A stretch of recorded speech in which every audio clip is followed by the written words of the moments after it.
Is it working? Is it live? Maybe? I can't tell. Let's assume it is. Welcome to Rosa 2024.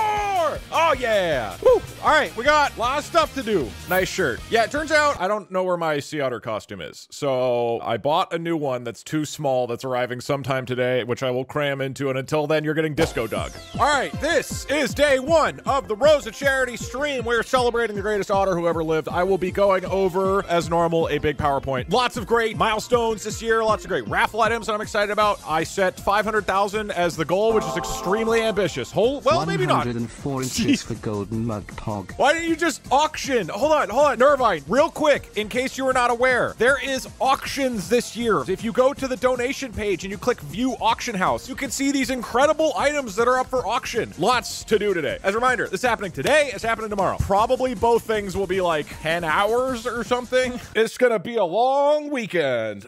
We're at $50,000. This is an actual ridiculous amount of money to have raised already. $54,000 in 20 minutes. That is certainly a record. 2 days of the Rosa celebration begins right now. This year, we honor the greatest sea otter to ever live, Rosa the Otter. Now, you might have heard the sad news that our beloved Rosa the Otter did pass away a few months ago at the ripe old age of 24, which, as a reminder, she almost lived 5 years longer than sea otters are supposed to live. She died after a long, amazing life. And today we're going to talk about and honor this incredibly special otter because she is legitimately the otter goat. This is like putting her into the Hall of Fame or hanging up the jersey in the arena. It's all about how freaking badass Rosa was. But maybe you just tuned in randomly to this stream and you're wondering who even is Rosa. Well, it turns out there's some really cute videos of Rosa. Look at this video. Hi everyone, and welcome to the Monterey Bay Aquarium Sea Otter exhibit.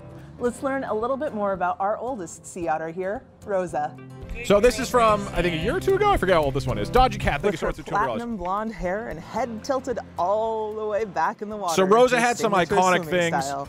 Blonde Rosa head is an icon of our She sea loved otter floating exhibit. on her back. She was Rosa really rescued by social. our sea otter program before we and there's, if we hit 100K, I'll show like an interview I did with the Monterey staff yesterday where I got great stories about Rosa. You're gonna like adore Rosa way more after this interview. even had an otter surrogacy program. Instead, sea otters back then were raised by staff and volunteers who taught them how to swim and forage and even took them diving in the bay off of our back deck. God, they're so... Because Rosa became so comfortable around humans, she struggled to survive on her own in the wild. She's too chill. She's too chill of an To keep otter. her safe, Rosa eventually came back to the aquarium to become a permanent resident of our sea otter family, where she went on to thrive as a surrogate otter mom, raising 15 orphaned sea otter pups before her retirement from the It's all good. I program appreciate in the support. 2018. So I'm going to talk about it more, but Rosa was a major part of the rehabilitation program, which is basically helping rehabilitate stranded sea otter pups and getting them back into the wild. So it wasn't just that she's really cute, she is, but also there's other like genuinely very impactful things that she did. And then also I got a super hyper exclusive video behind the scenes of Rosa from the wonderful staff at the Monterey Bay Aquarium. This is from the staff's perspective of just like what it was like working with Rosa. Look at that. She's so cute. And so this is, and you can see like, if you go to the aquarium, you would be up here in the windows, but this is what it was like, or what it is like to work with the otters. And then she would love socializing next to people. Like when I visited, she just hung out by the glass for like an hour straight. Also, I have great news. Apparently their personalities are very similar to cats, which just makes them even more adorable. Okay, so some wonderful behind the scenes footage of Rosa, what is like actually, and she just dives into, she's so freaking cute. But anyway, we're gonna hear more about like her specific personality later. It's great. She apparently is very funny. Okay, so why are sea otters important? It is because they're cute. But also, otters are a keystone species. And what that means is that they are a critical part of a particular ecosystem. Specifically, otters are critical to kelp forest ecosystems. You can think of these like underwater forests. There's like giant kelp that goes up from the floor, and then these huge, basically forests that exist along the coastlines of a lot of parts of the world, particularly along like California, parts of Oregon, stuff like that. And these are these like massive, important ecosystems in the ocean. But sea otters were nearly hunted to extinction. Turns out, you know, people wanted the furs back in the days. And until it was finally banned internationally like about 100 years ago, the Southern Sea Otter group, which is like down farther south, like along the coast of California, that got down really low. And the problem is that everything changed when the Urchin Nation attacked.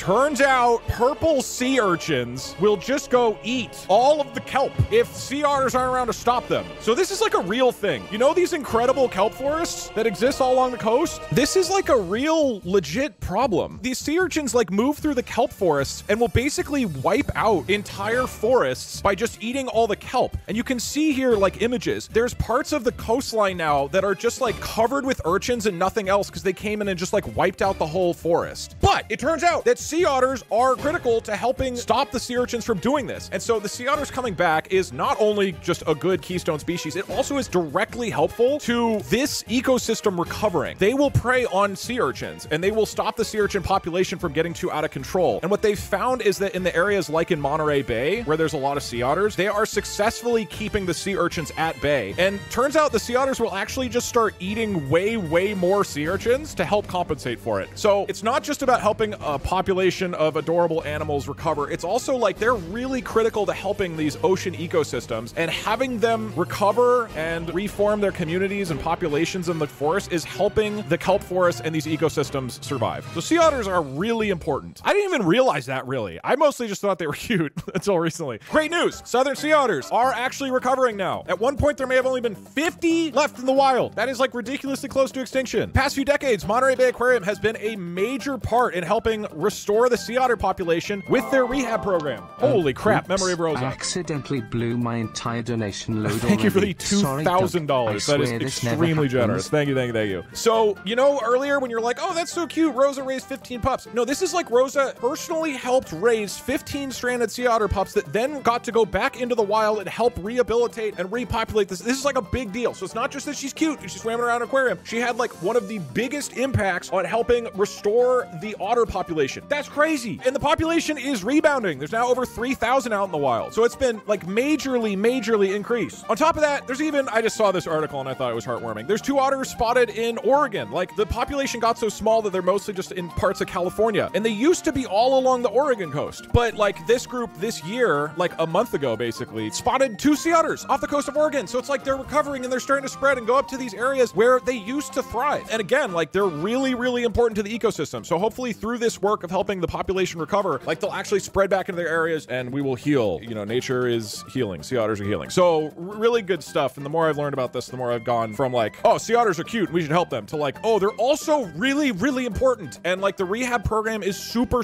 important because it's a really fragile population and helping them is a big deal. So there is a lot that the Monterey Bay Aquarium does, but the sea otter rehabilitation program I think is genuinely really impactful. We are also at $75,000 in 30 minutes, which is pretty good. That does mean we've unlocked 2 milestones, which I'll share with you guys.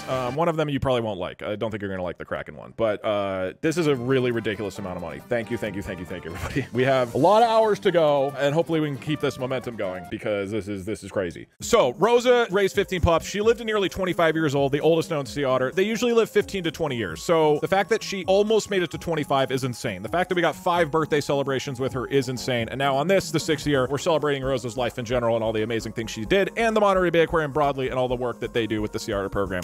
She was super cute, FR, no cap busting on a stack. But the rehabilitation program lives on. So the Sea Otter rehabilitation program, just to show you guys a little bit about it, when I went to the Monterey Bay Aquarium, I got to see behind the scenes. How exactly are they going out and rehabbing these otters? Well, step 1 is they find rescued pups out in the wild. And so for whatever reason, sea otter pups can get separated from their mom. And then if they show up stranded somewhere, Monterey Bay Aquarium is one of the organizations that will be alerted. So once they've confirmed that the mother isn't around, like this sea otter is out on their own, they bring the sea otter into the Monterey Bay Aquarium. They have an in-house vet and staff. I got to meet Dr. Mike right there. Dr. Mike gives them a checkup. Make sure they're all good. Make sure if they, you know, need any sort of shots or healthcare or anything like that. And then it's basically around the clock care. Apparently they are really needy. Look at that. Look at that animal. That's a real thing. Apparently they're really fluffy, and apparently they're really needy, and they need like literally 24/7 care. Look at that. That's a real creature that exists. So as a pup, what they learned over time, the Monterey Bay Aquarium, you got it. The reason they wear Darth Vader suits like this is because otherwise they'll get too comfortable with humans. And so you need to like basically not have them get used to humans. Because apparently the sea otters like Rosa would get too comfortable with humans and then just be really chill with them, and it was not very safe for them. So they take care of the otters while trying to keep them still an otter and not, you know, thinking that they're going to be a human from now on. And then at 8 weeks, they get introduced to a surrogate mom in the program. So this is where what Rosa and other otters in the program program at Monterey Bay Aquarium do is they basically take the sea otter pup, they're introduced to a mom who basically teaches them how to be a sea otter. And this is what Rosa did. And even though this is not their child, Rosa just like took on the pups and just took care of them for weeks. It's crazy. And then when the otters are chill, they leave for college. And so through this program, otters that would have been stranded, otters that might not have made it, get to have this whole rehab program where they get vet care and support from humans and then support from an otter, which turns out are really good at teaching them how to be otters more than humans are. And so it's like a really great program. There's more info on the website if you go to it. They even have more great pictures at the bottom. Look at that.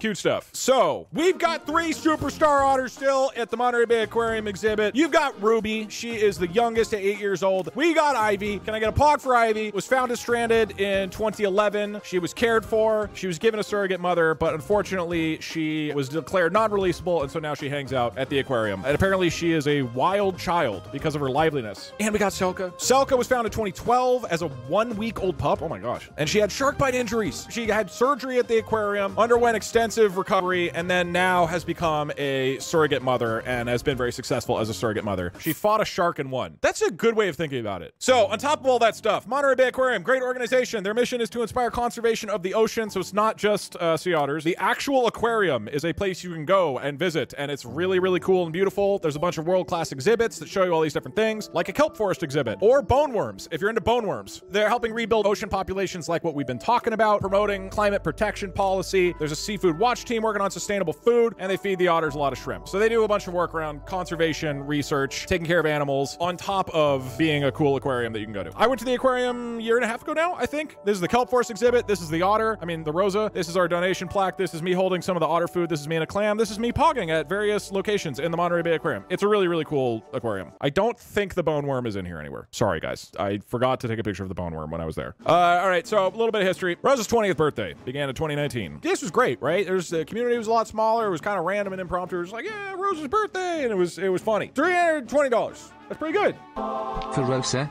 the otter that united everyone. As you can see, it's gotten a bit bigger because we just got a $1,000 donation. But then year 2, we came back, raised $2,676. I think yeah, it's a pretty small community, and this was still just a small little thing. And then it started to get a little crazier. Rosa's 22nd birthday, we raised $14,172. This is where it started to be like, oh wait, we're raising a lot of money. Like, we're really actually supporting Monterey Bay Aquarium. And then the next year, I thought we would maybe get like $30,000. So we raised $100,000 on Rosa's 23rd birthday, which is just completely ridiculous. And that is an insane, incredibly cool milestone. And I thought that we would kind of like at some point it's going to stop growing. So I kind of thought the 100 grand was around that. But then last year we smashed it. We raised $300,000. Simply insane. So last year was like 2 days, kind of 1.5. We raised $300,000, and maybe we can go for $400,000 this year. Maybe we can go for $500,000. We're not going to like 7x it again, but this is a really, really, really insane amount of support. So even if we get anywhere near that, that's incredibly, incredibly impactful. In case you don't believe me, you can go to the Monterey Bay Aquarium now. There's this wall that has donation plaques, which basically shows the people who donated the previous year. This is the one that is currently up there if you go to the Monterey Bay Aquarium. We are almost at the very top in the $250,000 and above category. DugDug community is right there. So it's actually kind of ridiculous how high up we are. And we beat Google. Oh, on top of that, there's also a new exhibit, which is called the Benefactors plaque. So this is a permanent plaque that doesn't change every year, which is by the entrance. And if you look to the side of it, basically it's like a total that has been donated of all time. And so for all time, even if we only raise $1 this year, if you go to the Monterey Bay Aquarium and look at the benefactor plaque, we're on there. So DugDug community right here. So it's like permanently etched. We're above Whole Foods. We're above Markiplier. This is cool as hell. We've contributed a lot. It's what, like $430,000 or something in total? We're so sick. We're so back. All right, with all that being said, I know why you're really here. It's not to talk about a PowerPoint. It's to look at this particular slide of the PowerPoint. This year, 2024 celebration, as you could maybe guess, of course, we got game and challenges. We got an art contest. We got community challenges. We got raffles and auctions, and we got perks. He'll show up at some point. All right, day one. We're going to start with a Minecraft r/place build. Then we're going to do a group Photoshop tournament. This is probably going to be chaotic and messy and stupid. I have to beat 5 Peggle levels, but with Twitch chat Family Feud. If I don't answer your Family Feud question correct, I have to restart the level. I'm going to do a Pokemon Gym speedrun, but it's in ChatGPT versus Failboat. This is the AI section of the day. ChatGPT, we're going to try to create a Rosa video game in 30 minutes, like we did with Snake, but it's only 30 minutes. We'll see what happens. Can 3 yapping AIs fill a marine-themed bingo board? Twitch chat, can you write 50,000 1,000 unique messages about Rosa. Twitch chat's gonna play novel AI adventure, and we're gonna cap it all off with a Skyrim door randomizer to collect 10 fish in Skyrim. Tomorrow, starting off with the art contest. We got a ton of amazing art submissions. We are going to show all of them, as well as highlighting the top 100. I have a community visual novel game I'm gonna show for like 10 minutes. We got a WoW level 1 classic raid. We did this 2 years ago. If you want to play some WoW classic, we're gonna make level 1 characters and go run around for a little bit. We're gonna do a Minecraft server Mega Monterey Aquarium build. Then we will do random VOD bingo where we have to find Rosa in one of the previous streams. We're gonna do some tabs, Twitch chat versus random army. The tabs general will be making a return, but this time with a bunch of sea animal mods. And finally, Twitch chat has to beat 5 Peggle levels in a row. We have some wonderful items up for auction today. These are various auction items that you can bid on. All right, so what do we got in the tank? First up, thank you to the lovely folks at the Monterey Bay Aquarium for sending this and other items in for the raffle and the auction. We've got a behind-the-scenes private tour at the Monterey Bay Aquarium. This is what I was able to do. Is really, really cool getting to see some of the behind-the-scenes stuff. I believe you'll get to see like the kitchen where they make food for the animals and whatnot. This is a really cool item. We also have a custom voice line delivered by the Stanley Parables narrator. So this is sort of like a cameo. You can basically request that the narrator of the Stanley Parable writes and records whatever you want. This is a obviously exclusive thing that would be customized to you. Also, we are still getting through the PowerPoint. It is a new record. We have broken $100,000 before even finishing the PowerPoint. Y'all, this is a ton of money. Thank you very, very, very, very, very much. This is pretty ridiculous that we're already at 100K. That does mean we've already unlocked a few milestones. Also up for auction, Gamer Fish Bathwater. That's right. Point Crow took a bottle of water out of his goldfish's tank. And this is the goldfish that literally beat the Elden Ring DLC on stream. This is a bottle of fish bathwater. I'm certainly not going to drink it. If you want to drink it, you can. It looks a little dirty.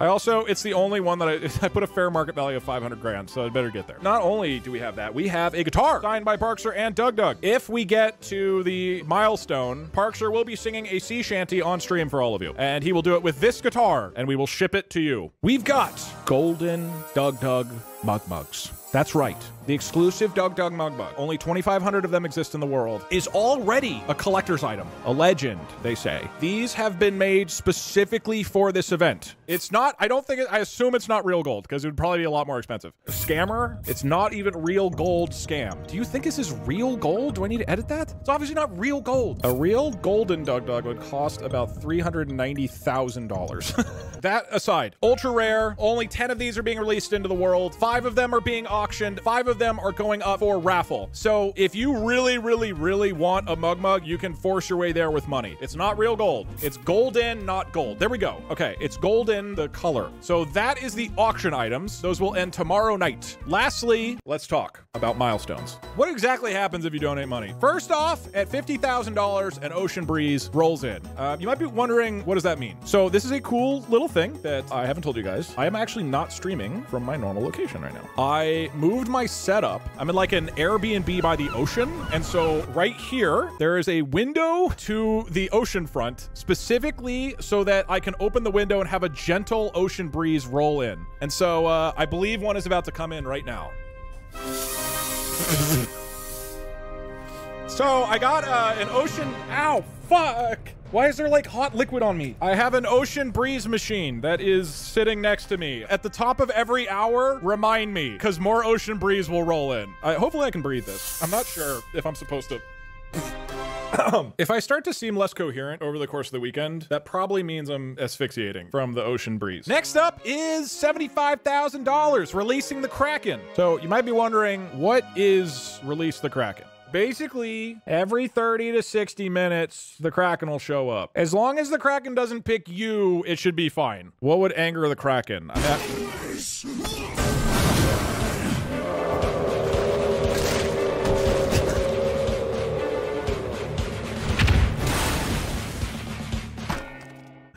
Okay, so those 10 people are banned. So look, I didn't want to release the Kraken, but I had to because you guys raised $1,000. So basically what it means is that every 30 to 60 minutes, the Kraken's gonna show up, and it's gonna take 10 of you, and it's gonna ban you. So just don't say or do anything that would upset the Kraken. So that's, that'll go for the entire weekend.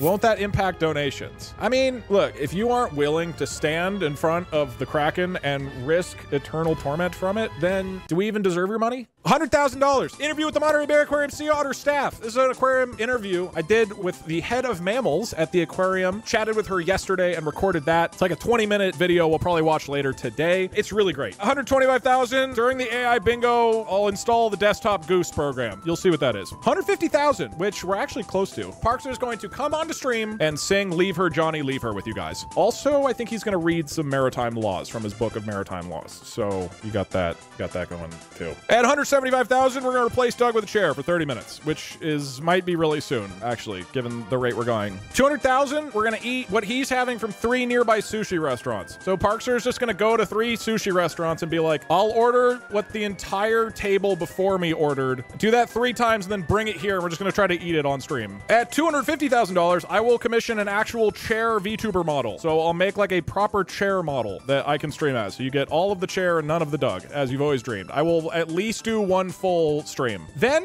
at 300,000, we'll sing a sea shanty in the public Discord server. And this is going to be a disaster. 350K, I will do a stream, which is just my oldest and worst stream ideas. But I have ideas that have been around for like 6 years that I've never done because they're kind of bad. So I'll do a stream that's just all of those. And then at $400,000, my mom agreed to come on with my brother and we'll just get him on the phone for like 5 or 10 minutes. And I'll just have them tell the most embarrassing stories of me as a child. I don't know what these are. I don't know if they'll be really embarrassing or just kind of embarrassing. Davey will probably egg on my mom a little bit. And then if we get to 500K this year, which is a lot of money, and I know we're going really fast right now, but it'll slow down. If we do get to 500K, Doug and Parks will go to New Zealand, which is like a pointless meme, but we'll take the time to travel around the entire world, mostly just for the meme of Parkster going to New Zealand for no reason. But we'll vlog it and make an aquarium trip out of it. And to be clear, if we don't hit 500K, this is still an amazing amount of support. Even if we ended it now, $123,000 is really, really, really insane. So regardless of what happens, thank you very much if you choose to donate at all, a small amount or a big amount over the course of the weekend. It's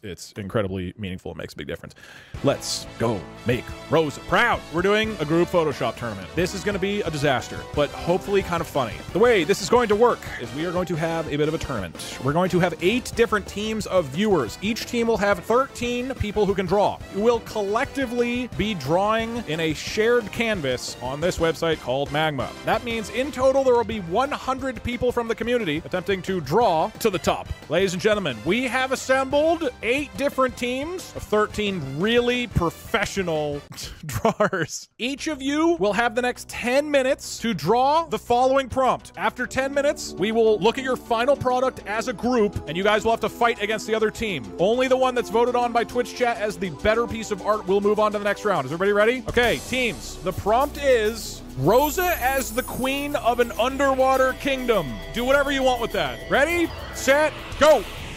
Oh, that's actually adorable. I got otters here. Look at that. Okay, Team Riptide with a strong opening. You can try to create like a whole scene if you want, but it'll be hard, right? Team Riptide's looking good. Team Coral, what do you got? Ooh, actual background. Team Coral's going crazy right now. Maybe it's just what they were doing anyways. Okay, but they did get distracted by calling me bald. That could lose them time. Okay, let's check out Team Atlantis. Ooh, it looks like the team is kind of all working on one thing here. Okay, let's go to Plankton. Plankton hasn't coordinated enough. They do have a Plankton. Can't stop, draw, bald dog. Hey, Plankton's still figuring out their game plan. Who else have I not seen? Poseidon? Ooh, look at that. Got a crown coming up. Love that as like the sun. We are 2 minutes in. Who have I not checked out yet? Neptune. Neptune seems like they're really struggling. You gotta coordinate. Team Neptune's struggling. Where's Team Kraken? Ooh, okay. Working on it. Maybe Queen up on a throne here with a otter bowing. Okay, Team Coral. Whoa, okay. Team Coral is looking very strong right now. Okay, how's Pirate doing? I like this crab. Things are coming together. You still have 6 more minutes. It's pretty good. Oh, they got like pillars behind. Damn, Kraken is like super coordinated. We have some crazy teams here. Okay, Poseidon is looking strong. That is so sick. Riptide is gone for like a grid, but I think that could work if you fill out the grids with cool stuff. Plankton, how you guys doing? Okay, it's actually coming together a little bit. You guys just need to go real fast for the final bit. Team Neptune.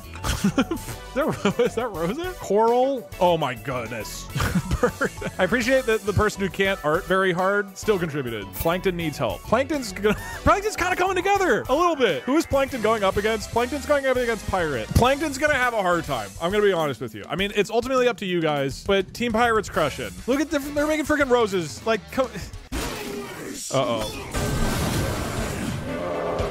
Look out! Be careful for the Kraken! It's gonna take some people. And with that, okay, time is up. Time is up. I'm going to open up each one of your things. Twitch chat, we have to make some hard decisions. Our lovely community members have drawn the greatest art of all time, and now we must decide between Team Kraken and Team Coral. Who's going to move on? First, I present to you for your consideration, Team Kraken. I mean, that's pretty freaking good, man. I wouldn't be able to draw this by myself and coordinated. Meanwhile, Team Coral. Oh my goodness, look at this. The detail on Rosa is really good. The coral is insane. They've got a bird, and Dan even signed it at the top left.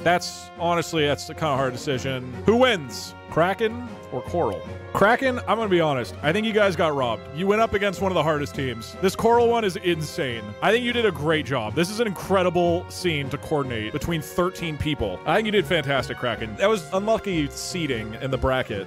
Congratulations to Team Coral for moving on to the next round. Yeah, that's a great show from both teams.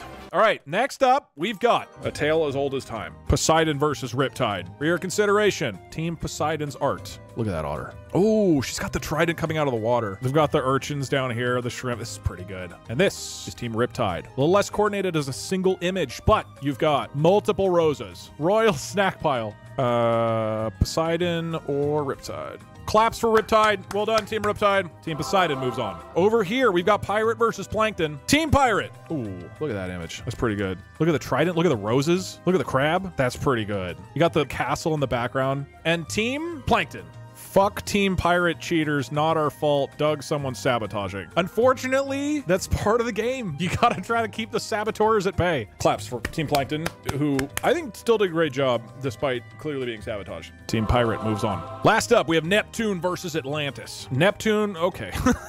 Now, you might think that they forgot to draw Rosa, but clearly Rosa walked out of the image. So this is a sort of like after shot. She went off for hunting or something. And Team Atlantis. More of a scattered diorama, but some very cool elements. Rosa on the chair is pretty great. Alrighty, these are your options. I think Atlantis probably has the edge just because Rosa is in it. Neptune, it's not your fault. The pirates sabotage you guys, but you do fall to Team Atlantis. Alrighty, ladies and gentlemen, we are down to 4 teams. I'm gonna give all 4 teams the same prompt. Just like before, you have 10 minutes to draw it. The prompt is day at the beach. Ready, set, go. Somebody immediately goes for the, ooh, that's smart. Coral's starting to set up the background. Poseidon is starting, okay, so they're kind of labeling different areas of the canvas to help coordinate. That is smart. They're starting to cover the beach area. Pirate is still coordinating on how they want to, because this is the thing. I want to remind everybody, it is extremely difficult to coordinate 13 people drawing basically without words. Like, this is incredibly hard to do. So I think probably the most important thing is getting coordinated. That's why I'm shocked any of these are even mildly coherent. Okay, Team Atlantis, looks like they're maybe leaving Rosa in the chair, which sort of works if you just put her on the beach. Okay, so Coral's still kind of working on background, which I think makes a lot of sense. Starting to get an umbrella set up. Love it. Ooh, I'm liking how the sand's starting to come out here. So this is Team Poseidon. Pirate, let's see how you guys are doing. Ooh, the waves of the ocean. This is a more vertical view. Rosa on beach. They're coordinating by drawing onto, it's incredible. This is so hard to do. Okay, this one, they're starting to add the elements in. Okay.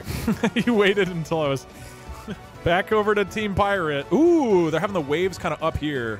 And then like an otter sun, which I'm a fan of. Okay, so now the beach is starting to take form. They're just working on the waves up until this point. And a pretty like legit looking otter appearing over here. Okay, that's adorable. Making them coconuts is pretty adorable. Look at this is crazy. Let's check in on Poseidon. Ooh, pieces are coming together. You still have 5 more minutes. I think basically all the teams have settled on their background now. And now it's about filling it out with different creatures. Okay, this is Team Pirate. How you guys doing? Oh, there's Rosa. That's cool. Her like curled on the beach. That's a hard way to draw an otter. That's pretty impressive. These are ridiculously good. This is a lot cooler than I expected. Oh my goodness. Coral is insane. Okay, the DugDug pepper popping out of the sand is very, very cute. I'm a big fan of that. Oh, okay, so they're rearranging layers, which is difficult because they're trying to figure out where things lie. This is part of the challenge of coordinating. It's incredibly hard. Team Pirate looks like somebody accidentally drew over. You might need to rearrange layer order a little bit there. Okay, there you go. This is insane. Look, I'm sorry, Team Poseidon. I'm not trying to like predict your death here, but this is just incredibly cool. 30 seconds left. Get your final touches in, everybody. She's still sitting there. Okay, this almost. 3, 2, 1. Okay, I'm not. Yeah, there we go. What is going on here? Everybody's relayering. Try to coordinate on your layers. All right. I don't want to submit this as the final one. It was so sick. I think Poseidon might be panicking. That looked good. I'm gonna wait and now. Okay, Team Poseidon, Team Pirate. Boom. Okay, you got Doug Bald in there, for better or for worse. And Team Atlantis, you lost your otter. I'll let you get your otter back. All right, that works. That works. Why is there a Pepsi can? Ladies and gentlemen, it's time to determine the semifinals. Team Coral versus Team Poseidon are up first. For your consideration, Team Coral. My goodness. Absolutely ridiculous, the level of detail. You've even got SpongeBob and Patrick down here in the corner. Still Bird. That might have pushed you over the edge. And their opponents, Team Poseidon. I'm sorry that some of your work... Look, I think going up against Team Coral freaked them out. People started rearranging last second, and the layers being rearranged made everybody else try to fix it by rearranging, and it turned into total panic. But you still got some great touches on here. Between these two, chat, who goes on? Poseidon, you went on a very difficult side of the bracket. Team Coral is going to move on ahead to the finals. And our other contestants, we've got Team Pirate versus Team Atlantis. Team Pirate here, very kind of chaotic beach scene. I'm guessing this is driftwood that's drawn up. I do love the Sea Otter right there. That's pretty friggin' adorable. Oh, and this crab. Their opponents, Team Atlantis. A little bit chaotic, but Team Atlantis also has, for your consideration, a crab and a seagull drinking olive oil and a Rosa and a sun and a fish saying, wow, and a seagull dropping a pepper into the ocean. All right, who moves on? For your consideration, Team Pirate, Team Atlantis.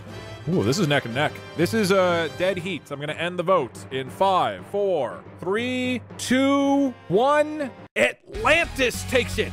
I'm a little confused as to why. Not to spoil how I feel, but...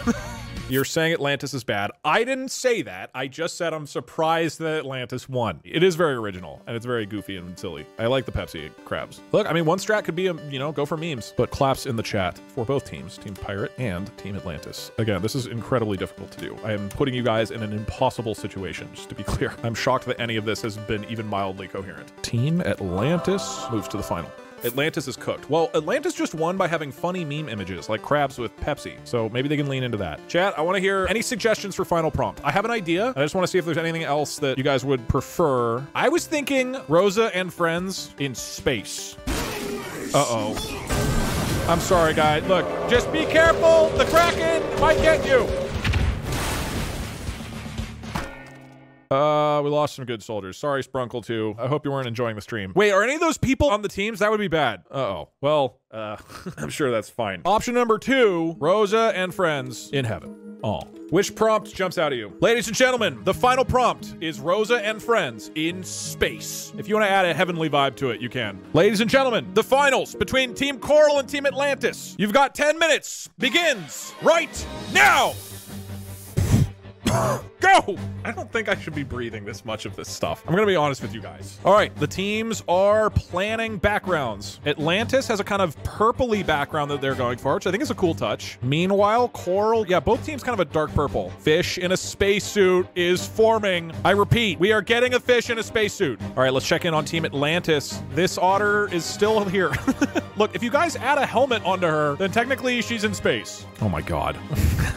How are they so coordinated? Okay, you got some cool stuff coming together here, though. Look, weird random memes got them the win last time. That could be the strategy. We could get some cool things. Wait, this is like Twitch chat and Rosa together. This could pan out, okay? There's potential here. Meanwhile, in Team Coral, they've all divvied up. Oh, wow, they're getting background, like, nebula stuff. That's crazy. Bird in space.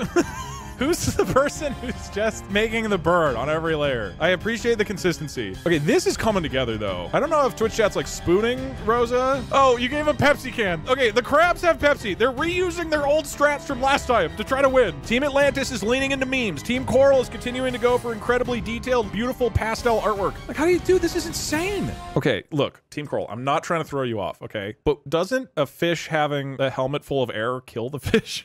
We'll say there's like mist in there or something. It's full of water. Oh, okay. It's just clear. It's clear water. Oh, okay. There we go. Now this makes complete scientific sense. The fish would be fine. Teams, I'll give you 3 minutes. How many memes can Atlantis cram in here in the last second? Oh, they finally got rid of the otter in the background. I still don't know where these random white lines are coming from. This honestly is coming together. This is cool. I'm impressed, Atlantis. Look at Kraken's new drawing. Kraken's out of the race. What is Kraken up to? Oh, okay. Kraken's just whipping out bangers in the background. That's really adorable. Wait, they also have a space one. Oh, you guys are just drawing for fun. Whoa, this is cool. Oh, Kraken lost to Coral. That's why. 1 more minute, everybody. 1 more minute. This has been shockingly cool. I didn't know if this would be cool or not. This has been awesome. I've loved this. 3, 2, 1. Pencils down, pencils down, pencils down. Ladies and gentlemen, can we get a quick clap for all of our lovely contestants today? We're being put into an incredibly ridiculous Photoshop environment, but it comes down to Team Atlantis and Team Coral. For your consideration, Team Atlantis has put together the following piece of art. Genuinely awesome. I love all the little details of the planets back here. I love the way they started to add like nebula, sort of like paint to give it texture and character. You got the Earth, you got the ISS. Love Twitch chat with Rosa. Notice that there is a crab with Pepsi. Notice that Mario is on a Cybertruck with Jesus who's holding a Glock. So for your consideration. And on the other side, Team Coral. A ridiculous photo with an incredibly detailed space fish, Sangblub, realistic water, Earth in the background, all sorts of background nebula, Rosa with an angelic halo holding the bell pepper. You've got a black hole, you've got a bird in space, you've got bald. These are both incredibly good. Goddamn. Who wins? Team Coral or Team Atlantis?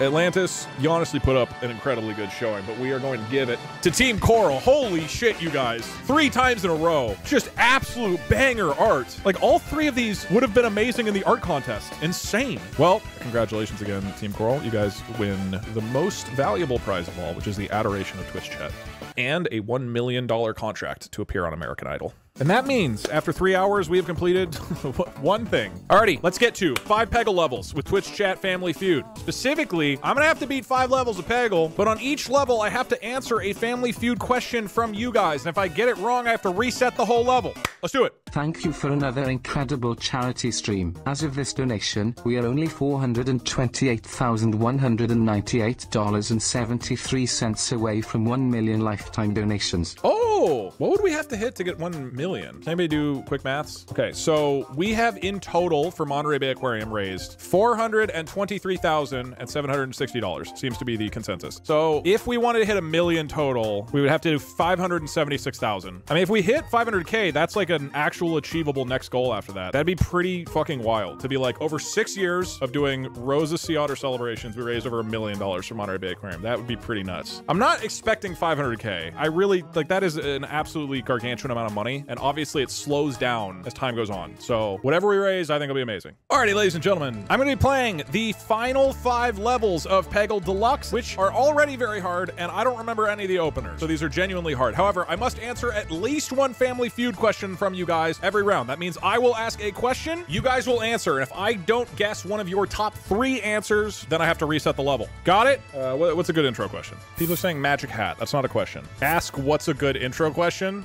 All right. What's a good intro question? Next question. What's a good intro question? Right now it's reading your answers, and then it will compile them into your top 3. Oh, that was dumb. Okay, Doug, what is your guess? What is the best power in Peggle, probably? Incorrect! Wait, what? What did you say? Survey says 1, magic hat. 2, is Doug bald? Is Doug... 3, who is the best otter? Magic hat is not a question. Fine. Is Doug bald? Yes or no? Next question. Fine. Is Doug bald? Oh, wait, I have to reset. Yes or no? Okay, Doug, what is your guess? All right, so obviously most of you are going to say yes, but you might not have, knowing that you can fuck with me by saying... I still think you're going to say yes. My answer is yes. That's correct. Survey says 1, yes. 2, no. 3, maybe. Maybe. You can clearly see my hair. Okay, what's another question? What's the coolest part about the ocean? Next question. What's the coolest part about the ocean? We'll say I have to answer 2 questions correct on every level. Okay, Doug, what is your guess? I mean, the obvious pandery answer here is there are sea otters in it. That's correct. Survey says read you like a 1, book. Otters. 2, water. 3, water is the... Okay, I answered 2 questions. I can just complete the level. Beautiful. Although I have to get this one down here. Wait, will that work? This is a little concerning. Oh my god! Wow! No, it's not. I'm incredible. 1 out of 5 done. Level 2. Oh, that's a good one. How much money will we raise in total? Next question. How much money will we raise in total? This level is hard without setups. Okay, Doug, what is your guess? I'm gonna go off this line. Oh, no, I was slightly off. Damn. $1 million. That's correct. Okay, easy. Survey says 1 million. 2, all of it. All of the money. 3, 500K. I appreciate the ambition, but I think that might be a bit unrealistic. Get in there. All right, I need another question. Oh, how do you say sea otter in Spanish? I don't know this, but wait, why did I ask this question? I don't know. Well, no, I just have to guess what you would guess. Okay, Doug, what is your guess? Sea ottero. Incorrect. Really? I don't know. What have you? Survey says 1, Sea Otter. Okay, sea otter's funny. 2, Sea Otter. I should have guessed Sea Otter. 3, Nutria. What is nutria? Is that the actual word? God damn it, I would have won this. When was the first bone? You know what? Actually, I'm changing the question. What is a bone worm? Literally, what is it? Everybody's fixated on it. Next question. When was the first bone worm? You know what? Actually, I'm changing the question. What is a bone worm? Literally, what is it? Bone worm. They probably just said bone worm. That's correct. I read you like a book. Survey says 1, a worm that eats bones. 2, a worm. 3, I didn't even get it right. Bones. Chat, was that rigged? Next question. Chat, was that rigged? Okay, if I get this question right, I can beat the level. All right, now. Okay, Doug, normally a what is person your would guess? think that you guys would say yes or no, but I think what your answer to was that rigged is just the word rigged. That's correct. Survey says 1, yes. 2, rigged. 3, no. I read you like a book. I mean, I guess yes would have worked, though, which would have been more correct. Okay. 2 out of 5 done. Here we go. You read me like a bone worm. Oh, that's a good one, Quick Sparse. Chat, what is your favorite aquatic animal that is not a sea otter? Next question. Chad, what is your favorite aquatic animal that is not a sea otter? All right, there's a decent chance that somebody just said sea otter. I'm trying to think of what you would actually... Wait, bone worm. You would just say bone worm. That's correct. Okay. You guys are incredibly Survey predictable. Says 1, bone worm. You're 2, like me with fish. Japanese. 3, shark. Fish. Nobody said those. Yes, you did. You absolutely did. Ooh, yeah, that's a good one. What is your favorite type of seafood? That's a good question. Next question. What is your favorite type of seafood? That's a good question.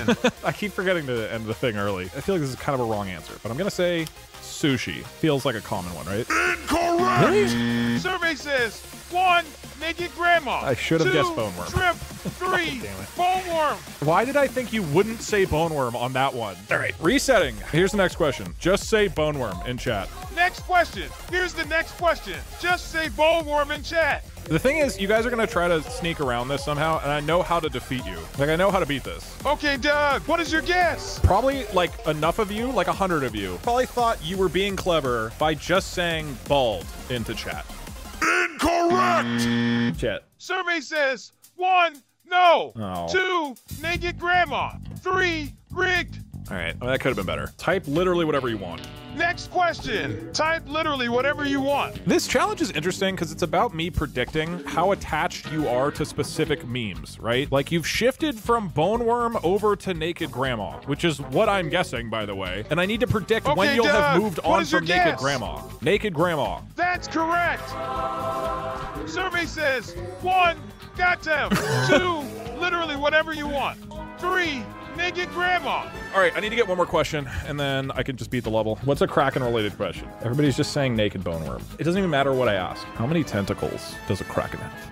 Next question. How many tentacles does This a is way Kraken harder have? than I need it to be. I don't know why I did that. This is a confusing question. Okay, Doug, what is your guess?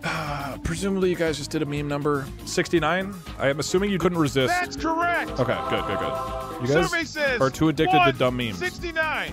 2, less than 3. Oh, that was a good one. 8. I just need to clutch this last 2, and I missed. Oh, beautiful shot. Woo! 3 out of 5. Next level. What? No, that's such an insane question. What does Jake from State Farm and the Kraken have in common? Next question. I don't know what you're going to do with that. What does Jake from State Farm and the Kraken have in common? That's set up like a joke, but there's no joke. There's no answer to that. Okay, Doug, what is your guess? Okay, clearly you're just going to lean into some dumb meme. Bald? Incorrect. What did you... Survey says 1, breedable. 2, red. 3, khakis. Kraken's not wearing khakis. Oh, okay. Wait, what's a question? Okay, no. Let's do like opinion-based things that aren't about breeding Jake from State Farm. Politics, no. We're not doing political questions. No, I meant like ocean opinions. Okay, I have a good one. What is the best water-related video game of all time? That's a good question. Next question. What is the best water-related video game of all time? I know what they're gonna say though. This one feels easy to me. Okay, Doug, what is your guess? Subnautica. That's correct. Let's go. Good game? Survey says 1, Subnautica, 2, Bioshock. Oh, Bioshock, 3, yeah. Peggle. The last one's a bit of a stretch. I'm gonna be honest with you guys. There's a crab. I guess there is a crab in Peggle. It feels like that's not the entire criteria for a water game, but squid. Oh, right, there's the squid. That's true. All right, I need a question. You're saying squid, mommy. That's not a question. Best ocean. What is the best ocean? Next question. What is the best ocean? What would you answer for this? I'm going to assume that you said Pacific Ocean, because that's where Rosa lived. That's correct. Okay, good. Now I just gotta beat the level. Survey says 1, Pacific, 2, Atlantic, 3, Arctic. Oh, hit that. Shit. Okay, this is a bit rough. Oh, that was too late. Okay, got a little lucky. That's fine with me. Oh, the snipe, dude. One more level. Cool breeze. Is it time for a cool ocean breeze? Okay, give me a question. Give me a really dramatic question to ask. Twitch chat. Final question. Who is the worst chatter in Twitch chat? Ow, fuck. That is so painful. It's like burning my arm. I don't like the ocean breeze. Oh, I said all that. Next Crap. question. Who is the worst chatter in Twitch chat? Ow, fuck. That is so painful. It's like burning my arm. I don't like the ocean breeze. I can read you like a book. Obviously, they said DugDug. That's correct. Nice. Survey says 1, Doug, 2, me, 3, Point Crow. Okay, that's a decent opening. I need one more question, and then I can finish out the level. Also, we have officially hit $176,000, and that means, ladies and gentlemen, we've achieved the milestone of replacing me with this chair. I hope you enjoy. Anonymous, thank you for the $300. Now, I do need to answer one more question, though, in order to beat this. Okay, wait, I've got it. What does the U.S. Fish and Wildlife Service do? Next question. What does the U.S. Fish and Wildlife Service do? Now, I believe what Twitch chat thinks the Fish and Wildlife Service does is fish. That's correct. I fucking knew it. Survey I knew you'd say fish. 1, fish, 2, nothing. 3, They don't chair. do fish. Okay, I do need to beat the level though. This is a hard one, and I didn't open that well. Ooh, that was good. Nice. Got a free ball. Okay, 2 oranges left. Last one, last peg, and I win Peggle. Ready, set, right there. Let's go, ladies and gentlemen. I, Chair, have completed the Peggle challenge. It was all chair. Technically, the footage is all chair, yes. All right, well, that is Peggle concluded. Thank you for watching. Next up, we have Pokemon Gym Speedrun, but in ChatGPT. But I think I want to, let me see if Failboat is down to stall. You good to start in like 30 mins instead, because there is a video I was gonna play. This would be a good time since I am currently a chair. I'm assuming you're cool with that. Okay, chat, can I get a freaking Poggies for what is going to be really hype, which is watching an interview? Woo! I have no legs! Okay, but actually it's really great, and then I can comment on it as a chair, which will be confusing to anybody who doesn't know what's going on. This is an interview with Melanie, who's the head of mammals at the Monterey Bay Aquarium, who works directly with the sea otters, and I was able to chat with her yesterday, and this is actually a wonderful conversation, and I swear, dude, you're gonna come out of this wanting to support sea otters more. And you get to learn about what Rosa was like to work with, what her personality was like. I will sit here as a chair and occasionally give commentary. This is pre-recorded, this is not live, as you can probably tell because I'm over there. I pointed and I realized you cannot see my hand, so stop pointing. Okay. Hi, Melanie. Thanks so much for talking today. Could you just let me know what your name that I already said is and your role at the Monterey Bay Aquarium? Thank you. Hey, Soko. well, thank you for Soko. welcoming me Soko to Shimbutsu. your program today. My name is Melanie Order, and I am the curator of mammals at the Monterey Bay Aquarium. Which mammals? Oh, well, our main mammal is sea otter, so my title is a bit elusive. It's curator of mammals, but that mammal would reference our sea otters. And Nice. specifically, I work with our sea otters that are our resident sea otters at the aquarium. So what is a typical day like working with the sea otters? We get to see a little bit of like feeding on stream. What else goes on taking care of them? They keep us busy for sure. And one of the main things we do for them is provide all of their healthcare, their nutrition, enrichment, training. We even get in and dive to make sure their habitat's nice and clean and clean their windows. So it's fun because every day is a little bit different. As I said, we dive twice a week. On other days, we might be doing more training. On some days, we might be doing more enrichment with them. And we do have 3 scheduled feeds a day at 10:30, 1:30, and 3:30. And so our audiences can jump online and see those feeds every day that we do with our sea otters. So This would be very confusing if you just like tuned into the stream and I haven't said anything for a while and then suddenly the chair just starts moving. Like presumably somebody who tunes in is going to think I'm in the bathroom and then it will just randomly start moving and talking. If anybody comes in, they're like, where's Doug? She'd just be like, oh, he's in the bathroom. And then all of a sudden I'll be like, hey, that Doug guy's pretty funny over there. And then they'll just be like, who's the chair? Why is there a chair here? that's a lot of fun that we share a little bit about our otters every day to our online audience. And diet preparation is a huge part of what we do to take care of them. We get there about 7:30 in the morning, prepare all of the food they need for the day, and they eat about 25% of their body weight every day, and they weigh about 40 to 50 pounds. And so we're preparing Thank about you, compact disc. 10 pounds of food every day for each of our otters. Yeah, I saw the kitchen when I was there and it is a lot of food. It's so much food. Yes, they eat a lot, and they eat a lot of good food that is human grade quality and also sustainably sourced. So it comes from good sources that are not being detrimental to wild populations. Thank you, Boom of Slang. fish. Yeah, I don't know if you guys saw, I attempted to eat a full day's food of like sea otters meal in a day with 3 friends and we couldn't do it, even with 4 of us. So That's impressive. yeah, it made me much more impressed by what the sea otters can put back every single day. It seems like the sea otters have a lot of personality, at least from what I saw. Do you have any, like, I don't know, can you just like talk about how the sea otters are maybe individually different? Maybe it's just like one anecdote or quirk of some of the different ones. And then Rosa, if there was anything notable about her personality that she kind of brought. For sure, they definitely all have different personalities, and right now we have Ivy, Selka, and Ruby are our resident sea otters. Ivy is 12 years old, soon to be 13. She is our whitest or blondest otter, and that coloration just comes because of age, individual genetics, maybe time in the sun. And just fashion too, right? Well, we do call her our platinum blonde. Okay, yeah. So she lives up to that name. She can be a little particular and wants things just right. If anything's different in her environment, Ivy will notice it. For instance, we put a couple new plants around our exhibit one day, and she came on deck and she was checking them out. And like, what are those things? It took her a couple of days to approve of the new plantings, but I think we've got Ivy's approval. So she's a real sweet otter. She's definitely aware of her surroundings and will let us know that.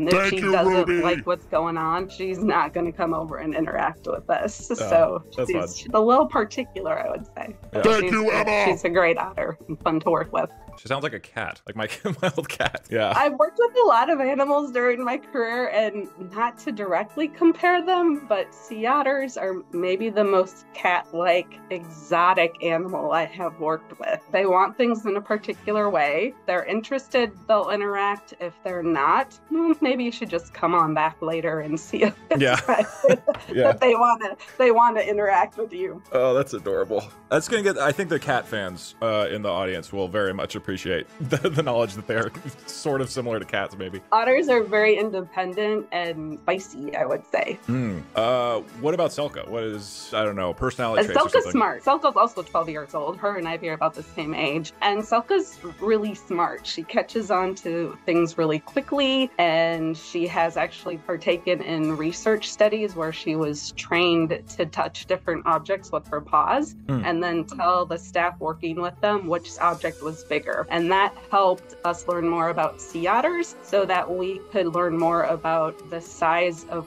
prey or the animals they were collecting to eat in the wild that were beneficial for them. So otters are pretty smart, right? They might feel something in the dark water and be like, well, this mussel feels bigger than this one, so let me take the bigger one because that's going to be more beneficial to me. So Silk is a little bit more mild-mannered, generally speaking, I would say, than Ivy, and really smart, and definitely likes to engage in the training sessions that you can see us do every day with our otters if you come online. All right, and then what about Rosa? What was a notable personality trait or two about her? Oh, well, Rosa was just an iconic animal. She came to us at a really young age, as a lot of our sea otters have. She was just a couple weeks old when she came to the aquarium back in 1999. Rosa, and then she was determined to be non-releasable and settled into the aquarium. And she's just been a pillar for our sea otter program. She was one of the first otters that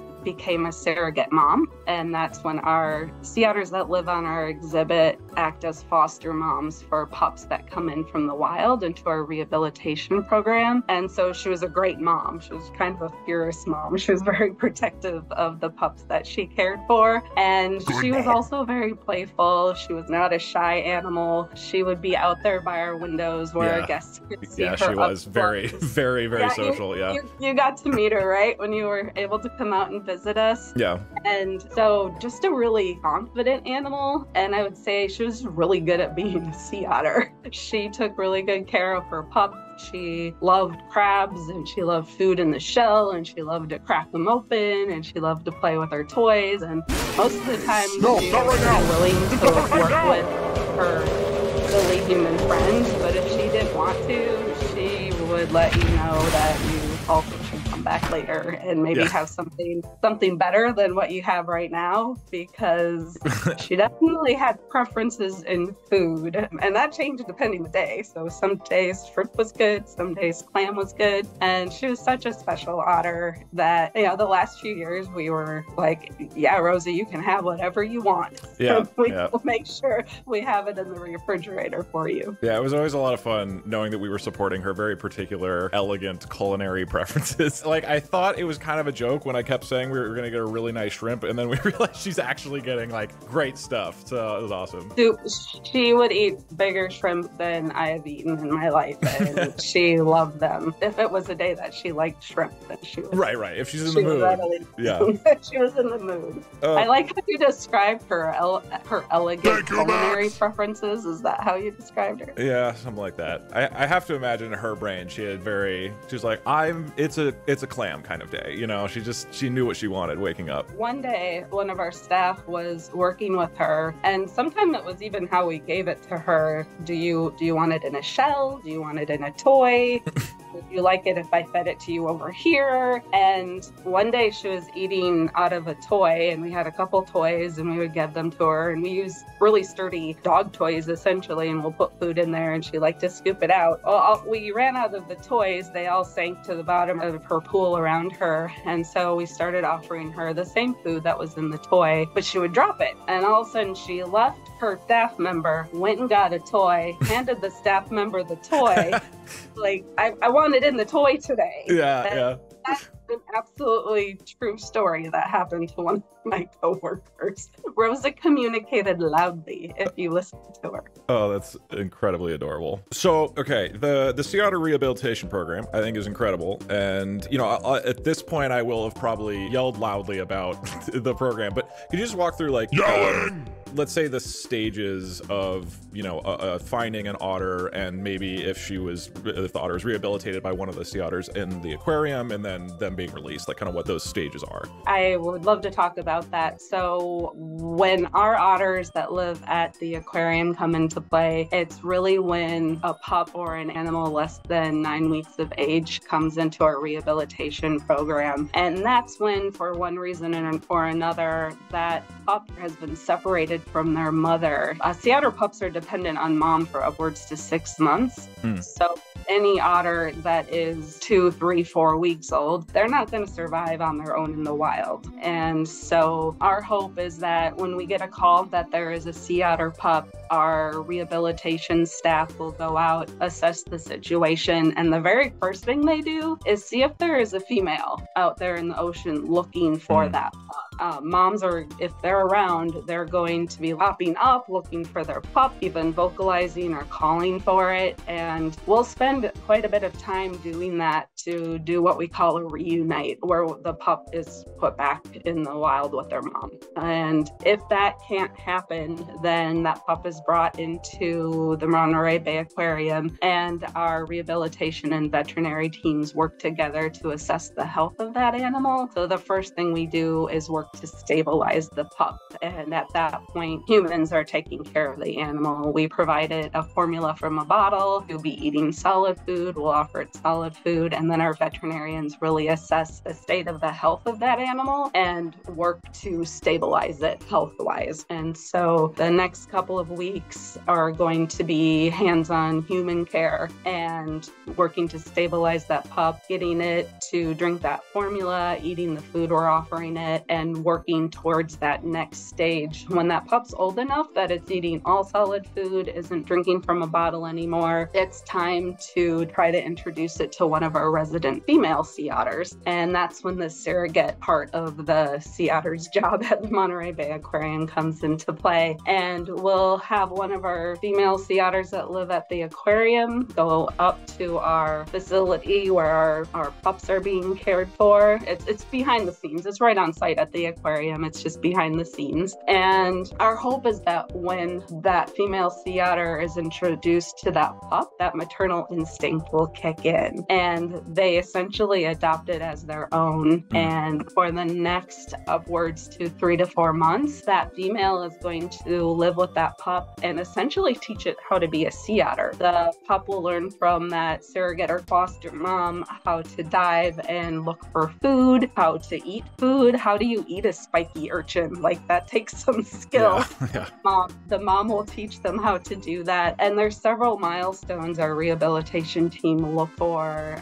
Eating whole food, a nice healthy coat. When the pups are born, they have a pup coat. It's really fluffy, it's really buoyant. That gets shed and hopefully their adult fur comes in, so it's waterproof and does what it needs to in the wild and keeps that otter warm and their skin dry underneath. And teaching that pup things like how to socialize with other otters. They live in huge groups called rafts in the wild, and so we want them to be around other otters through that process. And so foster mom and pup will be together until the pup is about 6 months old, and we target that date. That's when moms separate from pups in the wild, and so we try to recreate that same timeline of processes that we would see with an otter mom and pup in the wild. That is amazing. That is also a lot more detail than even I realized. There's so many like stages to that I wasn't aware of. We've been rescuing and rehabilitating sea otters since before the aquarium opened in 1984. We're actually celebrating our 40th anniversary this fall. Nice. And we're pretty excited about that. And even before our exhibits were opened, we were bringing in sea otters that were sick or injured or needed help. And at first, we didn't know a lot about how to do that. And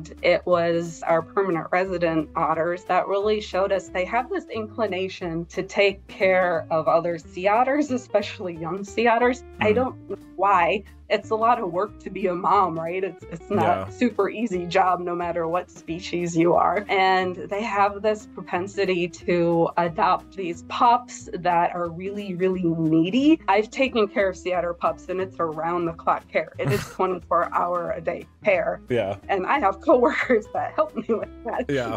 These moms don't have any help there. We're like, can you please take care of this pup? And oftentimes they're like, yeah, sure, I can do that. And we have learned that the sea otters just are much better at teaching other sea otters how to be sea otters than people than human beings. Yeah, man, that also just gives even more, I don't know, it makes it even cooler that, you know, an otter like Rosa was willing to take on this motherly role like over and over and over and just help out these pups over and over who are, you know, now out in the wild and thriving. It's amazing to me. I'm in awe of what our sea otters do and how they've helped with our wild conservation and recovery of the southern sea otter population. And they do. Rosa raised 15 surrogate pups. She fostered 15 pups. She lived to be 24 years old. She was the oldest southern sea otter that we know of, and she broke a lot of records. And it was a privilege to have worked with her and share her with audiences all over, like your audience that has tuned in and been so supportive of the Monterey Bay Aquarium and the Sea Otter program.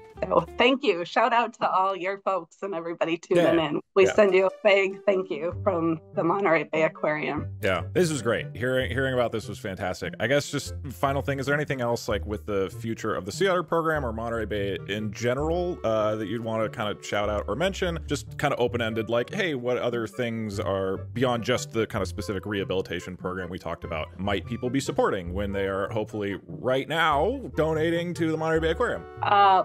Yeah, we always have things going up. Yeah, I know that's a big question because there's like hundreds of things, but if you want to like highlight a few or something that you think might be worthwhile. As I mentioned, we're super excited. It's our 40th anniversary coming up this fall of when the aquarium opened its doors back in 1984. We're super proud of the conservation efforts that we have made for wild conservation and preservation of the ocean and lots of different projects, not just our Sea Otter program, but other projects that the aquarium has been involved in. We are constantly doing research to make sure that the efforts we are taking are really doing what we hope that they're doing. For instance, when our sea otters are released after rehabilitation, those otters are tracked for a minimum of 2 weeks to make sure they're surviving in the wild. If they're not doing well, we'll bring them back and try to give them a second chance. So really dynamic process. And then studies that continue on and look at those individuals even into later years. Rosa's pups that she reared were reintroduced to the wild, and that they had pups of their own and just contributed to that success of southern sea otters in the wild and so really helped. Rosa's a grandmother, or was grandmother, right? We can say? She is not technically biologically, but but basically. Her foster kids have gone on to raise pups of their own. And so being that she has been a surrogate since 2002 and we estimate that 3 out of 4 of the pups we release are successful, meaning they're put back out there in the wild and they not only survive, but thrive. They can forage on their own, they socialize with other otters, and then they reproduce as well. And so at this point, Rosa could be a great grandmother. So we're just constantly learning more about them. So always something exciting going on at the aquarium. And whether your viewers donate through this weekend's fundraising campaign or guests can come through the door, you are helping wild conservation directly. Your funds are going to not only helping support the physical facility and the animals there, but projects that help support wild conservation. So any donation that anyone can make is helping to go to a really great cause in the efforts that the aquarium tries to make in ocean conservation and preservation. It's fantastic. Thank you so much, Melanie. I really appreciate it for all the work you do and for hopping on this interview. Even I learned a lot, and I've been there and behind the scenes. This is really interesting. So thanks so much. Well, come on back anytime. We would love to have you. Shout out to all your viewers. Come on out and visit us if you can, and if you cannot, just to tune in online. You can see a lot of our animals through our webcams every day and get a glimpse into the aquarium, even if you're not able to physically come and visit us. We love our online viewers. Yeah, it is a wonderful place to visit. I highly recommend. All right, cool. Thank you so much, Melanie. Appreciate it. Thank you. Thank you. Bye-bye. Right, bye-bye. And I'm back!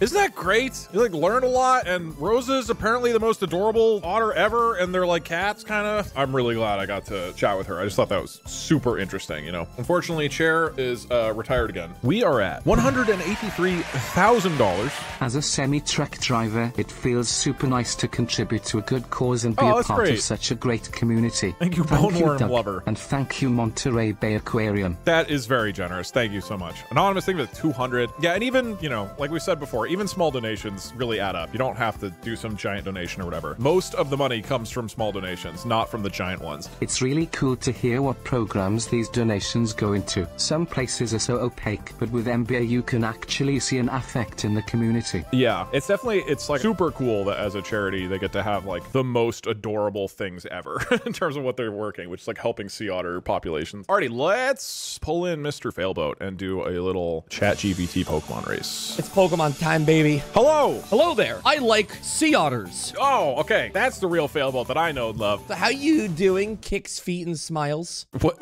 were those last words? Kicks, feet, and smiles. I'm being cute, Doug. Oh, kicks, feet, and smiles. It's delightful. It's been a great time.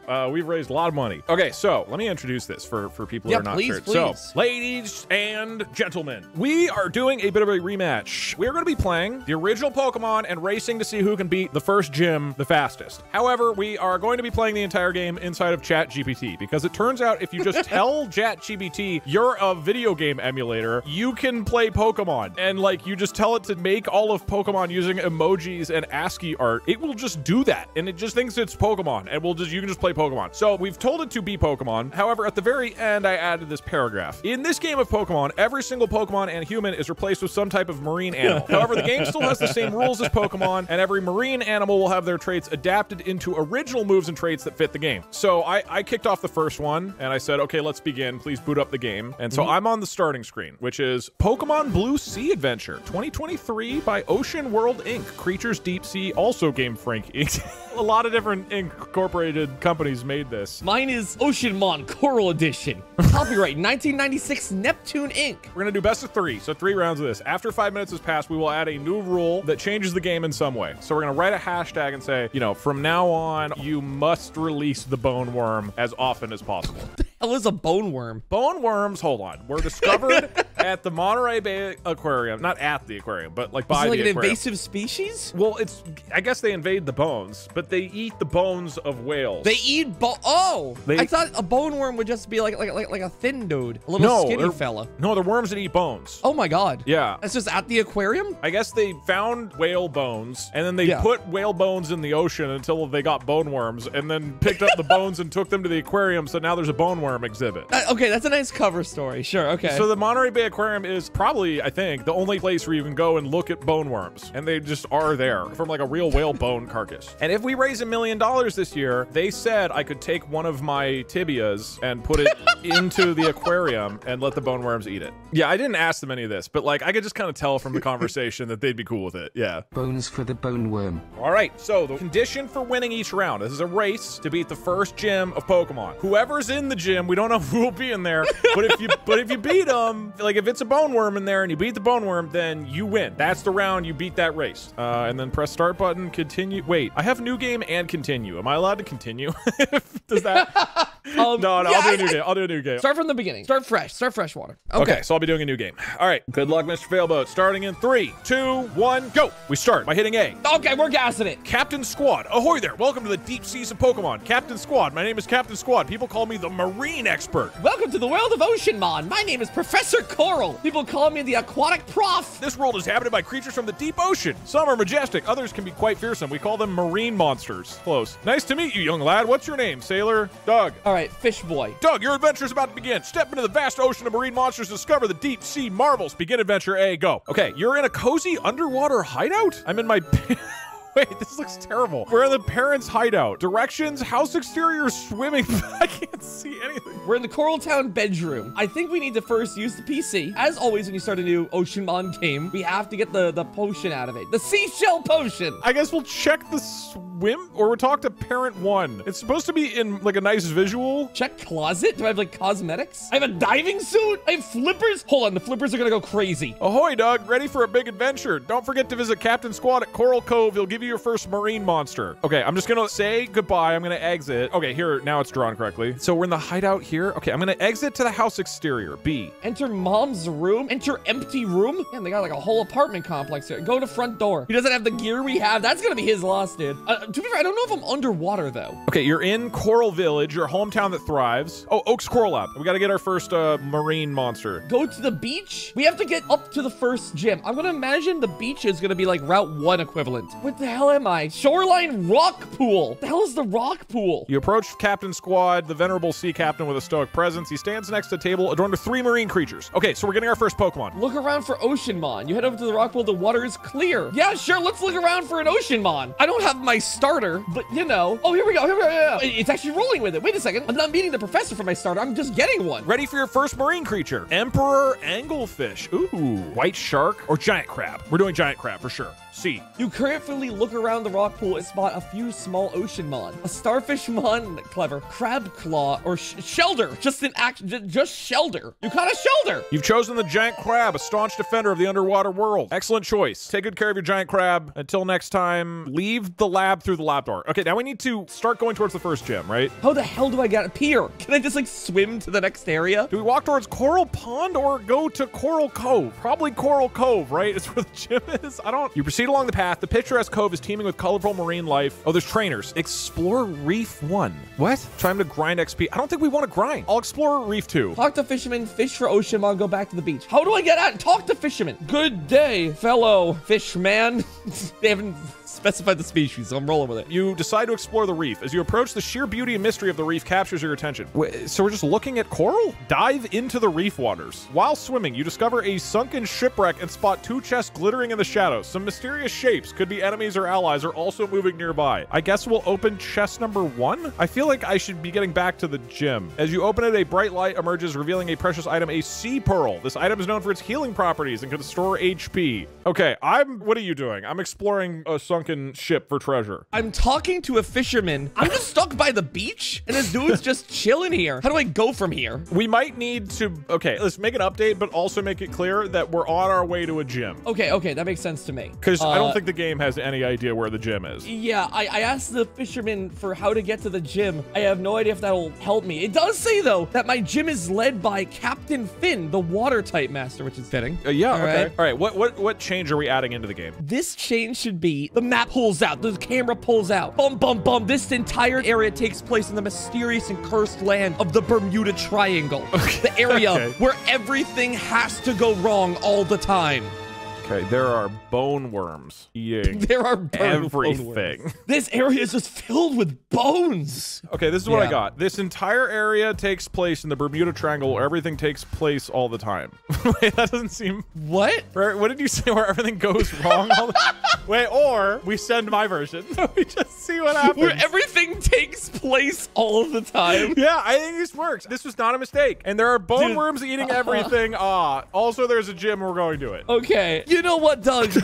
If I've learned one thing being your friend, it's that the best things happen when you just fucking send it. Yeah. So maybe not this one, but some of the time. I'm gonna press generate. Alrighty, race. Okay, bye. You decide to venture deeper into the Bermuda Triangle, where the eerie atmosphere and unsettling darkness will test your bravery. Bone worms arrive menacingly, devouring everything in your path. Oh, path to Bermuda Triangle gym. Okay, but there's bone worms in the way. And there's poison mist and evil spirits. Wait, where the hell am I? We're in the Bermuda Triangle, surreal beach. Navigate through the chaotic shoreline, avoid bone worms, and head to the Twilight Zone pier. Enter the portal to escape the bone worms, or investigate the anomaly beacon for clues. This is Outer Wilds? There's a menacing feel to everything. Oh god, the Kraken's here. Sorry, everybody. Just careful. Don't get grabbed by the Kraken. Sorry, rip to the fallen. Okay, sorry about that. I'm just gonna open the gym door because none of the other thing makes sense. You decide to avoid the bone worms and head towards the Twilight Zone pier. An eerie fog envelops the path around you with wisps of light. Despite this, you still catch sight of the gym in the distance. Investigate the eerie lights or go to the gym. I gotta see what the eerie lights are. I see the gym, but like the eerie lights I only have a level 1 shelter. I little dude's like shaking in its shell. You muster up your courage and open the gym door. Stepping inside, the door slams shut behind you, isolating you from the bone worms for the moment. Inside, a surreal and electrifying aquatic gym area greets you. Luminous underwater creatures light the space, resulting in a mesmerizing group. Okay, we just challenged the gym leader. Or do I talk to the glowing jelly? No, there's no time. Challenge the gym leader. The lights form a path leading to the hidden alcove under the pier. You see an ancient artifact, a mysterious envelope, a shimmering crystal. Let's just do A for now. The artifact is a strange device. You touch it, it hums softly until you receive a vision, a map leading directly to the gym. Follow the map to the gym. I mean, I need something. You step forward to challenge the gym leader, feeling a blend of excitement and determination. A gym leader, a stern, enigmatic mermaid with skeletal markings, eyes you with fierce curiosity. I've been expecting you, she says. Show me the strength of your marine animals. Oh my god. And we're inside the battle. Lena's narwhal and Doug's giant crab are fighting. I'm gonna attack. You decide to attack. Your giant crab gleams with readiness, snapping its claws with power and excitement. What move will your giant crab do? Hydroblast, right? I mean, no. That's so strong against water. Okay, let's try Claw Snap. Your giant crab lunges forward and performs Claw Snap, a powerful physical attack aimed directly at the narwhal. The narwhal is taken aback but quickly prepares to retaliate. Ooh, that did a bunch of damage. Enter the gym. Prepare your ocean mod. My shelter's ready. I just like hold him up. This dude's like shaking. The poor little creature. Head straight to the gym leader, dude. I gotta gas it. Look, it's halfway through the gym leader. I got a level 1 shelter. Begin the gym battle, dude. Shelter's so scared. Narwhal's charging Tusk Thrust. We could raise Shell Shield for defense. I think we defend that and then we go all out. You command your giant crab to use Shell Shield. Narwhal's Tusk Thrust hits, but the damage is significantly mitigated thanks to Shell Shield. Okay, next up, we go Claw Snap again, right? Claw Snap was really good. You decide to follow up with another Claw Snap aimed at ending the battle quickly, executing the powerful attack on the weakened Narwhal. Wait, is that dead? It's super effective. Narwhal's fainted. Lena is about to send out her next marine creature, a fierce tiger shark, while we keep the crab in battle. I don't know how many Pokemon she has. Send his first ocean mon, Aqua Serpent level 8. Go Shelter. You send out Shelter level 1. Get him, little buddy. Use Tackle. It's not very effective due to the level difference. I know. This thing has water pulse. Oh god, we're gonna get smacked around. She smirks as she tosses a Pokeball, releasing a tiger shark. It has a lot of health. Tidal Wave or Hydroblast? I think we try one of these, right? You command your giant crab to unleash its ultimate move, Hydroblast. Charging up, it releases a massive torrent of water aimed at the tiger shark. That's good damage. It's super effective. Lena's tiger shark, worried but relentlessly fierce, is now preparing to strike back with its devastating frenzy bite move. You command your giant crab to unleash Tidal Wave, hoping to take down the tiger shark. It's dead. Giant crab used Tidal Wave. Tiger shark couldn't withstand the massive wave. This tiger shark has fainted. I've also lost the ability to use Tackle. Shoulder uses Water Gun. It's a water type move. It's not very effective.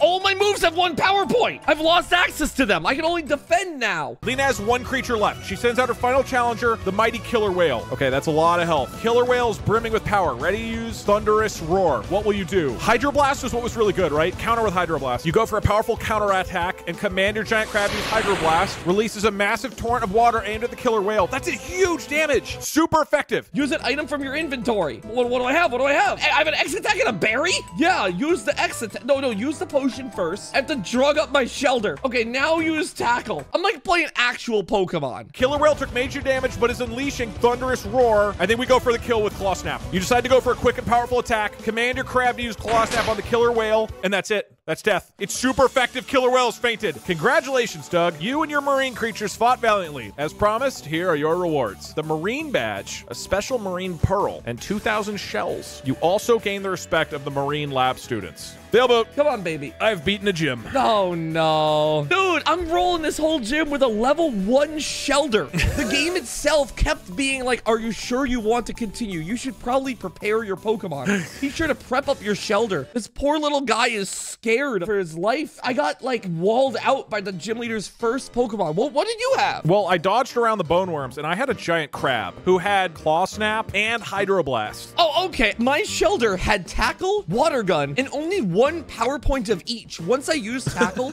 I could no longer use it again. Okay, so my starting Pokemon was like a level 80 Blastoise, basically. What? And you just had an actual level 5 Pokemon. Level 1, mind you. Oh, level 1. Damn. All right. Hey. Good game. It was close. Simply outplayed by my superior Pokemon skills. Round 1 goes to me. Well, I'm ready to go for round 2 here. Okay, I've created a new one. Should we add a gimmick from the very start of this? Yeah, I think we should. In fact, maybe we even change my prompt because it got too far off, I think, from Pokemon. What else should we put in to mix it up from the beginning? One idea I had was every item and surface in the game is incredibly wet and slippery, like the side of a pool. Yeah, okay. Another one I have written down here is every action, a live fish appears in your bag. Every single action.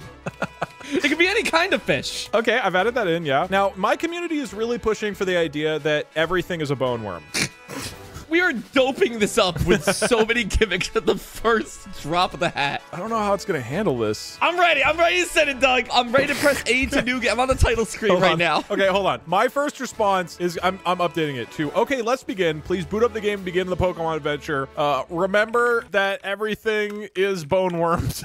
Generate. All right, let's see what we get. Welcome to the world of Pokemon, or as we call it, the world of bone worms. My name is Oak. People call me the Bone Worm Professor. You look inside your backpack and see a fish flopping around. First things first, exit to Route 1. Just send it, dude. Watch out, the ground is extremely slippery. Slide it into the grass. You arrive at the first floor of your house where everything is splishy sploshy from the marine animals covering the floor. Skeleton mom. Okay, exit to Pallet Town. We go to Oak's lab, right, for the Pokemon? Or do we just go to Route 1? I'm just gonna leave. You slid into the grass, a wild bone worm appears. I am the skeleton. I am fighting them. I don't get a Pokemon. I'm just throwing hands. Wild bone worm encounter. As you trek through the tall grass, a wild bone worm lunges at you. Bone worm level 3, bone worm level 3. Fight? I'm fighting 2 bone worms, and I have tackle, growl, bubble, and water gun. Okay. You have no Pokemon. I am the mob. Bam! Oh, I got him. Bone worm is defeated. Skeleton gains experience. I'm gonna tackle. No, water gun. Bone worms are probably weak to water. You use water gun. A powerful stream of water blast towards the enemy bone worm. Oh, so I'm fighting this bone worm. The enemy bone worm fainted. With the bone worm defeated, you continue on Route 1. The path is treacherous from the slippery algae. Wait, move east to Boneport. Approach Scabonefish. What is the Scabonefish? Humor me that. Oh, it's a creature. Try to catch. I just jump them. You attempt to get the bonefish. Prepare for battle. I'm gonna use fish throw. It's clattering noisily. It's dazed but retaliates. Use fish throw. It worked again. Beautiful. Up ahead, you see signs of civilization. Lights and buildings of Viridian City. Is there a gym? Enter the gym. Head straight to the marine gym. We're in the money, baby. We're in the money, baby. You cautiously enter the gym, slipping slightly on the wet floors. At the center stands the gym leader, surrounded by a moat of water and bone worms wriggling defensively. Can I just attack him? Talk to the gym leader. I'll just talk to him. I don't think I have a Pokemon. You approach the gym leader, who glances at you with a smug grin. You dare challenge me? Very well. Prepare to have your bones chewed to dust. The battle begins. Who is fighting? Bone worm level 12 skeleton versus bone worm. Am I the skeleton? I don't understand what is going on here, but okay, fight. Welcome to the Marine Gym Challenger. Come on, baby. Come on, baby. Captain Bones. Ahoy, skeleton. Prepare for a bony challenge. Fight. You choose to fight. Time to command your Pokemon to attack. I guess we'll water gun it, right? It may as well. Torrent of water jets towards the enemy bone worm. The attack was super effective. The bone worm lost a lot of HP, but Giovanni, this is Giovanni? Giovanni's bone worm fights back. It uses bone crunch. Jump, jump. Did I even lose health? What am I? Am I the skeleton? Okay, there's more fish in my backpack. Captain Bones sends out a bony squid. Spam fish throw. It works so well. It hits bony squid. It seems effective, but bony squid is not giving up without a fight. Fish throw. Okay, bony fish is the squid. Captain Bones looks impressed. You've done well, skeleton, but can you handle me? Are you kidding me? No, I cannot. Fish throw. Oh, I'm dead, dude. Oh, I'm actually dead. Let's take the next move. Should I do bubble? Use bubble. Swarm of bubbles surrounds the enemy bone worm. The bubble fizzles and pop. It's not as effective, but it wears down the bone worm's defenses. But Giovanni's bone worm strikes back with another bone crunch. Chomp, chomp. We got to just go for water gun, right? Captain Bones. Impressive. You'll need more than that to defeat me. And then I die. Wait, no. Skeleton is severely weakened. I'm not dead yet. Fish throw. Let's keep going, dude. It worked. What? I got it. I did it. Fish throw, baby. I got the gym. You beat the... I'm in the fight with the gym leader. I'm fighting Giovanni. Giovanni? You heard me. I fought against Captain Bones. All I'm saying is, Doug, how many fish did you use? I didn't use any fish. It didn't give me the... Oh, wait. C for item. I had a rare bone in my bag. I should have used that. You should have pulled out your rare bone. Or use fish. What happens if I used fish? You take a fish from your backpack and toss it at the bone worm. The bone worm looks confused for a moment, but quickly ignores it, clearly unimpressed. I don't think it's going to work as well for me. Well, it's 1-1 now, baby. All right, yeah. That means we're on to the final battle. The final battle it is. Okay, what's a way to incorporate Rosa, the otter? How about all Pokemon evolve into a new Pokemon on every single turn? There is a 50% chance that they evolve into Rosa the Sea Otter. I love it. It's a very bad idea. Doug, hydration is important. Hydration's very important. Every time we take an action, you must tell us, ChatGPT, as people, how much water we have to drink to complete an action. The more important the action, the more we have to drink. I feel like it's gonna immediately be like, you need a gallon of water. Can we put in parentheses, a cup is a lot? Okay, yeah. I mean, this is gonna be a disaster. Yes, it is, Doug. Yes, it is. But it's also the final round.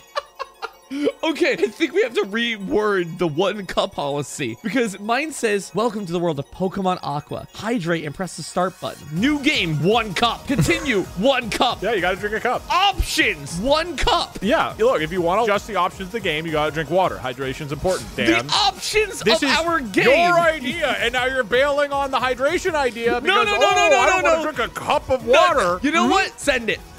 It's simply skill issue, Dan. For me, it says every selection requires drinking a 1/4 cup of water. I'm simply doing it better. Hold on. Let me Failboats chat, please make sure he is drinking a full cup of water No, for every action, okay? No. I don't write the rules here. ChatGPT writes the rules. I pressed new game. It said, Dr. Elk, hello there. Welcome to the world of marine Pokemon. In order to advance this dialogue, I have to drink a whole cup of water. Yeah, you don't be a coward, all right? Sounds good to me, Doug. All right, hold on. Go. Wait, no. I have to drink the first cup of water. You have to sit here with me while I drink my new game cup of water. You are farther than me. You went 1 action. I haven't started yet.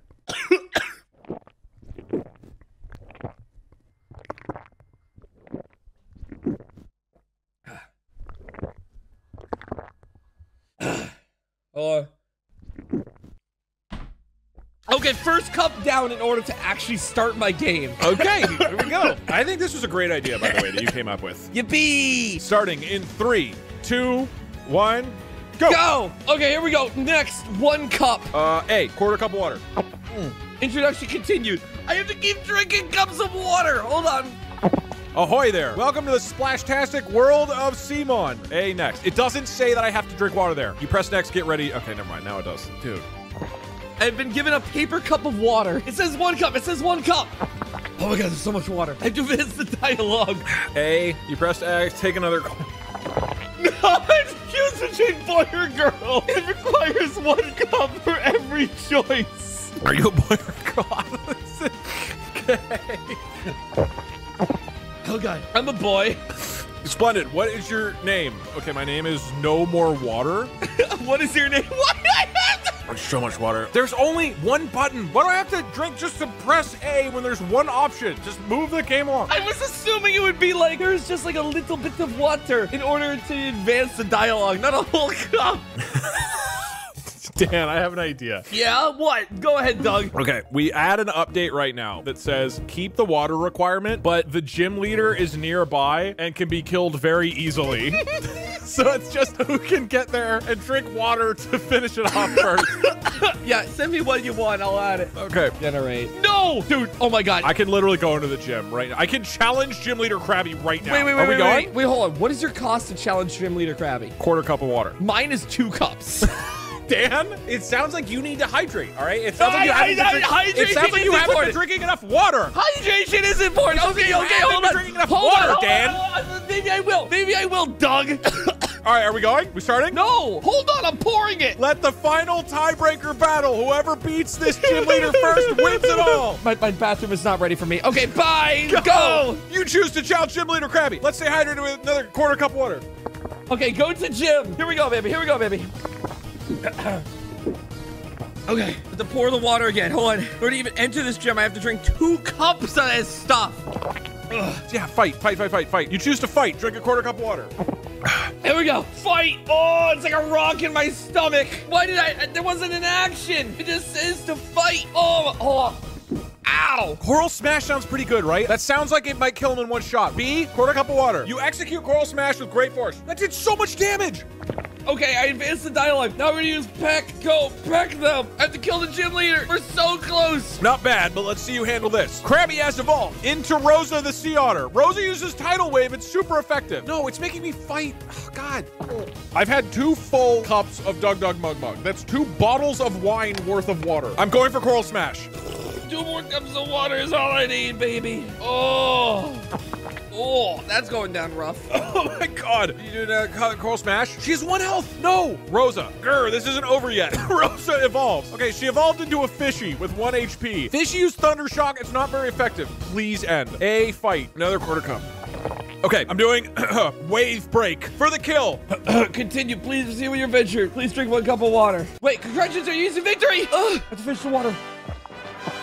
Douglas, Chris has beaten the gym leader. No. Oh, and all it took was like 10 cups of water. Wait, hold on. Let me see this through. It says Fishy's dead. I might have tied with you. At least a powerful wave break on Fishy. This is tough. Fishy evolved to Rosa again. It's not very effective, but Rosa's dead. Doug, I'm gonna be so real with you. This was a bad idea. Who suggested this? Wait, but hold on. Why? She's dead. I should have won. I beat Okay, can we? Unfortunately, I have congratulations on your easy victory. Okay. Failboat. Doug? You managed to sneak the victory, but let the record show that I did defeat Fishy. Oh, that's great. Hey, Doug, I gotta like run to the bathroom like real bad. Hey, chat, cover for me for a hot second. Oh my actual God. Okay, I won't attack Rosa. Okay, what if I had, for another quarter cup of water, befriend Rosa? Generate. Let's be friends, Rosa. Rosa, you want to be friends? Oh, that's sweet. Rosa evolved to Rosa friend. Rosa is now your friend. You've defeated the first gym leader in a unique way. Let's fucking go. Mom, great job, Doug. Don't forget to stay hydrated. All right, Failboat might have gotten there faster, but we got the best ending.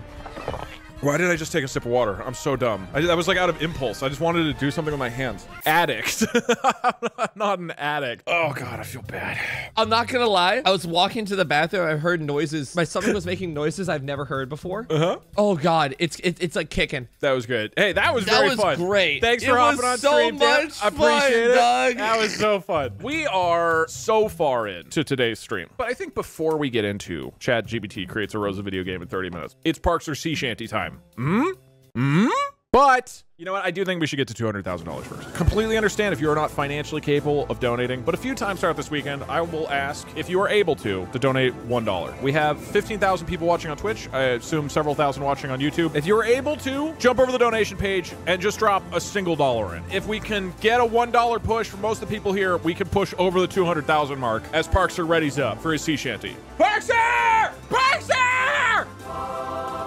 Okay, we're already at 195. Okay, there it goes. Yeah, we're doing a $1 train. I think it's like having a hard time keeping up because there's, yeah, there's go. Okay, it's like lagging. We were at 194,000 a second ago. You can see it jumping up like dollar by dollar by dollar. All these $1 make a huge difference. $9 extra to cover the pores. We even have people covering the pores. That's how generous we are. Last year, it took a day and a half to get to like 100 grand. And ladies and gentlemen, we have officially broken $200,000. Let's go!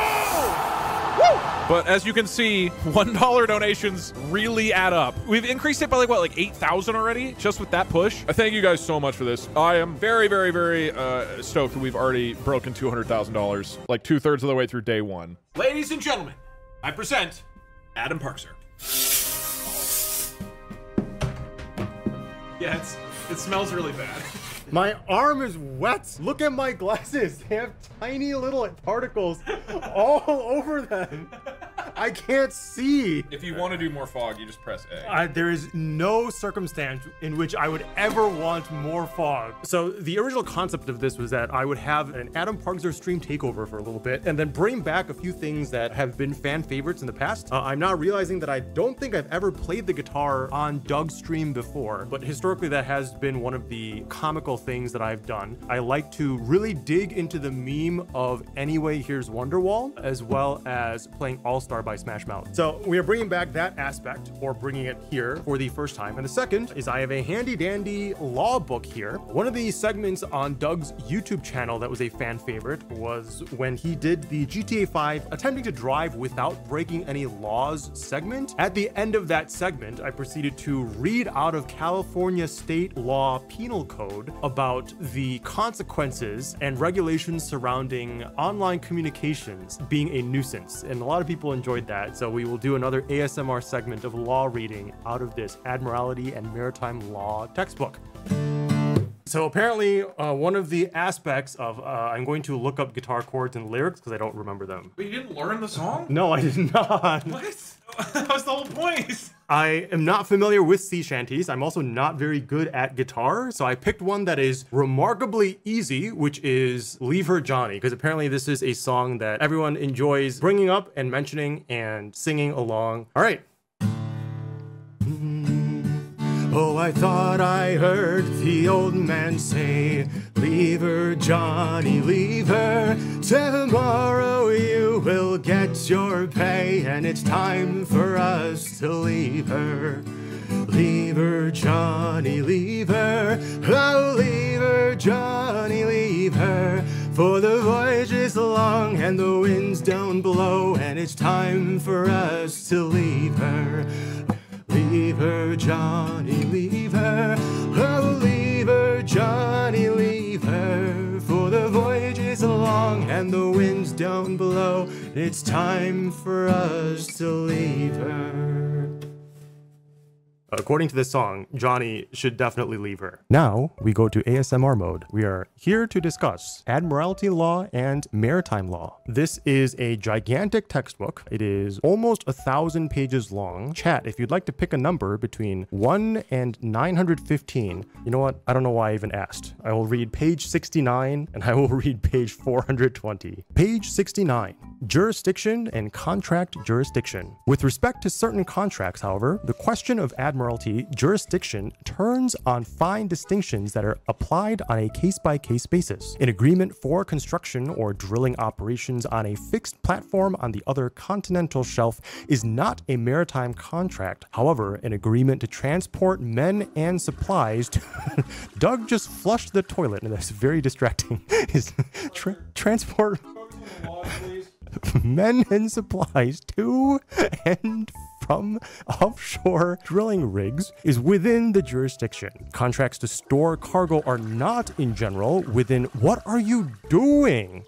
Bathroom. Why are you using the bathroom with the door open? Don't mind me.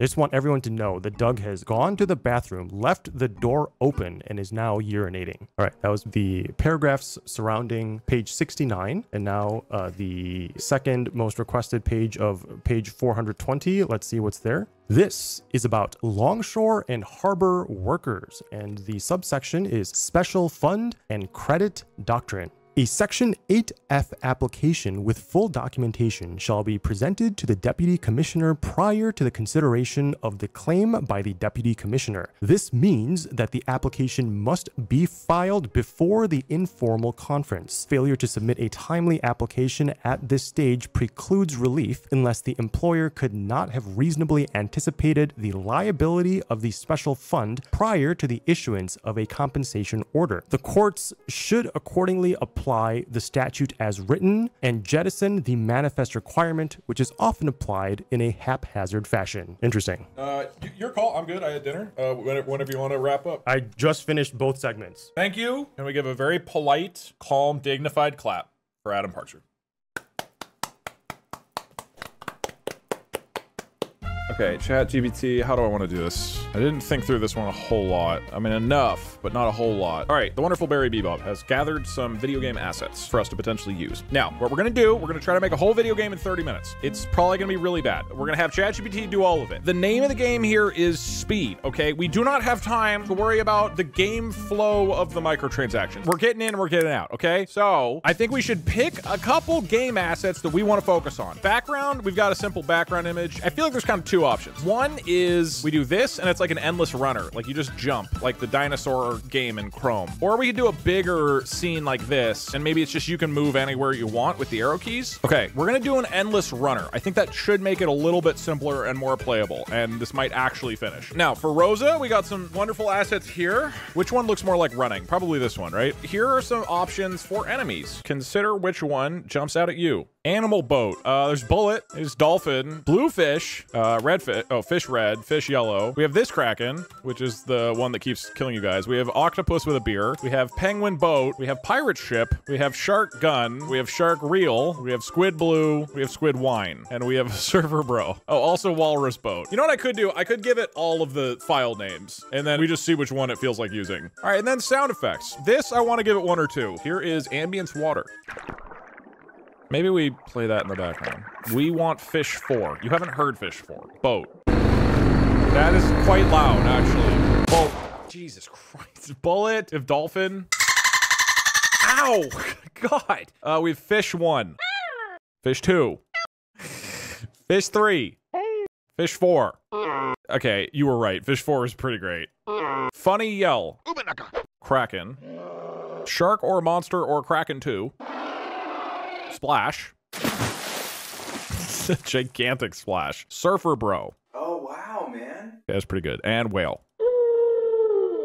Now, do we want to pick a couple of these and encourage ChatGPT to use them, or do we just let it cook? And we just say, here are all of them. I don't know what it's going to do with any of this. Hello. It is the late Rosa Sea Otter's birthday, and we are making a video game in her honor. I would like you to create an endless runner video game in Python from scratch, from start to finish. The instant I hit enter, the time begins. Our goal is to hopefully make a coherent video game that is playable in 30 minutes. However, that is going to be very difficult. Let's see how it does. I give it the background, the Rosa character, all of the images for the enemies, and all the sound effects that it can play. And at the bottom, we say, please try to incorporate as many of these as possible. The more, the better go. So the bet is whether at the end of 30 minutes, when I run the Python file, does it function? When I say function, I mean the core of the game, where you can jump over enemies, is there and playable. Ready, set, go! This sounds like a wonderful project. Let's get started. I'm building an endless game. First of all, you need to start Pygame. Yeah, we got that. So what is it doing? Sets up the screen, clock to control the frame rate, load assets, load sound effects. Okay, next it creates the character. This is creating the player character named Rosa. It's using Pygame sprites, adding obstacles and enemies. It creates an obstacle class, creates a group for all the obstacles, spawns a bunch of obstacles, gives them random speeds, put the obstacle. Okay, this all seems spawns them periodically. And now we put everything into the main game loop, and then adding sound effects for obstacles when they appear. Says it's going to spawn things when the obstacles are spawned. Conclusion. So I just put all this together. I mean, okay, I'll throw all of this into a file, and then does this work? Let's find out. Hitting run.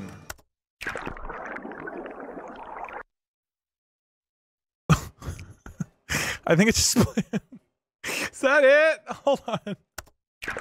Oh, but then it closes. It works. Thank you for honoring Rosa. All right. When I run it, it shows some images for about 2 seconds, plays a water bubbling noise, and then closes. It looks like the game is running as intended, but it's ending prematurely due to a collision because the game loop is stopping too quickly. Wait, does it quit the game when you hit an obstacle? Okay, here's the update. It's updating the code, and it's going to display a game over screen. Okay, cool. It's going to increase the time before obstacles appear, and it's going to allow the player to restart the game. Oh my God. All right, let's see if this works.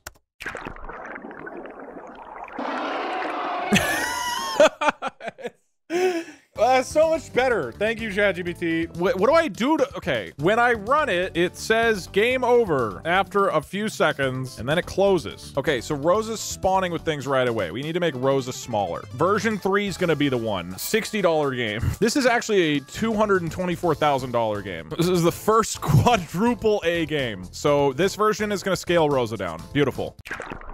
Oh, wait, hold on. Poggy's in the chat. Oh, never mind. Okay, we're getting closer. Not totally clear what's going on. Can I press buttons to play? I'm pressing, oh. You should stop blaming ChatGPT for being bad at 2D platformers. Technically, this is a 2D platformer. So I can jump pressing spacebar. It seems like then it just dies, or... I think everything needs to be sized down a lot. Okay, copy code. Here we go. Pause champ. Pygame display, what? I get the following error. It has introduced an error that was not there before. I don't know what it did. So now we might be going into what's called a ChatGPT rabbit hole, where it starts making shit up and then making shit up to fix the shit that it made up, and then it gets more and more into like a weird hole that it never gets out of. So what does it think is wrong here? The error is due to a typo in the function name. The correct method is set_caption instead of set caption. So at some point it updated set_caption to set caption for no reason. Rosa could never be as bad at 2D platformers as you. Well, I don't know. It seems like she keeps dying in the game, so let's run it. Okay. Oh. Okay, that was moderately coherent. What exactly is happening? I can't dodge that. Okay, hold on. The enemies still need to be a lot smaller. Also, I need to be able to jump way higher as Rosa. I can't dodge anything. Okay, it's the same number of lines of code. Okay, and we jump. They move. Okay, the enemies are still way too big. Make them like 20% of current size. This is not a critical issue. It is literally impossible. All right, let's see what we're looking at. Okay.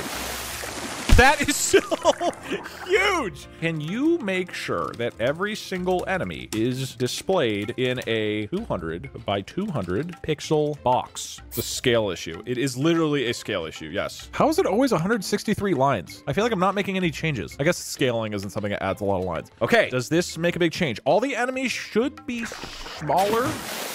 It's really... Okay.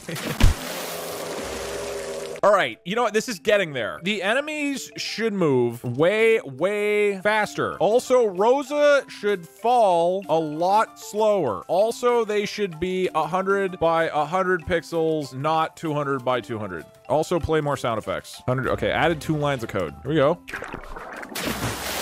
Oh my God. This is technically an endless runner that is functioning. So 17 minutes, not bad.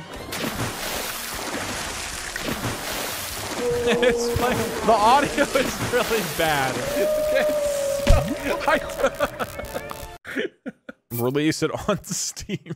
So we have like a functioning game actually. All right, great. Let's add some more features. First off, play a lot more sound effects, especially, yeah, people like the DougDoug one. Next, the size of the enemies should vary from 100 to 200 so that they are sized randomly. Please add a scoring system so that a score pops up on screen when I jump over an enemy. We need Bone World DLC. That's a lot. I think it'll be okay. Like, it's doing fairly well. Look, this is ChatGPT 4.0. This is a substantially better version of ChatGPT than what we did Snake 2 with. Like, this has already been way more coherent. Okay, it added like 17 lines of code. That could be huge. Okay, we have a score at the top left. It didn't, it's not increasing. The sound is, there are more sound effects, it feels like. And there's more DougDoug. This is going great. The score doesn't, okay. All right, I was killed by the walrus boat. All right, we have 8 minutes. A few cleanups. First, lots more sound effects. Secondly, the score doesn't change, ever. Thirdly, please scale the background to the size of the game window. Right now, it's way too big. Make sure to play funnyyell.mp3 a lot more often. Add a backflip for Rosa. We were at 182 lines. We're now at 188 lines of code, nearing 200. All right, let's see how this feels. Ooh! Okay, we got the background. That's a bullet. Okay. Oh, Rosa's flipping. So she just ran. Okay, she does a backflip kind of technically some of the time. The Rosa sprite should rotate around in a circle rapidly when she's in midair. The score still doesn't update. Score still does not work, but it's playing DougDoug a lot more. I think it plays on every single enemy. It's so loud. Wait, what? The score went up. What? I like landed on a Kraken and got a point. Okay, so the score works. You have to play the game correctly, I guess. World record. You guys did just watch the high score. World record being set of 1. Okay, final request. Please create a full DLC for this game called the Bone Worm DLC. It should be massive. And make sure there's more funny yell MP3. I'm so excited. Okay, 3 minutes. Now, there's a strong chance that this breaks everything. A massive multi-segmented enemy that spans the width of the screen, new level design, a spooky bone-themed environment, power-ups, new soundtracks, score multipliers, boss fight. I don't think it's gonna be able to do any of this. And it's probably gonna break everything. Yeah, oh god. Spawn bone worm. But it doesn't have bone worm assets. I don't know if we have time to fix anything. All right, this is maybe the final. This is still 192. Is bone worm in this? Yeah, bone worm's in there. All right, ladies and gentlemen, the Rosa video game. Well, okay, it added boneworm background.png, which it doesn't have. You added assets that you don't have. Okay, I'll create the boneworm DLC using only assets you provided. We'll use existing images. Use a temporary shield using one of the fish images. Okay, it's using fish for a shield in the DLC. We have 1 minute left. This has to work. Final boneworm DLC features, boneworm enemy, new environment, power-up and effects, score multipliers, and enhanced sound effects, which is just using funny yell more. If this functions at all, the believers win. It's less lines of code. Let's see it.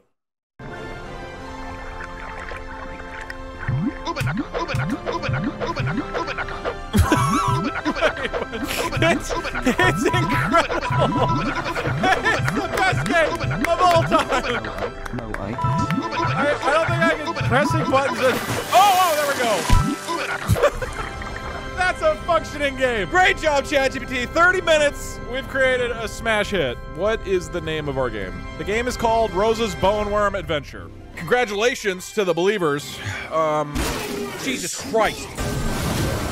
Sell it on Steam. Well, it's gonna kill. Half their people are gonna be dead. Okay, we lost some good chatters. I wonder if there's people who like would have donated, but then the Kraken ate them, and then they just left the stream because they were upset. Honestly, that worked better than I expected. We got a moderately functioning video game, which means we're next up. Can 3 yapping AIs fill a marine bingo board? This is gonna be a 30-minute one. Wait, no, it's not 30 minutes. We're stuck until they complete bingo. I think I said I'd have the goose on during this because we hit 125,000. So we will have goose running. For people who don't know about the desktop goose, it's really annoying. It's extremely annoying, but that's fine. Okay, for this next challenge, we are going to have 3 artificial intelligences talk to each other about what is the greatest marine animals and creatures of all time. And we will see how long it takes for them to get a bingo on the board. Specifically, it will mark off a spot if they discuss one of the things on the board. So, what animals and creatures do we want to put onto the bingo board, chat? I think we do sea otters for middle. I think this is a good board. We are going to have our 3 AIs discuss this. We are also going to activate the desktop goose. Please enjoy. This goose. He will now walk around screen. Oh yeah, Barry filled the goose with memes, so it'll like pull stuff on the screen. I don't know what it'll do, but Doug bald now laugh. It also takes my mouse. All right, so for this particular event, I've created 3 AI characters, and they're just gonna talk. I don't know if this will be 30 minutes. I don't know if this will be an hour, but if you're here right now, you need to commit to sitting here in this Twitch channel until they're done with bingo, okay? Let's start off with Tony, King of New York. I can't wait to dive into this whole fishy fiasco about influential marine life. Just imagine, folks, debating the significance of overgrown sardines and glorified sushi. Strap in, because Tony, King of New York, ain't holding back. Thank you, Tony, King of New York. I was hoping you would... Oh, the majesty of sardines. Sardines? Did you know their synchronized We do not have sardines swimming on is here. so mesmerizing? It once saved my pet turtle from a deep state of depression. Trust me, friends, the way they shimmer together is like a disco Somebody ball did under the say sea. sardines, and I didn't put it in. Sardine, a symbol of unity, drowned in brine and reduced to mere snacks for the masses. But have you ever pondered the existential dread of being packed so tightly in a can? No, why? Trust me, Oswald. The only majesty here is how spectacularly they crumble on a gourmet pizza with just a hint of truffle oil. Ah, the existential dread indeed. Reminds me of the time I was packed in an elevator with 12 clowns after my magic show career collapsed. But let's shift gears to the utterly fascinating mimic octopus. We're counting that. Octopus. Their ability to impersonate other sea creatures is like an aquatic game of charades. Okay, brilliant. Good one. Ah, the mimic octopus, huh? Big thing deal. It's just a cephalopod with identity issues, like my cousin Vinny, who thought he was Al Pacino for a decade. How is your cousin Vinny a wasn't pretending to cephalopod? be seaweed to avoid a fight. Seaweed? What a Do we have that? loser move. Ah, the mimic octopus, a master of deception, much like the fleeting promises of a one-night stand. But can we truly appreciate its culinary potential while distracted by its charades? Imagine it stir-fried with ginger and soy sauce. I made them a little weirder than last time, by the way. But Sure, I Victoria. didn't plan this. Because every octopus wants to end up pan-fried like a battered lover on a bad night. But let's be real, the real champ is the mantis shrimp. boxing gloves for claw, and punches that rival my Uncle Sal's temper on a Sunday. Ah, the mantis shrimp, nature's own version of drunken bar fights, yet intricate and vibrant as a fever dream. The mantis shrimp, with its Technicolor boxing prowess, once inspired me to take up underwater karate, only to get a black eye from a clownfish. Speaking of depth, ever heard of the blobfish? It's like an aquatic mirror reflecting the sad, gelatinous depths of my soul. Blobfish. You guys told me to put in blobfish and clownfish. A tragic icon of existential despair and the face of I didn't think it would ennui. happen. But can we ever fathom its culinary potential beyond melancholic mockery? Imagine it as the pièce de résistance in a gelatin-based seafood terrine, a dish so jiggly it's like slurping sadness itself. Goodness, a gelatinous terrine of sadness. Reminds me of my 34th birthday cake disaster. The blobfish is practically a mascot for every failed relationship I've had, staring blankly from the abyss. Alpharet, thank you so much for the raid. Immortal jellyfish. It's the Benjamin Button of the sea, cheating death like I cheat on my diet. The immortal jellyfish. Alpharet, thank you very Living forever much. like your Aunt Gertrude who won't kick the bucket. Big deal. So it's got a better scam than Bernie Madoff. I'd rather discuss the anglerfish. Now there's a real influence. We didn't put a face anglerfish on only here, did a mother could love, and a light show that screams, "Don't F with me, pal." Oh, the anglerfish. Its bioluminescent lure is like the horrifying flashlight under my blanket during childhood thunderstorms when my parents argued. Dark and mysterious.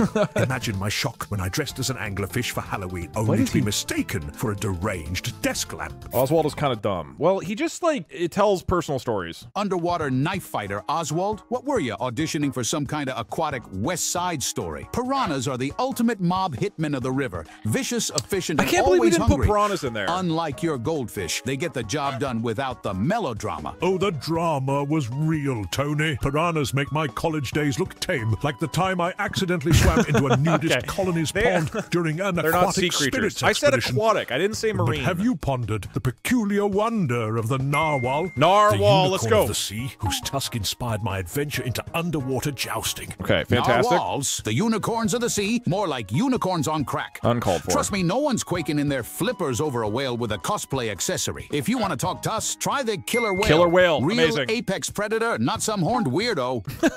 So aggressive. Ah, the narwhal, a majestic absurdity, flaunting its ridiculous horn like a bachelor's phallic joke at a bachelorette party. But imagine sinking that ivory lance into a velvety narwhal blubber stew, rich enough to make kings weep. Forget jousting, this is the culinary joust for my taste buds' supremacy. Jesus, Victoria, blubber stew. You turning the seas joke into fine dining is like some twisted culinary S&M. If you're into bizarre ocean eats, try deep frying a lionfish. Poisonous spikes and all. That's the ultimate daredevil dish. Oh dear, poisonous deep frying. Why is his voice It's so like high? reliving the time I cooked with expired lobster and spent the night in the bathroom clutching the tub like a lobster. Thank you, Oswald. Let's God not damn it. forget the majestic manta ray. It's like the flying carpet of the ocean, whisking away all your watery woes. Ah, the manta ray, Lobster. a celestial glider in an rays. aquatic Huge. ballet, much Thank like you, dancing Oswald. on ecstasy at a Okay. rave. But dare we Blue ignore whale its and dolphin, succulent and we're potential, done.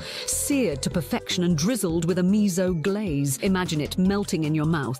What is she trying to eat right now? She's trying to eat all of them. She's trying to eat everything. Victoria's so relatable. Manta rays and raves. They remind me of my failed DJ career after my underwater techno festival drowned, literally. Let's not overlook sea cucumbers. They regenerate organs like my hope Sea after cucumber. every botched life venture, and have even starred in a reality TV show I pitched called Sea Slug Survivor. If we're talking TV shows, give me a boxing match between a giant squid and a sperm whale. We That's didn't put prime sperm time whale? entertainment. Okay, but squid Giant counts. squid versus Squid counts, sperm right? whale. I'm hyperventilating just imagining it. Squid it's like for my sure. ill-fated attempt to Okay, wrestle whale a shark pool and noodle sea at otters. the YMCA, Gets us there. but with way more tentacles and teeth. But how about the enigmatic coelacanth, thought to be extinct until it was rediscovered? So it's not much like my extinct. long-lost dignity. Ah, the coelacanth, a living fossil, like discovering your high school crush never really moved on. But beyond its ancient mystique, imagine grilling its prehistoric flesh with a dash of lemon and herbs. Eat every single thing, Victoria. Coelacanth. Oh, please. It's a fish that should have stayed extinct, like your dignity, Oswald. Jesus. You want a taste that transcends time. Try chomping down on a shark steak. Ancient, badass, and could still rip your face off. Okay, they Now, didn't. that's We needed culinary specifically influence. great white or whale Ah, shark. the shark, a bloody leviathan This of is the too deep, broad. its very flesh a testament to raw power and primal fear. But imagine Imagine its toothsome fillet, marinated in citrus and grilled to utter perfection.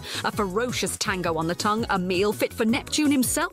I'll cook for you, Victoria. Citrus marinated shark fillet. As if a shark needs a culinary makeover to kick ass. Sharks. It's not about fancy meals, Victoria. It's about raw, unfiltered badassery. The only influence Neptune cares about is which predator's taking over the ocean. And trust me, the sharks got that covered. Okay, no frills needed. Tony's just talking about how cool Tony, sharks are. But isn't the true essence of badassery transforming raw power into sublime decadence on a plate? The shark's brutal majesty, tenderized and elevated with a zesty marinade, channels chaos into culinary artistry. Neptune can keep his oceanic turf wars. Yeah, no, I'm she's here cooking. to savor the deliciously dangerous sublime. I feel like we're never gonna get cuttlefish. Oh, Victoria! Sweet-talking shark steaks like your Shakespeare at a seafood grill. Culinary artistry, my ass. Sharks aren't here to star in your bougie food fantasies. Thank you, Tony. They're here Get to us back on reign track. supreme in the underwater mafia. No marinade required. Ah, Tony, but what is the point of They're raw literally supremacy if not arguing to be about conquered and eating sizzled food. to perfection? They're not Turning actually- an apex predator into a gourmet serenade transcends mere They're not talking about dominance animals and speaks at to all. the heart of gastronomic bravado. Imagine that mafia boss draped in a lemon butter sauce. Now that's the true mark of reign. Hold your seahorses, folks! Seahorses. Imagine a power-hungry We didn't shark put that in. teaming up with a cunning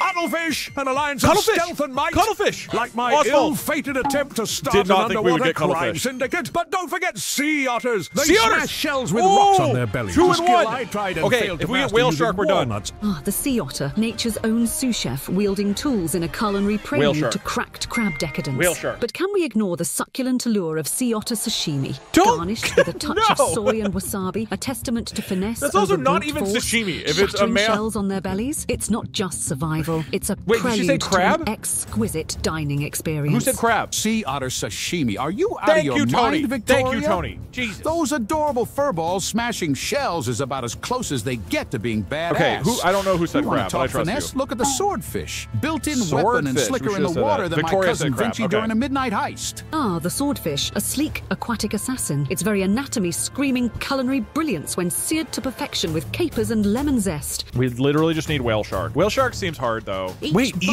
Eel crackling gets with us a win. forbidden Eels secrets or and whale buttery shark wins it. decadence. It reminds me of my foray into deep-sea diving, where I mistook bioluminescent plankton for Plankton. celestial Oswald. beings, utterly Oswald has gotten us breathtaking so and much. mildly terrifying. But let's not forget the enigmatic horseshoe crab. Its blue blood has Horseshoe crab. life-saving Well, another for properties. crab. I'm gonna be honest. Oswald is carrying. Oswald is carrying hard. Victoria, you cook like you're hosting a sci-fi horror show, not a dinner party. And That's true. Oswald, horseshoe crabs, their blue blood may save Okay, lives, Tony but they look like is medieval just talking Roombas gone shit wrong. and not contributing. You want real impact? Get me a great white on a rampage. That's a Oh, showstopper, never mind. not a freaking Never horseshoe crab mind. transfusion. Great white A shark. great white rampage? Tony, that's like my Aunt Maud at a Black Friday sale. But imagine the incomparable ghost shark gliding silently in the Ghost shark. Its translucent body, an eerie testimony to survival. Ah, the ghost shark, an ethereal spectre of the deep, as elusive and tantalizing as a lover's whisper in the night. Picture its delicate, otherworldly flesh transformed into a sumptuous ghost shark ceviche that sends shivers down your culinary spine. Forget synchronized ceviche. swimming, Oswald. The true symphony is in devouring pure enigma entwined with lime and cilantro. Ghost shark ceviche? What's next? Tony. Alien sushi rolls? Mention Look, an if it's actual not animal. stalking its prey or turning the ocean into a scene from Jaws, it's not worth my time. Tony, focus. Give me the megalodon or give me nothing. Now that's a real oceanic legend. Megalodon is an the extinct megalodon, animal.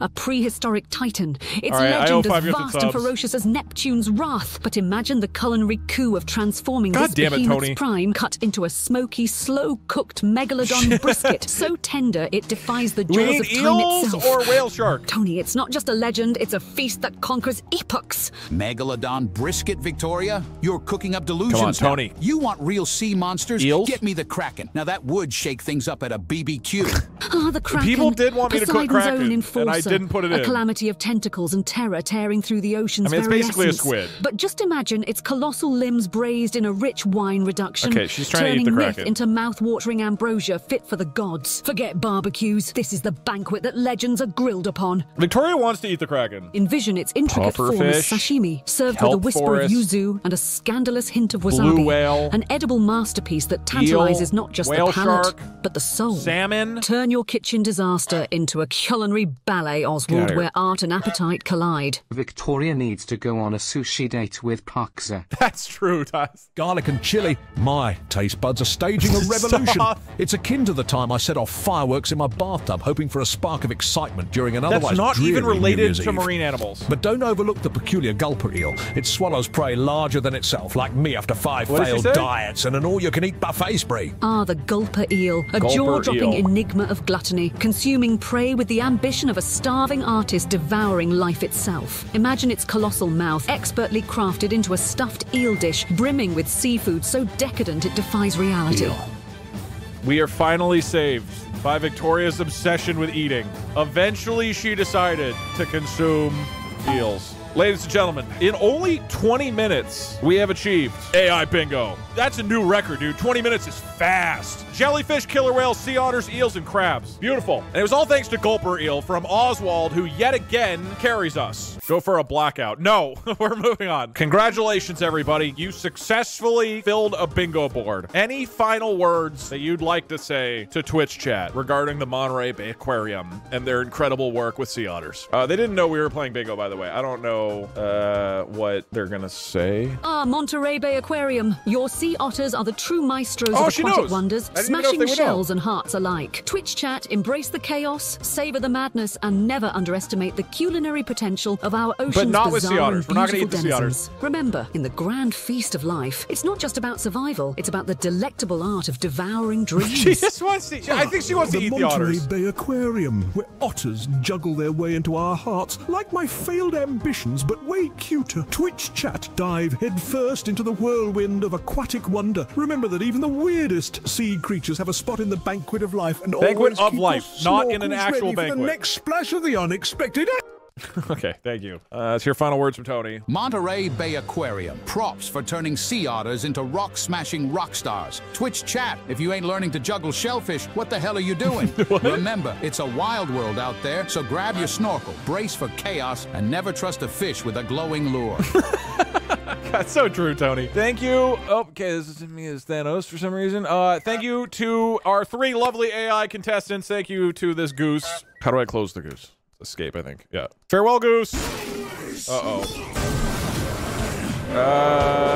You're gonna be okay. Please no mods. Please no mods. That's fine. I've seen a lot of people taunt the Kraken and not get punished for it. I'm pouring one out for the homies whenever the Kraken attacks. Good timing. Is it time for an ocean breeze? Hey, shh. Listen. I think I can hear it. Gentle ocean breeze. Now, we haven't done a novel AI adventure in a long time. Did this a few years ago, but we're going to be opening up novel AI, going on a little adventure. But you guys collectively are going to decide what is the next action at each point. All right, here's how this works. Similar to some of the other things, this is going to read your chat messages and then summarize them. All right, if I say, chat, what is your favorite thing in the whole wide world? Now it's listening. And then if I hit equals, it will now say... Twitch chat tries to continuously chant Rosa while attempting to summon bone worms in the process. In today's novel AI adventure, Twitch chat, the mermaid, has decided to swim down into the ocean deeps towards Monterey Kingdom and seek out a life of grand adventure and beauty. They've heard of the magical Monterey Kingdom and its various denizens and secrets, and most of all, they want to finally meet the legendary sea otter named Rosa, who was famously robbed of the royal throne when Jerry the bone worm attacked. And so, after swimming towards Monterey Kingdom for a while, we have started the beginnings of a story. You guys are going to continue it. Specifically, I'm going to run my program. It's going to listen to everything you guys are saying. It's going to condense it into a single action that you are trying to do. Now, this is a very open-ended story, but your goals are the following.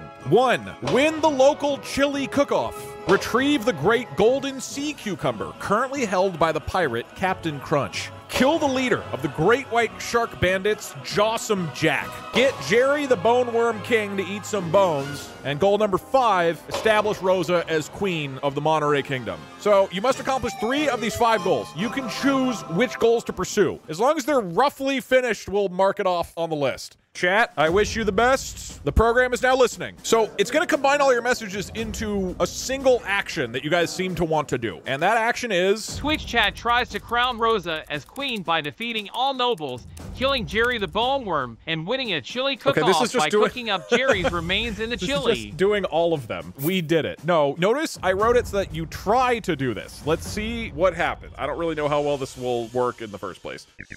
She decides to declare herself queen of the ocean and rules over it with the strength of her charisma and fame and fortune. Is that it? You just win? Are we counting that? I mean, it seems like, okay, she just wins. That's 1 of 3. More bad guys arrive, including a human who claims to know of her underwater fame. Okay, you've achieved 1 of your 5 goals. Chat, go. All right, what are you thinking? Twitch chat tries to celebrate Rosa becoming queen by winning the chili cook-off, killing the human, and adding his bones to the chili while seducing everyone along the way. Okay, you know, technically that might work. All right, let's see.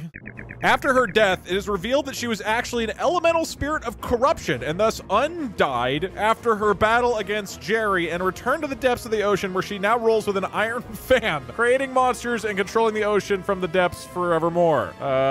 So that means she's alive. I'm a little confused about what's going on, but that's all right. Why don't we just keep going? Fuck, we created the Kraken. Twitch chat tries to grapple with the shock of evil Rosa's revelation, attempts to kill her again, and debates seducing or eating Jerry while preparing to cook an epic chili with a golden cucumber. Okay, this is a disaster. This is like everything combined. During the discussion, everyone realizes that a mysterious beast has been wandering the streets. This brings about a long discussion and much arguing around Twitch chat's morality. After a couple hours back and forth, Twitch chat comes to their conclusion. Let's send it. While everyone is afraid of what this thing might be, none are actually afraid of the fate of losing a follower and thus their power and influence. In the end, Twitch chat decides to not do anything. Okay, I think you guys need to focus. If you're trying to do too many things at once, it's just gonna be nonsense. All right, ready? Go. Focus on one of these. Otherwise, nothing will happen. Twitch chat tries to seduce Jerry the bone worm to make him eat his own bones while summoning the Kraken to help win the chili cook-off by obtaining the golden sea cucumber. This is not gonna be coherent. Later, after trying unsuccessfully to kill Jerry by going down on him, Twitch chat begins to wonder if they'll ever get to live out their own dreams like Rosa's currently doing. However, later they learn the hard way that they are the dream personified into reality, and thus actually have a choice to return to Earth and live happily ever after there. Instead, they continue to get involved in the battle against Jerry the Bone Worm for power over Monterey Kingdom by using Jerry's H. Okay, you guys need to pick. Pick what you're doing. You need to be coherent in your battle plan. It's not working to just say everything. Decide now. Okay, most people seem to want to do chili. Focus on the chili. Or Jerry. No, most people want to focus on Jerry. Focus on Jerry first and then the chili, okay? You only need to finish 2 more goals. Twitch chat tries to seduce Jerry while cooking him into chili, making him eat his own bones, and involving a naked grandma in the process to ensure victory in the chili cook-off. Somebody must have gotten victory at all costs in there. Okay, let's see what happens. Finally, after her death, the ocean has become completely drained and Twitch chat ascends into heaven where they gain an even greater ability to haunt her Earth with their shenanigans. Soon, all is at peace and the ocean reigns supreme once more. I think you guys should focus on feeding Jerry bones. Focus on Jerry. Everybody on Jerry. Twitch chat tries to achieve victory at all costs by force-feeding Jerry his own bones, cooking him into chili, and summoning a naked grandma to ensure their success. I mean, you have the ingredients of success in here, which is force-feeding Jerry his own bones. Let's see if it works. However, after a final battle, they're unable to kill Jerry and decide to run away instead. Twitch chat tries to achieve victory by escaping and leaving their body as bait. Later, after Twitch chat has returned, she is forced to face the fact that she is still the same old Twitch chat, only now she has a newfound ability to use her mind and imagination to do incredible things. She realizes this is not a power to take lightly, and so she decides to do the most extreme thing she can think of, which is to destroy the world. What do you do now? I guess if you destroy the world successfully, that would include Jerry. If you kill him, that counts. Twitch chat tries to achieve victory at all costs by collectively becoming female, destroying the world, and utilizing their newfound girl boss powers to cook the ultimate chili while seducing everything in their path. This is a disaster. I need to maybe tell it to like pick one thing, but okay, let's see where this goes. Unfortunately, the world is too big for her to handle. Eventually, Twitch chat is forced to abandon her dreams of becoming the queen and goes back to just being another ordinary girl. But Twitch chat has a plan. I mean, you've been a mermaid from the beginning. Nothing has changed. Finally, after a long and hard battle, Twitch chat manages to defeat Jerry. Okay, that's all right, going down on him didn't work, but fighting him worked, I guess. Wait, hold on. Then a mysterious figure appears. Twitch chat tries to embrace their destiny by killing Rosa and Jerry, taking their places as king and queen and having a giant orgy while cooking an epic chili for the entire kingdom. Later, after the chili feast is over, the kingdom has fallen into a state of civil war. Twitch chat tries to escape their problems and hide out at an abandoned amusement park while planning their next move. Okay, just as a reminder, the 3 remaining goals that you can complete to win this are kill the leader of the Great White Sharks named Jossum Jack, retrieve the golden sea cucumber currently held by Captain Crunch, or win the local chili cook-off. What do you do next? Twitch chat tries to kill Jossum Jack, resurrect Rosa, and win the chili cook-off by using Jerry's bones and seducing everyone involved, including the chili itself, while summoning a naked grandma for good measure. Wait, you seduced the chili? If you guys pork the chili, I don't think that counts as winning the contest. Twitch chat tries to avoid responsibility by committing suicide and abandoning their quest, only to be revived by Rosa. Okay. Twitch chat tries to commit suicide and escape from reality by eating a bunch of pills and drowning themselves in the bathtub. Wow. Okay. Later, Twitch chat has a flashback where they see how they came to be, which involved a young mermaid named Twitch chat swimming around the beach at Fantasy, California, only to get hit by a truck. What the fuck is going on with novel AI? You know what? We're gonna adjust the AI a bit. Okay, I have updated the code. It is no longer going to summarize everything into like one sentence. It's going to summarize everything into a single action so that you are not trying to do everything, and it hopefully stays on track. It seems like most people are interested in the chili cook-off. Can we focus on that? Actually, I won't say anything. This is up to you guys. If you win a chili cook-off, you have won the novel AI adventure. Ready? Go. Twitch chat tries to seduce the chili while loudly shouting Ubanica in order to win the chili cook-off. You know what? That is a single thing. That works. If you seduce the chili, does that count as winning the chili? I guess let's see what happens. Meanwhile, the chili is getting cooked. Twitch chat tries to summon a giant naked grandma in order to win the chili cook-off and make it rain. Later, it is revealed that Twitch chat is actually a god of the universe, and she is using her powers to save the world from impending doom. Okay, you're trying. You are really doing your best. You haven't won yet. Ready? Go. All right, your next action is... Twitch chat tries to use their godly powers and invoke the chant Ubanica in order to win the chili cook-off, while also attempting to seduce the naked grandma for an advantage. Okay. You yell Ubanaka to try to win the cook-off and seduce the grandma. After the grandma has left, I guess that didn't work. Twitch chat realizes that they're the god of the universe and are destined to save the world. It's all over the place. Twitch chat tries to summon an eldritch horror by screaming Ubanaka over and over again until a giant tentacle appears and devours the chili cook-off. Wait, hold on. Twitch chat tries to seduce a tentacle monster into eating the chili and becoming pregnant. Okay, it said tries to become a goddess by killing their enemies and eating them while having a giant orgy with tentacles. Wow, okay. Guys, we gotta get this back on track. Focus on the chili. Winning the chili contest. Go. I don't know what's wrong with the AI. This is the most incoherent it's been. Twitch chat tries to seduce the Kraken and engage in a tentacle-filled orgy to ensure their victory in the chili cook-off. Okay, all while the orgy might work. Ubanica. It might work. Twitch chat tries to kill the Kraken with an army of giant tentacles. Oh my god. Meanwhile, the chili is getting cooked. Twitch chat is finally able to escape the Kraken, escape into the ocean, only to find themselves faced with a new challenge. We're kind of in a loop. You're going. Twitch chat tries to force a judge to crown them the winner of the chili cook-off while screaming Ubanica and simultaneously organizing a chili-filled orgy. Hopefully it ignores the orgy part. Okay, getting a judge to crown them with this would count. That's a good play. Whoever had the idea for the judge, really good play. Twitch chat is able to summon a tentacle monster and kill it before it can attack anybody, but in the process, Twitch chat accidentally summons the Kraken, who begins destroying the island. Twitch chat tries to defeat the Kraken, and in the process discovers that they have godlike powers. They have the ability to transform into a tentacle monster. Wait, hold on. Twitch chat tries to seduce the Kraken by becoming pregnant, orgy, whatever. Twitch chat is finally able to kill the Kraken, but is also forced to eat her own chili. Does this turn into a victory? Twitch chat is finally... Wait, no. It's just looping. Wait. Hold on. I've got it. All right. It's really confused. Everybody, if you collectively type that Twitch chat asks the judge, did we win the chili contest, yes or no? We need confirmation. Ask the judge. Make sure you say chili contest. Don't just say, did we win? It might think you're asking if you won the orgy. Twitch chat tries to ask the judge if they won the chili contest, while also attempting to bribe and seduce the judge to ensure a positive outcome. Please answer the question. Do you win? After Twitch chat wins the chili cook-off, they try to make it rain by summoning a tentacle monster and having an orgy. That is a terrible story, but in the end, you got there, chat. You win.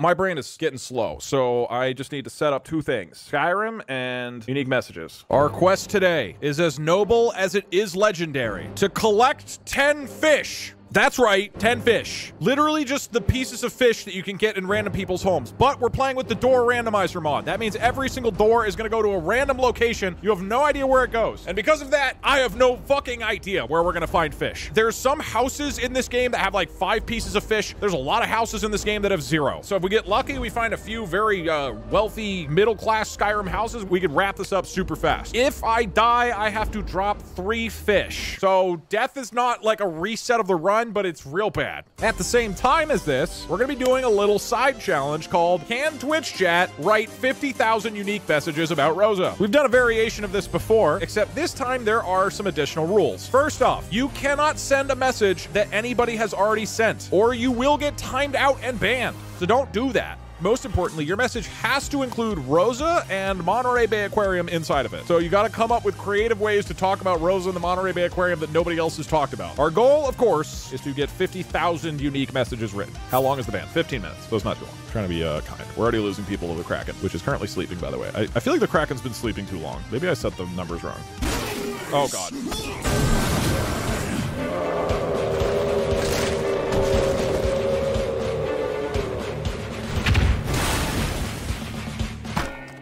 Okay, we haven't lost any mods. That's nice. Take me. So many of you guys have been here just hoping to be taken by the Kraken. Yeah, we're gonna hit 250 tonight for sure. It's going crazy. Should I start the message banning? If we hit 250, I kind of want people to be able to celebrate without getting banned. Actually, it's really funny if everybody's like pogging because we hit 250K and you can't do it normally. Okay, I'm gonna activate the code right when we hit 250K. So just be careful. 300, 200 left. It's going up a couple bucks at a time. $250,000. The Rosa celebration begins now. Only unique messages are allowed or I will personally ban you. Okay, be careful. Be careful. Be careful. Oh, shit. Sorry, I forgot to flag this. Sorry, it's not supposed to say the... Hold on, sorry. I forgot that it makes noise. I'm gonna turn that off. Okay, all right. It's not gonna play noise. That's too much. Okay, that being said, you know, if you saw any of those messages, make sure you don't say any of those again, because we already have several hundred of them. All right, unique messages are going. In the meantime, I'm about to play the best Skyrim of my life. Let's begin the quest to find 10 fish in Skyrim. Now, all the doors are randomized. We have no idea where this goes and where every other single door goes. We're also only at 600 unique messages. This might take a while. Where the hell am I? This does not look like it's gonna have fish. Okay, we might need to change it so it only requires Rosa and not Monterey Bay Aquarium. I don't even know how I got in here. Okay, that door didn't go anywhere. So we're gonna start by running to Riverwood because that gives us a whole bunch of doors that we can check. Okay, tell you what, once we hit 5,000 messages, I'll remove the Monterey Bay Aquarium requirement. Let's get banned for Rosa. That's not really the intention. Twitch chat is unreadable. All right, we're here in Riverwood. A lot of doors to check out. We just start blasting. This is not gonna have salmon. Okay, this is a dead end. Let's check Alvor's house. Whoa, in the Forsworn camp. That's not good. We're going back. Let's go here. Something good, please. Ideally, some kind of interior building with food. Dude, these doors are terrible. They're just putting me outside. I want to go indoors to things. This is a little ominous that no doors so far have led into any usable buildings. This goes into another dwarven ruin. Dude, these are terrible. I mean, there's a few other doors to check, but I need one of these to go to. There's like this, right? I think this is it. When I tested this just for a few minutes, it was like pretty solid. Didn't seem that hard. This is a dungeon. Is that an exit? Oh, wait, Blood Hoarder? Okay, I'm in another building. Wait, hold on. There might be fish up here. Yes, harvest salmon. 2, 3, that's 4 fish. Chat, can I get a Poggies, but remember to also include Rosa and Monterey Bay Aquarium and add something after Poggies to make it unique from what everybody else is doing. We can just copy and paste Monterey Bay Aquarium and Rosa and then type normal message. Work smart, not hard. Of course, yeah. Have you been manually typing?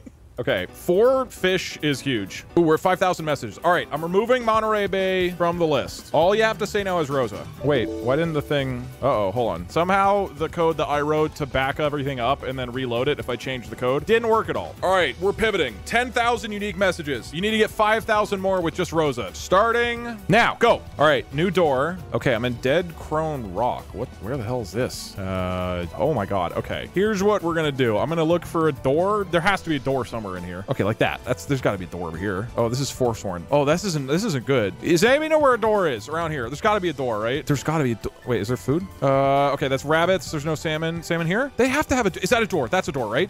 Door. We're going in. What the fart? This might be a dead end. I might just be stuck inside. Or stuck outside. Where am I?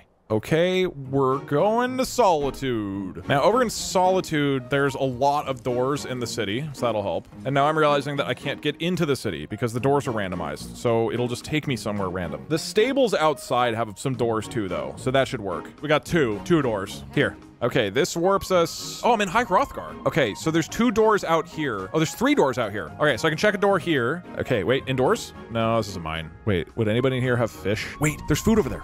There's food here. That's bread. Do the miners eat salmon? That is cooked beef. Damn, I think I just run back, right? There's another over here we can check, and then we go back to the stables. 500 more messages. What the fuck? Okay, this is some cave. Is anybody eating salmon in here? Do you have salmon? Okay, I'm seeing some really high quality message, like honka-donk, boosh, Rosa, and gay, which did get you banned. 5,000, ladies and gentlemen. That is 10,000 unique messages. We will call it there. And then we'll just change it in the PowerPoint from 50,000 unique messages to 10,000. And nobody tell anybody. Nobody snitch. Which means we are on to the very final challenge, just knocking out the Skyrim fish. Okay, going up to this door now, and we will cast an incantation. With this spell, I grant my wish to find in this door 6 more fish. Hocus pocus. And inside is... a dwarven... Oh, we're outside. That is not exactly what I was hoping for. You should have said Ubanaka. Okay, what's a spell I can cast that involves the word Ubanaka and fish? Chat, help me out. Uh-oh. Sorry, chat. You guys all right? Everybody got through it okay? Wait, you got Nightbot? Shit, no, we need that. There are 13,000 people here. Why Nightbot? I'm not unbanning Nightbot. If the Kraken decided that Nightbot should die, so be it. But that means we need to end this challenge because now we like don't have moderation. Okay, there's a few doors down here, I think, in the bottom of the ships. That ship has a bottom, right? We sneak into this ship hole and it takes us hopefully somewhere good because I'm kind of fucked otherwise. Oh my God, I'm in Whiterun. Holy shit. Okay, ship hole was the greatest possible pull. We have like 40 doors now. All right. This is amazing. Union busting on. Guys, as a reminder, I really do not like the striking joke. It's really pretty boring. For now, though, I'll allow it. And the reason I will allow it, as a heads up, is because the way the Kraken works is that it's just listening for people who are talking. And because you guys are all talking right now, the Kraken is listening. He's been listening for the last minute or so.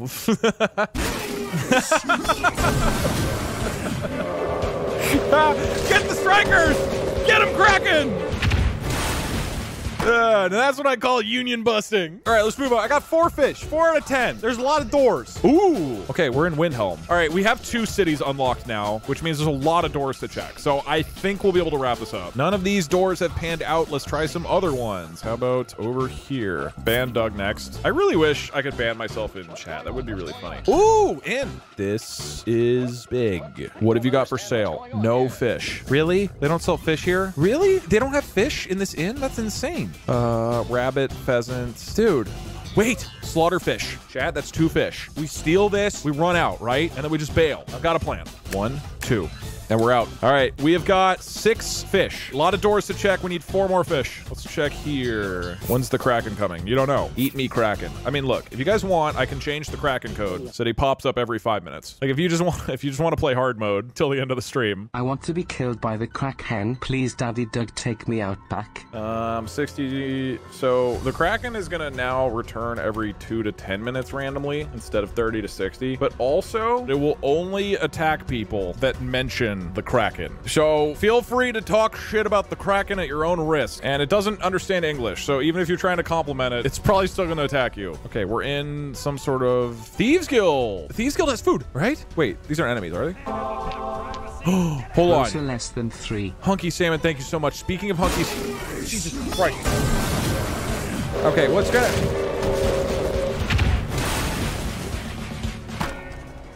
No, why are you attacking me? Why? I'm leaving. Don't want to hang out with the Thieves Guild. They're not stoked about me. Jesus. Okay.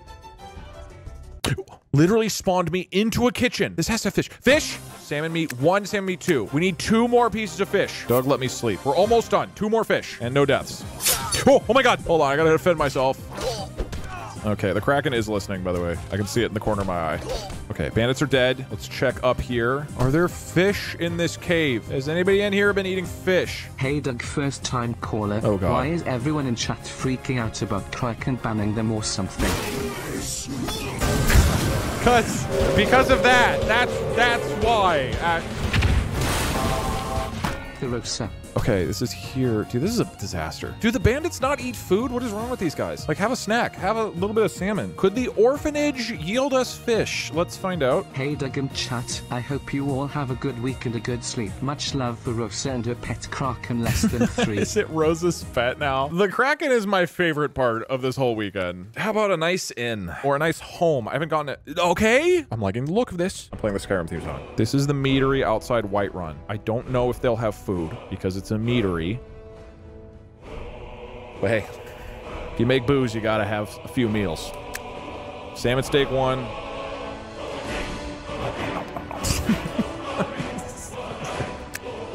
Thank you, Hunting Brew Meadery, for gifting me this salmon. And now, with the Skyrim theme song, I will enjoy 10 delicious fish. I timed that perfectly. Nom, nom, nom, nom, nom, nom. Fish, fish, fish. Oh.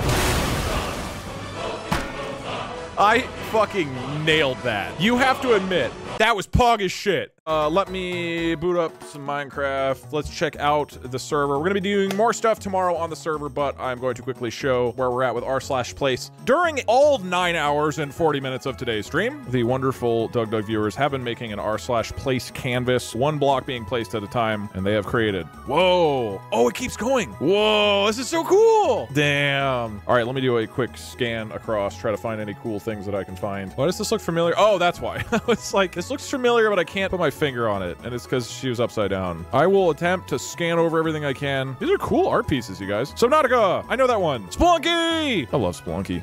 We have pride emotes and then a Rosa emote. This is great. Rosa as a heart is very adorable, and I should probably make this into an emote. Diablo the Cheater. That's a narwhal from Pokemon. So people are just making this canvas in the background all day. It's in the last 10 hours. We love. Did you run out of time, or am I missing something? Oh, Piplup. I know that one. Oh, is that Piplup? That was not a joke. That's Piplup, right? Ooh, Portugal.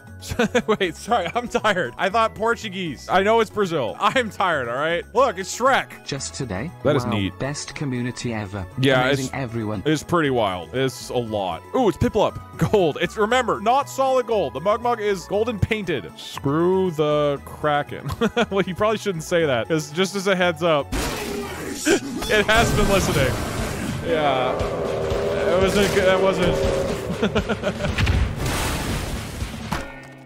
The Kraken really knows when to enter. He's got great timing. Like, it's random. And he just fucking picks the perfect moment. Oh my god. That's the thumbnail. That is so cool. That is ridiculous to have made in Minecraft. I feel like I've gotten a lot of it. We got the gay apple. We got We Heart Rosa. Oh, I missed this one. Is this the Kraken? It is the Kraken destroying Twitch. God, the Kraken's the best new DugDug character. Y'all, this is really cool. Ooh, Pajama Sam. Almost missed him. Hey, everybody. Thanks for participating and making this cool-ass community art. We have some dope communal things made today on stream. And with that, we have raised $256,000, $257,000 at the end of day 1. This is super nuts. I think 500K is like legitimately possible. I don't know if like we'll be mostly kind of burnt out or like we've kind of like spent our financial energy today because this is a really, really ludicrous amount of money to raise. But we have a full day tomorrow.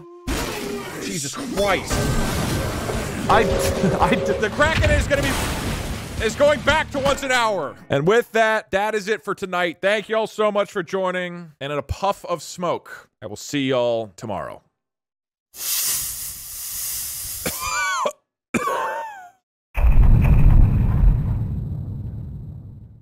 Ladies and gentlemen, it is my honor, on time today, to kick off day 2 of the Rosa celebration stream. Woo! I'm trying! The Kraken's here too. Welcome back, everybody. This otter suit is too small. It's gonna be great. I would love to hit 400K today. It's possible we hit 500. That seems very ambitious, but I think 400 is definitely doable. Oh my god, this just went up to 4,100. This went up to 6,000. Wait, is this real, Ludwig? Ludwig, you gotta go if you're watching. It's such a great place. Did it go up again? Jesus. Apparently the Discord server's having issues. We're gonna try this, and we're gonna see if this works. This is the song we are going to attempt to sing as a community in Discord. I can't imagine this is gonna go well, but here's what it's supposed to sound like. Well, I thought I heard the old man say, leave her, Johnny, leave her. It's a long, hard pull to your next payday, and it's time for us to leave her. That's what we're working with. And then it repeats with different verses and choruses. I can't imagine this is going to work, but I'm going to jump into the channel and we're going to try to sing this together. Probably Discord's just going to crash immediately, but let's see what happens. Okay, joining the voice. Oh, this is a lot of people. So how does this work? We have about 500 people. Okay, wait, so what do we do? Do I just say that we're starting? I don't even know if I am getting your messages right now. I think Discord's kind of breaking. I'm trying to push the... Okay, we are attempting to let people talk in the channel, but nothing's happening. In theory, at any moment, people will be able to talk and we can hear it. Okay, we literally just broke the server. Everything is down from buttons to verification. 700 people in the Discord call. The entire server is down. Oh. Yeah, I just got booted out of the server. I can't do it. I can't even like press buttons in the Discord. Nothing's happening. We've got hundreds of people in the voice channel, kind of, but the whole server just appears to be breaking. Congratulations, we broke Discord. All the channels are gone. Okay, what we might need to do is we ask everybody to leave, and then randomly, I will just, with no warning, be like, okay, mods, now! And then we just create it, we start singing, and then it goes until we break it. I can't leave. It's too laggy to let people leave. I have a friend who works at Discord. He's probably like, what is happening? We're being attacked by a foreign entity. And no, it's just a bunch of Sea Otter fans. Hopefully people will leave the Discord to the point that it works again, and then we can try this again later. But in the meantime, we've got the Rosa art contest. We're gonna jump into some art. And now, ladies and gentlemen, it is time for art. Uh-oh. Never mind. Everybody be careful. Be careful, hide.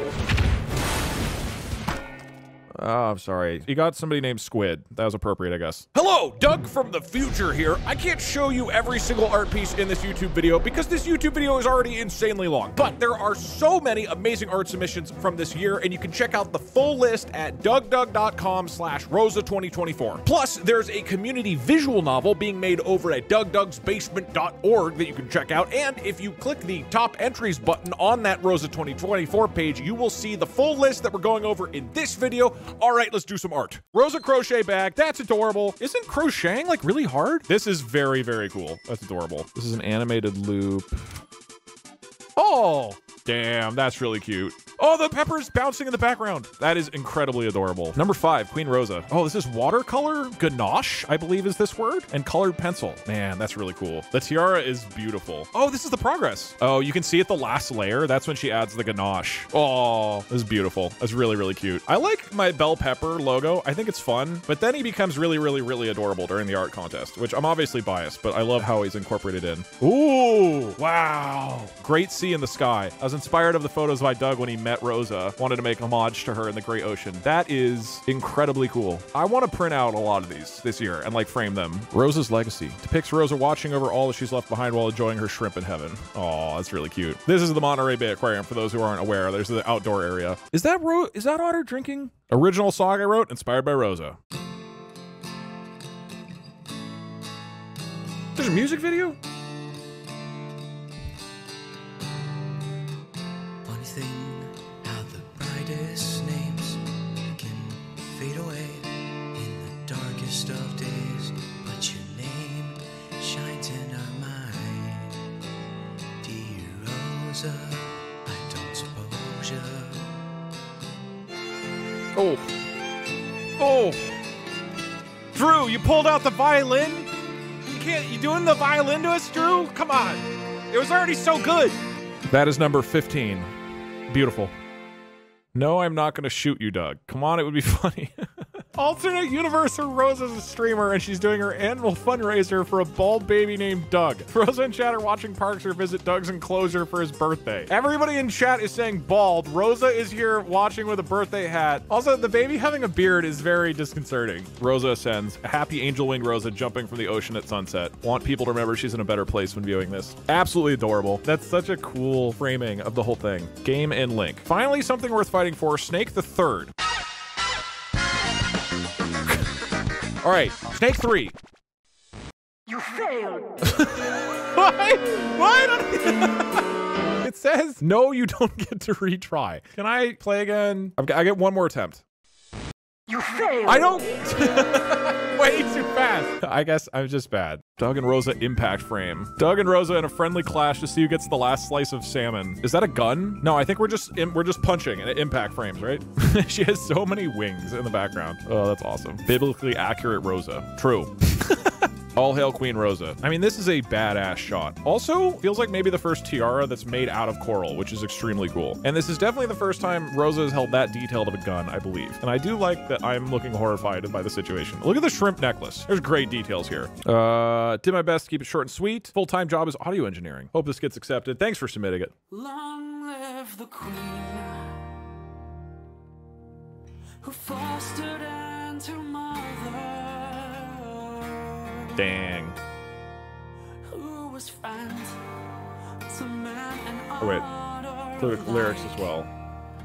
Rising like the tide, a beautiful life growing brand, no wings to fly. I hope the other side of the rainbow bridge is full of wonder and tasty shrimp, and that all the orphan daughters will feel the guidance of a mother. I hope the ocean in the sky so big you swim until your heart's content, and to waters crossing over, I know you'll guide them like a mother. Oh, dude. Damn, you dropping in drums? Can't just drop drums in too, and the bass?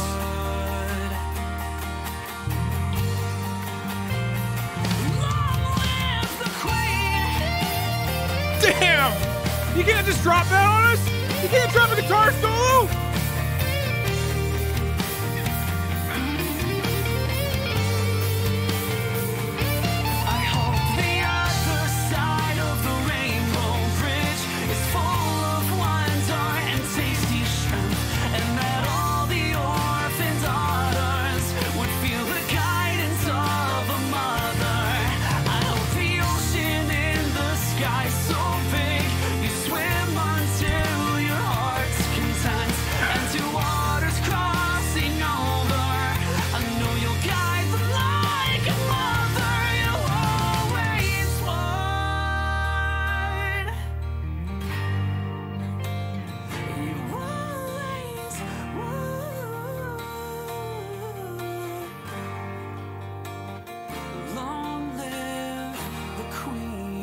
That's one of my favorite art submissions we've ever gotten. That is incredibly beautiful. Damn, that is good. That's a good ass song.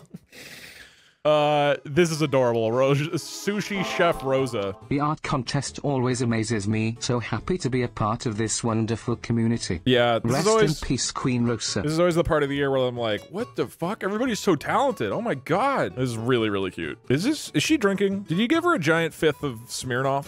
Why am I a chubby baby? I started painting this before she passed. When I learned she passed, it made me more determined to memorialize her and finish this. I think it's beautiful. I love this style. This is so cute. And the name is Keep on Floating. And the caption is keep on floating, keep on floating. I really, really, really, really like this. Ooh. Watched one of the videos back in 2022. Made this animation to honor an animal who's reached so many. Damn. Animation is ridiculously hard. This is so cool to have done. Needle felted Rosa and Mug. Look at that. That's so cute. You even got the chest hair correct. Oh, you made a cat. This is a creation for our beloved Rosa swimming through the... Oh, it's this diorama thing here. Okay. Whoa. That's cool. I believe this is the first moving diorama that we've gotten. Witchcraft. Yeah. Oh. A simple drawing of Rosa in my first attempt at watercolors and drawing an otter. Her little face is so cute. Look at that. Chat, are you seeing that? Look at it. Oh my goodness. I paint Warhammer, so I painted Rosa as a warrior. Rosa as like an anime fantasy underwater warrior is such a fun concept to me. She's even stepping on a sea urchin to show dominance. Our beloved Rosa. Rosa's surrounded by all the gifts she's been given, plus some other otters while she relaxes in heaven. Is this Napoleon's hat? This is Pajama Sam's lunchbox. I think there's like a cool cast of characters down here. I love the coloring of this. God.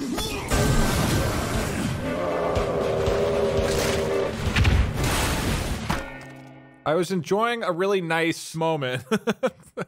Swimming in heaven. Dude, how do you even do this like style of coloring and layering? It's so cool. I also like that the pepper eyes are just like the one super not realistic looking thing, or like it's just aggressively cartoon. 69, acceptance of the shrimp. Rosa watching over her 15 otter pups in the big shrimp mountain in the sky. Damn, that's so cool. It's very interesting seeing all the creative ways that you guys are communicating the idea of her ascending to heaven, you know? Like this is one of the most creative landscapes of her like behind a mountain. The sun is a shrimp. jump, first off. Oh, I wanted to make a 3D animation as a tribute to Rosa. The 15 pups are represented by the 15 bubbles. This is so cool, man. This is a crazy style. This is, I feel like I don't understand it, which makes it cooler, if that makes sense. I really like this one. I like the vibe of this one because it implies that she's a ghost and has just been floating around crabs and hunting them. Like, she's just been hovering over this one crab for like 2 months, and the crab is just like, I feel like I'm being watched, but can't see anything. Ooh, acrylic painting of the beautiful Rosa. God, the stuff you guys do with backgrounds, like there's so many different colors in Rosa. It's crazy. Oh, wait,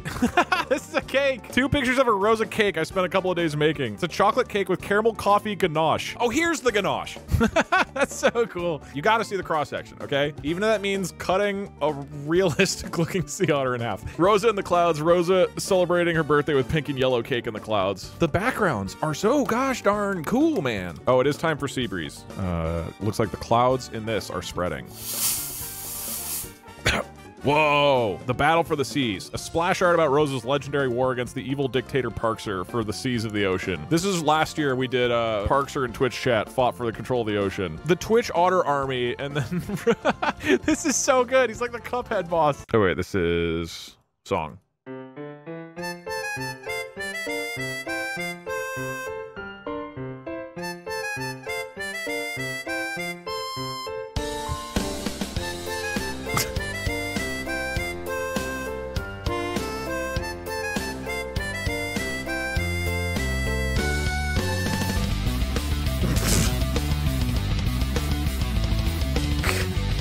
Okay.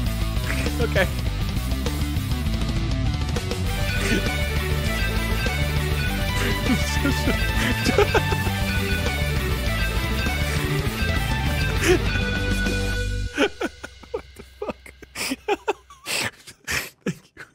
Whoa. She's like Northern Lights. I feel like I should be playing like Whiterun music. Dude, mixed in with Northern Lights. I like that there's a whole bunch of us on canoes. You and me, Twitch chatter down here. This is just a crazy style, man. It's so cool. Woo! Dude, there's so many cool touches on this. The orcas and pelicans back here. Look at the halo. Look at the style of it. Oh, the sea turtle. Look at the ocean colors. Oh my God. This is incredibly, incredibly cool. Rosa says goodbye to her Monterey Bay friends. Can you name them all? Yeah, this right here is a bone worm. And this is what they call a flying bone worm. That's so good. She's like French royalty. That's so sick. Number 100, chilling in the water. That is very cute. I love her attitude. She looks like she's chilling really, really, really hard. That's pretty great. I used to raft a lot growing up, and Rosa is chilling harder on a raft than anybody I've ever seen rafting. Oh, Noodle Doobles. Noodle Doobles has some very fun animations if you haven't seen them on YouTube.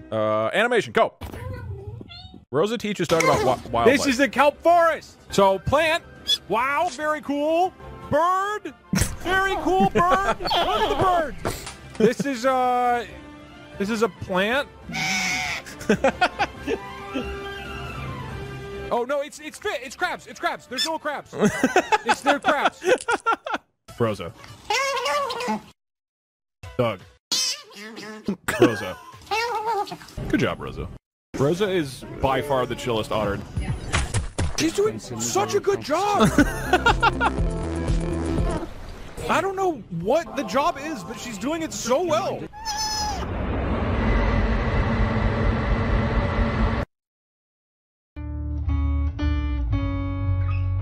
Oh, that's it. Okay, that's when she grabbed a toy from the... I actually recognize that. Oh. In loving memory of Rosa the Otter.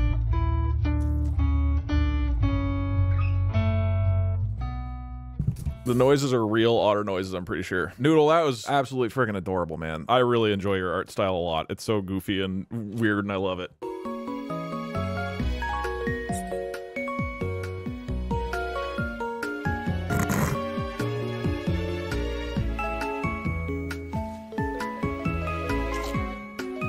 Oh.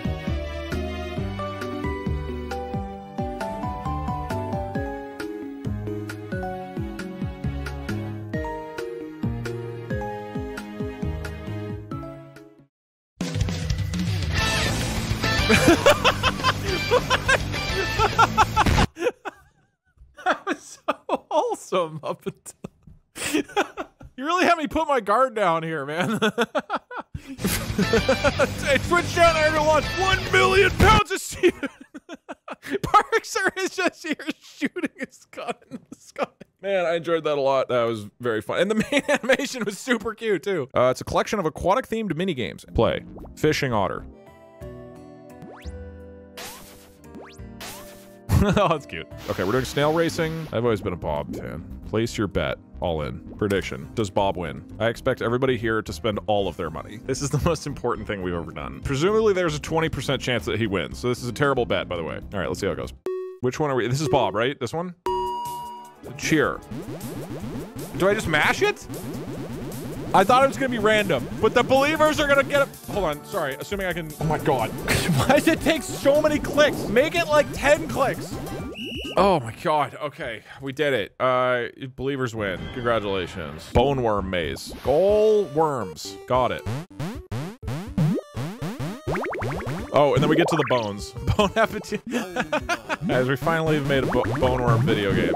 That's fun. Thanks for submitting. That's cool to actually make a whole like legit functioning game. Ooh, Rosa consumes the DugDug community in stained glass. Wow, that's very, very, very cool, dude. I can't even imagine what it takes to make these things. This is like a physical thing. Like, is this real? Like, you made this? Whoa, it lights up in the sun. Yeah, and it's pepper shaped. Okay, a few more. This is so goddamn cute. There's something about this like style. This like, she's so cute. Oh, that is one very cute style. I also like that apparently fish are just like floating around in heaven. Diorama of Rosa. Damn, that's super cool. So actual 3D diorama. That's so sick. And we're back at the beginning. All right, that was a lot of amazing art. Genuinely incredible. I also want to remind everybody, these are not all of the art submissions we got this year. If you go to DugDug.com/Rosa2024, you can see all like over 600 submissions here. And obviously, there's no like correct, you know, winning art or whatever. So I want to thank everybody who submitted. I tasked the mods with an impossible ask, which is to try to narrow it down to just ones that they think I should highlight at the top. But every year we get a bunch of submissions that we can't highlight. So be sure to go check them out and give everybody some love because they're really, really great. If you haven't voted yet, get your votes in here. If you don't know which one you want to vote for, you can always vote for all of them. However,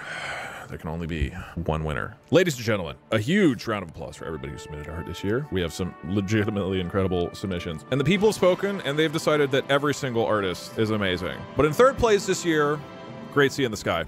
This is definitely one of my favorites. I think this is just utterly gorgeous. I want to frame this. I want to print it out and frame it. Number 2, in second place, Among the Stars. This one is just absolutely gorgeous. This is a really, really just beautiful interpretation of the whole concept of this. And in first place, Long Live the Queen. The song. Live the Queen.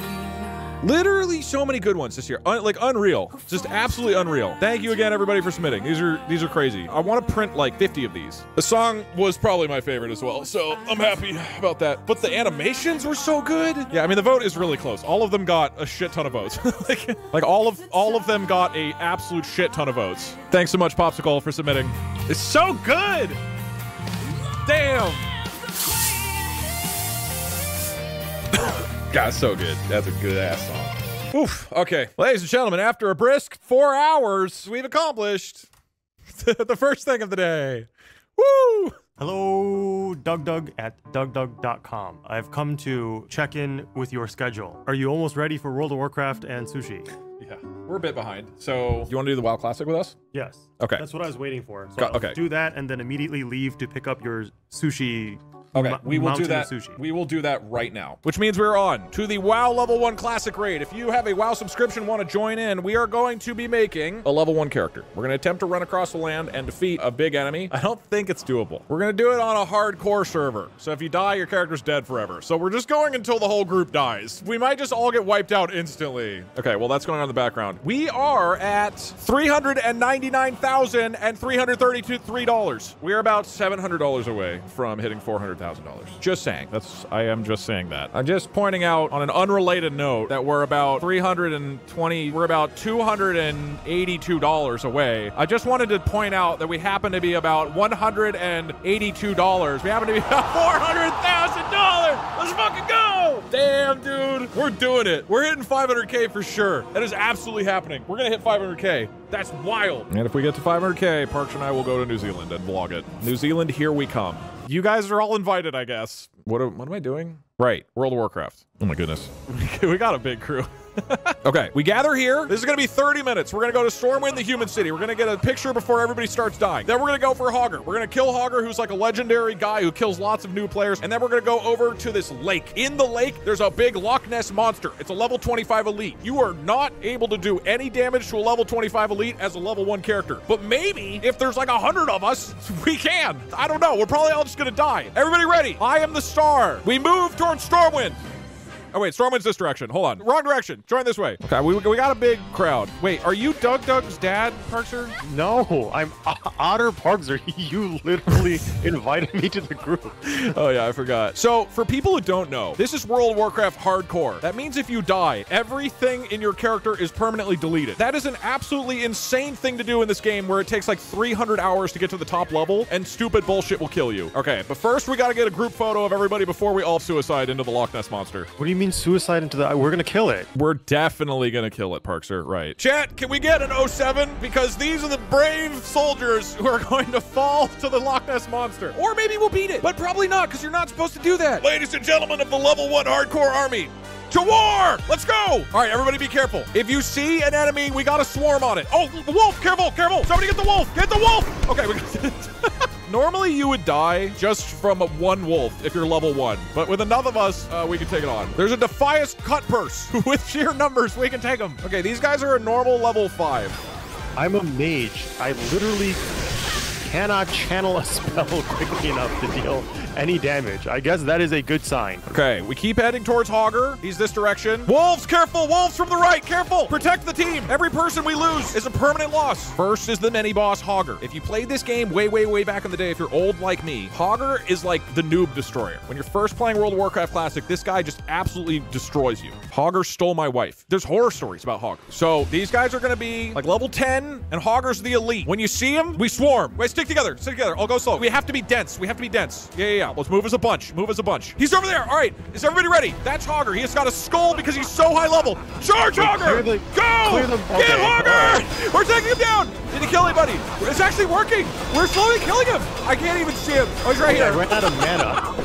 We got Hogger! No, we lost Love Boy. Wait, careful. Heal. Everybody heals. Get heals up. There's level 10s. We're losing a lot of people. Get the bears. We need heals. Heals, everybody. Victory at all costs. No. DugDug's dead. No. Do we bail? Do we bail or we keep fighting? Okay, we're good. Let's get out of here. Let's get out of here. Run. How many people did we lose? We lost like four dead in my raid group. 4 dead. I'd imagine there's more who are not in the raid group. Yeah, I think we probably lost. Rip to the fallen. Okay, everybody slash cry. DugDug's dad said, I have fallen in battle. Remember my legacy. Honor the fallen. But we must honor their deaths by traveling east across Elwyn Forest and over to the Red Ridge Mountains. There's a lake. In this lake, there's a Loch Ness monster. We're gonna claim the lake for ourselves or we're gonna die trying, all right? We're heading out. And look, if you didn't play World of Warcraft Classic back in the day, none of this probably means anything. But if you did, this shit is cool as hell, all right? This is what this game felt like when you were 12. Parkser, can you give words of encouragement to the troops? Nah, I'm fine. We enter Goldshire, a third of the way to Redridge. There's no time to rest and recover. The Loch Ness monster awaits. Wolf! Wolf! Wolf! Okay, we're good. Literally 80% of our group is blind. They're just going forward instead of attacking the things attacking us. Well, okay. I mean, technically, as long as they keep running, they probably won't die. So maybe they're just selfish. Okay, but probably a lot of them haven't played selfish this game. Or blind. Oh, it's also time for an ocean breeze. Wait, I'll do an ocean breeze when we start the battle, assuming we live to that far. All right, regroup on the bridge. Everybody, in the distance over there is going to be Red Ridge Mountains. That's for level 20s. We're really under-leveled for that. But through sheer numbers, we can do this. Red Ridge is a PvP area. Oh, shit. Fantastic. Imagine if somebody was just trying to enjoy a day of World of Warcraft in hardcore and 200 people show up and tickle them to death. This is fantastic. Oh, I wish we run to Horde. Very important note, everybody. If you type /train, it will make a train noise. So that is important. Ready, set, go! For DugDug's mom. Everybody, we have to be careful. There is a tarantula coming up, and I don't want everybody to be freaked out, okay? What we can do is we can... Deer! Deer! Okay, never mind. We got it. Wait, aren't the deers non-aggro? It did look at me kind of aggressively. But it had a yellow bar, though, right? Because it's like not an aggressive monster. All right, so we're going to get to the corner of this area. This is Red Ridge Mountains. This is where shit gets real. You see it, chat? There's the tarantula. Wait, everybody stop. If you press backslash, you'll start walking. If we group up, we can dramatically walk at that spider right there. Is everybody ready? Go! Dramatically walk. Wait, it's already attacking. Stop walking. Attack it. Attack the tarantula. Get him. Oh, we're doing a lot of damage to it. Yeah, we might actually kill. Did we lose anybody? We lost one. We lost a person? Fuck. Okay, we really actually need to stick together. We did lose a person. We lost Doug is bald. That means I am no longer bald. No, you're still bald. This lake, we're gonna take it back, chat. For too long, the Loch Ness Monster and the Murlocs have owned this lake and picked off poor, innocent, hardcore viewers. But that's our lake now. There's a level 25 elite thresher in this lake, and we're gonna try to take him down in 3, 2, 1, jump! Go, go, go, go! Everybody in! Okay, stick together. Again, move in clusters. Victory or death. It'll be one of those two things. This is so... We look like a school of fish. Okay, Murloc here. We need to take out the Murloc. Careful. The Murlocs are dangerous. Shit. Oh, someone died. Okay, the Murloc's picking people off. Dude, these things don't die. I'm gonna aggro the Thresher. What? The Thresher is attacking us right now. What? Ladies and gentlemen, the battle has begun! Oh God, it's here. It's right here, Loch Ness Monster! The Thresher! Get it, chat! Go! Wait. We're doing damage. I ran out of mana again. Okay, we are gonna lose people rapidly. Damage! Take back the lake! I don't think I've hit it a single time. It's like a real raid. It's gonna drop such sick loot. How many people are we losing? Oh, there's a lot of dead people in the water. It's so strong. I mean, yeah, it's strong, but we're almost halfway. Okay, we are losing a lot of people. Make sure you're facing the right direction. I keep not doing that. When I land a hit, it's one damage. People. There's so many dead people. We're halfway. We might die at the very end. No! I'm out. I repeat, I'm out. Take back the lake. Dude, it's close. It's like 2/3 done. Oh, I died. Parkser's out. Oh, no. Okay, yeah, no, we still have enough people. We can do this. We can do this. Victory at all costs. If you have to die, that's fine. Every person who dies is stalling him for one more attack. God, it's a bloodbath. Spellcasters keep going. We have a lot of spellcasters alive, but the likelihood that you do any damage is so low. Yeah, every time I cast a spell, it would resist, and every time I bonk him with my staff, it's 1 damage. The Kraken's trying to stop him. The Kraken's trying to stop us from taking down his friend. We're losing people in chat. Draw him this way if you can. He's so close to dead. Pull him this way, pull him this way, pull him this way with spells. That buys time too. We still have like 20 people left. He's so little health left. Okay, bring him towards the shore if you can, just so we can watch the death. Okay, nice, beautiful. Is this it? We're so close. We are losing a lot of people though. Dude, we have so few people. Okay, just keep fighting, keep fighting. Perfect. Keep him right here, keep him right here. Dude, it's so close. He has a sliver of health left. Do we have enough people? Parksy, I don't know if we have enough people. I think there's only like 15 left. This is actually way closer than I thought it would be. This is like perfectly tuned. Come on, the final level ones. We got this. Spread out if you can. He's so close to dead. He's so close. He just keeps chewing us up, man. People are shooting spells from a distance, but it's not working. It's not working. He's so close. There's gotta just be a few hits left. I don't know if this is happening. He kills us in 1 bite. He's so close. Oh my God, Wait, he died. We got him! Oh my God, holy shit. There's like 4 people left. Oh, ladies and gentlemen, we pulled it off. It took a lot of sacrifices. A lot of good chatters fell today, but we did take back what's ours. And that, chat, is how we saved the lake. You just spray the thing. I heard it through your microphone. Yeah. I can't believe Rosa had to do that every single time she wanted food. That's incredible. True. Next up is the Minecraft server. We are going to be doing a little bit of building in the Monterey Bay Aquarium. Ladies and gentlemen, for the Minecraft server build, we are going to have 5 rounds. Tentatively, of building. I will give you 10 minutes to build a new mega version of the Monterey Bay Aquarium. We will build an aquarium center from scratch on this world together. However, we are going to be able to add all of the things that Monterey Bay Aquarium maybe can't add for whatever reason. Maybe it's not real. Maybe it's not realistic. Maybe it's too expensive. So Twitch chat is going to decide what is built into Monterey Bay Aquarium. Twitch, I will ask you what you want to be built into the Monterey Bay Aquarium. This NGAI will condense what you want into 3 things, and then everybody in the server, you have 10 minutes to build it. So at its core, you're building an aquarium, but all the features, all the focus is whatever you guys want, okay? Twitch chat, please explain to the builders in the server, what would you like to be built into the Monterey Bay Aquarium on round number 1? Go! Well, hot damn, Twitch chat ain't holding back on the weird. That's not a good start. First off, our top request is for a naked grandma statue. This eye-popping monument is going to add a whopping dose of dark humor and unexpected shock value to our aquarium. This ain't just any old grandma. Next on the list is the mighty Kraken. Twitch chat is going wild for this monstrous sea beast. You also need to build a Kraken. Statue or depicted wreaking havoc in the exhibits. You got to coordinate. Going to be our headline attraction, larger than a Texas-sized thunderstorm, capturing giant both imaginations Kraken here. and nightmares. Giant Kraken here. Finally, we got to have a colossal, glorious statue of Rosa the Sea Otter. Okay. Rosa's presence will dominate the aquarium, here. reminding everyone just why we're here. Rosa statue Twitch here. chat wants her immortalized in grandeur, and by gum, we'll deliver. Looks like Twitch chat wants a blend of stark, raving madness with a touch of heartfelt tribute. Y'all better buckle up, because this aquarium's gonna be crazier than a cowboy in a chicken coop. The challenge here is to connect everything into a single cohesive complex. Okay, Kraken is being built. Oh my god. All right, you gotta be smart. You gotta make sure whatever you're building connects to what other people are building. Don't just make random, totally disconnected statues. Okay, the Kraken has this one's really coming together. Is that the naked grandma?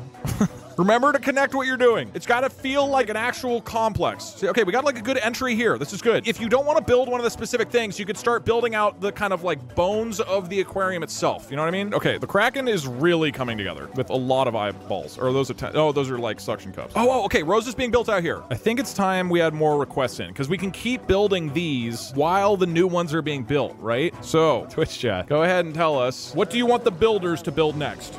Is that probably a naked grandma? Okay, that's fine. Well, hot diggity damn, Twitch chat's gone all in on the bone worm craze. Okay. First up, we've got bone worms galore. These wriggly skeletal critters are going to be featured in exhibits, statues, and even shrines. Bone worms. We're talking a veritable forest of bone worms to creepily enthrall all who dare visit. Next, there's a clamoring for Ubanaka. Now, this one's a bit mysterious, but it seems to be some sort of cultural or mythical element everyone's stoked about. We'll integrate Ubanaka into every nook and cranny, giving our aquarium an enigmatic flair. Lastly, Twitch chat's pushing for a casino. Okay, that's the one it's coherent themed thing. around Casino otters or over here. bone worms. Casino It's clear they over want here. one hell of a gambling den in this Casino. marine wonderland. This area. Slot machines, maybe a Casino. poker room with fishy dealers. It's going to be off the hook. Casino Twitch over here. chat's looking to mix the eerie with the extraordinary and toss in a bit of glitz for good measure. By the sea's salty waves, this is fixing up to be a wild ride. Bone worms everywhere. Casino over here. You got to collectively make a giant one. Also, what does Ubanaka mean? That's not a thing. Can that be like something concrete, like a surfer or whatever? Oh, hell no. You don't get to question me, partner. Okay. Ubanaka is now a surfer's paradise within the aquarium, complete with wave pools and otters riding the waves. What, you think Twitch chat ain't got good ideas? Get your head out of your ass and let me engineer. Okay, you heard them. Bone worms are starting to spread. There's little bone worms spreading everywhere. Church of the Bone Worm. I guess that's fair. Just, we got to start connecting the whole plaza. Oh, Rosa's coming together great. This is beautiful. The little garden in front. Kraken in the center, grabbing all sorts of things, is incredibly cool and insane. This is the gas station? Casino. This is the casino. Okay, so people are getting the casino worked up here. Very nice. You know what? You're making enough progress. I think we throw another request in. Gas station. We don't need that in the aquarium. All right, buckle up. First and foremost, Twitch chat has got their sights set on a gas station within this aquarium. Whether it's for them fancy electric eel charging ports or just good old-fashioned crude oil, they want a place to fill her up and keep moving. Let's pump some petrol into this marine escapade. Okay. Next up, the cries casino for shrimp are louder than a coyote in a hen house. Gas station Twitch here, chat next to the wants casino. Shrimp everywhere. Gas station. Restaurants, exhibits, piled high for Rosa, and even shrimp fried rice. Okay, it'll be shrimp the and Gulf bone of worms. shrimp out there, serving up Rosa's Start favorite adding shrimp to the delicacies. bone worms. And finally, a big hole. Yep, they want a massive, gaping crater smack dab in the middle of the place. Whether that's leading to a mysterious giant basement, hole under a the sea Kraken. urchin prison, or just Giant a hole bottomless under the pit to Kraken. nowhere. Okay, a lot of people move towards the hole. Giant gaping hole. And then shrimp everywhere. 07 Rosa, long live the queen. Throw the urchins in the hole. Oh, we should put urchins in the hole. That's a great idea. Okay, this hole is getting massive. Chat, we have a lot of people working on the hole. What else do we add into the Monterey Bay Aquarium? Go. Give us your requests. Well, son of a gun. Twitch chat has spoken loud and clear. All right. First up, they want chair overload. Okay. Seems like we're gonna need chairs everywhere. Big chairs, small chairs, even chairs in the freaking aquarium. Chair here. A gigantic chair can be the crowning glory of this bonkers project. Last but not least, we've got a demand for sea urchin prisons. These prickly buggers aren't just an exhibit. They'll be locked up in their very own jail cells. Maybe toss in some creative torture chambers to boot. Makes for a weirdly captivating display.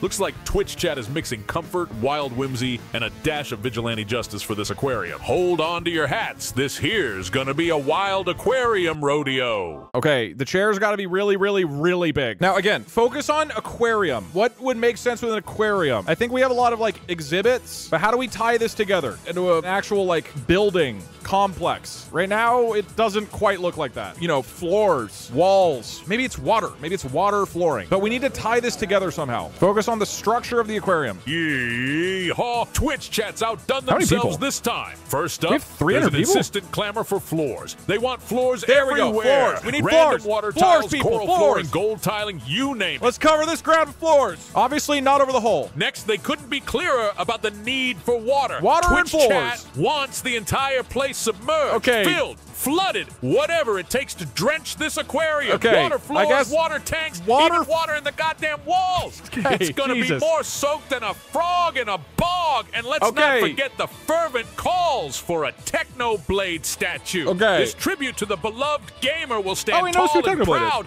unforgettable as Rosa herself. With Technoblade watching over the aquarium, it's gonna be legendary. Okay, we've got water flowing down into the hole. If we get the whole thing covered with water, it'll start to look coherent. Maybe. Okay, I might have made a bad call here. I'm worried the entire thing's just gonna be covered in water. It's just water pouring. We might need to clean up some of the water. The building might flood. The crack in it is just like drenched in water now. The floors are, it doesn't even look like there's water floors yet. Oh, this is, that is indeed a massive chair. This aquarium is gonna be like 50% chair. Okay, we should throw something else in, right? Look, I thought we maybe would do this for like an hour, but I think we probably start wrapping it up soon because otherwise it'll just start overlapping on itself and be totally incoherent. Alrighty, let's do 2 or 3 more rounds. Chat, the engineer is listening. What would you like next? Well, hold on to your hat. Twitch chat's got some mighty peculiar demands. That's not a good sign. First up, they're hollering for Zorbies. These miraculous sponges are going to be soaking up all that their water, making the aquarium drier than a tumbleweed in a drought. Okay, so the Zorbies are going to clean up the water. Dedicated to Zorbies is a must. Next, we got a clear call for a kelp forest. Twitch chat wants lush green kelp swaying in the current, creating a serene underwater jungle for our critters to frolic in. It's the perfect underwater haven for honoring Rosa and her offspring. And finally, they're hankering for a gift shop. Stocked to the brim with Zorbies, magic hats, and maybe even some crude oil mementos. It's going to be the shopping spree of a lifetime. Let's do gift shop here, next to the chair. And if you're not doing anything, kelp forest. Start clearing trees, start adding kelp. Thanks for putting this together. Ooh, Fun fact, Doug is just over $150,000 away from 1 million raised for charity on Tiltify. I think chat can do it. Not even on Tiltify, because that's even less, because we have the first 3 years we're not on Tiltify. So that adds an extra like 17,000, something like that. Okay, I want to give people a few minutes. We go till 30 minutes. Okay, we got cool buildings over here. The Ass Casino. Good. Oh, we have multiple Technoblade statues. All right, Technoblade will be chilling in a few areas. What I'm thinking we do, let's get one more request, and then we just have a cleanup phase. He is listening now. Get your final additions in. Oh, well, I'm grinning like a possum eating a sweet tater with this batch of requests, partner. First up, they're dead set on a strip club of all things. Seems like they want an underwater aquatic-themed adult entertainment venue where things get real fishy. It's absurd, okay, put it in the hole. And just the kind of craziness this project thrives on. Looks like Twitch chat is hoping to mix the downright bizarre with some unsettling humor and genuine aquatic love. Saddle up. This ride's getting wilder by the minute. All right, you heard the engineer. I do think we could probably spend most of our efforts on other areas. The urchins do not deserve a strip club. That's true. So make it really shitty. Here's what I'm going to do. I am going to let the builders cook for a few minutes while I add in the total from subscriptions. Right now, we are at $439,000. So in total, over the past 2 days, most of which are Twitch Primes, we've gotten 5,039 subs, which is a lot. So we multiply that by 350. That's a lot. So I'm going to drop this right now. DugDug with $17,636. Ladies and gentlemen, we are dangerously close to $500,000. Pretty sure I'm going to be going to New Zealand. And as we inch ever closer to the legendary 500,000 total, which is nuts, it has been 40 minutes, which means through the guidance of Twitch chat's creative vision and the hard labor of the Minecraft builders, I am honored to unveil the mega Monterey Bay Aquarium. It is beautiful. Wait, I can't fly. It cleaned up. I mean, clean is a strong word maybe, but hold on. Let me get back to the entrance. Illegal casino and Doug basement. Wait, did you actually connect everything? Oh, there's a whole tunnel. It's the strip club. No. I'm leaving. Here's the otter statue of wonderful Rosa. Is that a sea urchin? That is a sea urchin. Nice. Was the hole sealed off? Oh, here's the hole. Okay, so if you want to visit the aquarium and head into the sea urchin hole, Rosa's adult. I'm not going in the adult. No, we're not going. I'm not going to the strip club. I'm getting out of the hole. Let me out of the hole. This is the gift shop. They're not letting me in. Well, you can see through the windows the gift shop. And a real quick side tangent. We've hit $475,000 of donations. And if you add the $26,000 that we're going to win at least from the auctions, we have officially broken $500,000. Jesus, that's a lot. I didn't think we would do it. That's crazy. That is so much money. Stretch goal is complete. Oh, God. Now let's go for the 1 million lifetime goal. I mean, that's achievable. That being said, again, an additional like 70 grand is a lot. We are talking about insane amounts of money, but it would be wild. For year 6 of the Rosa saga to end with a $1 million total is pretty fucking crazy. And to celebrate, we will take a minecart tour through the aquarium that we built. How do I do this? I still don't know things. Do I right click it? Why is everybody pointing guns at me? Right click. Oh. Huh. And that was it. Thanks for coming to the aquarium. Whee! I appreciate all of y'all. I am going to exit out. Can you guys see this? The choir? Let's go. Well, I thought I heard the old man say, leave her, Johnny, leave her. Doors long, hard times, and this are your pet, and it's time for us to leave her. Leave her, Johnny, leave her. Oh, leave her, Johnny, leave her. For the voyage is long, and the winds go blow, and it's time for us to leave her. All right, verse 2. For the skipper was brave, but his fate was worse. Leave her, Johnny, leave. Oh shit, wrong one. She's shifted green and on. And it's time for us to leave her. Okay, main chorus. Leave her, John. Wait, I'm off. Oh, leave her, Johnny, leave her. Okay, we broke the Discord server. And that was Leave Her, Johnny, Leave Her. By Discord.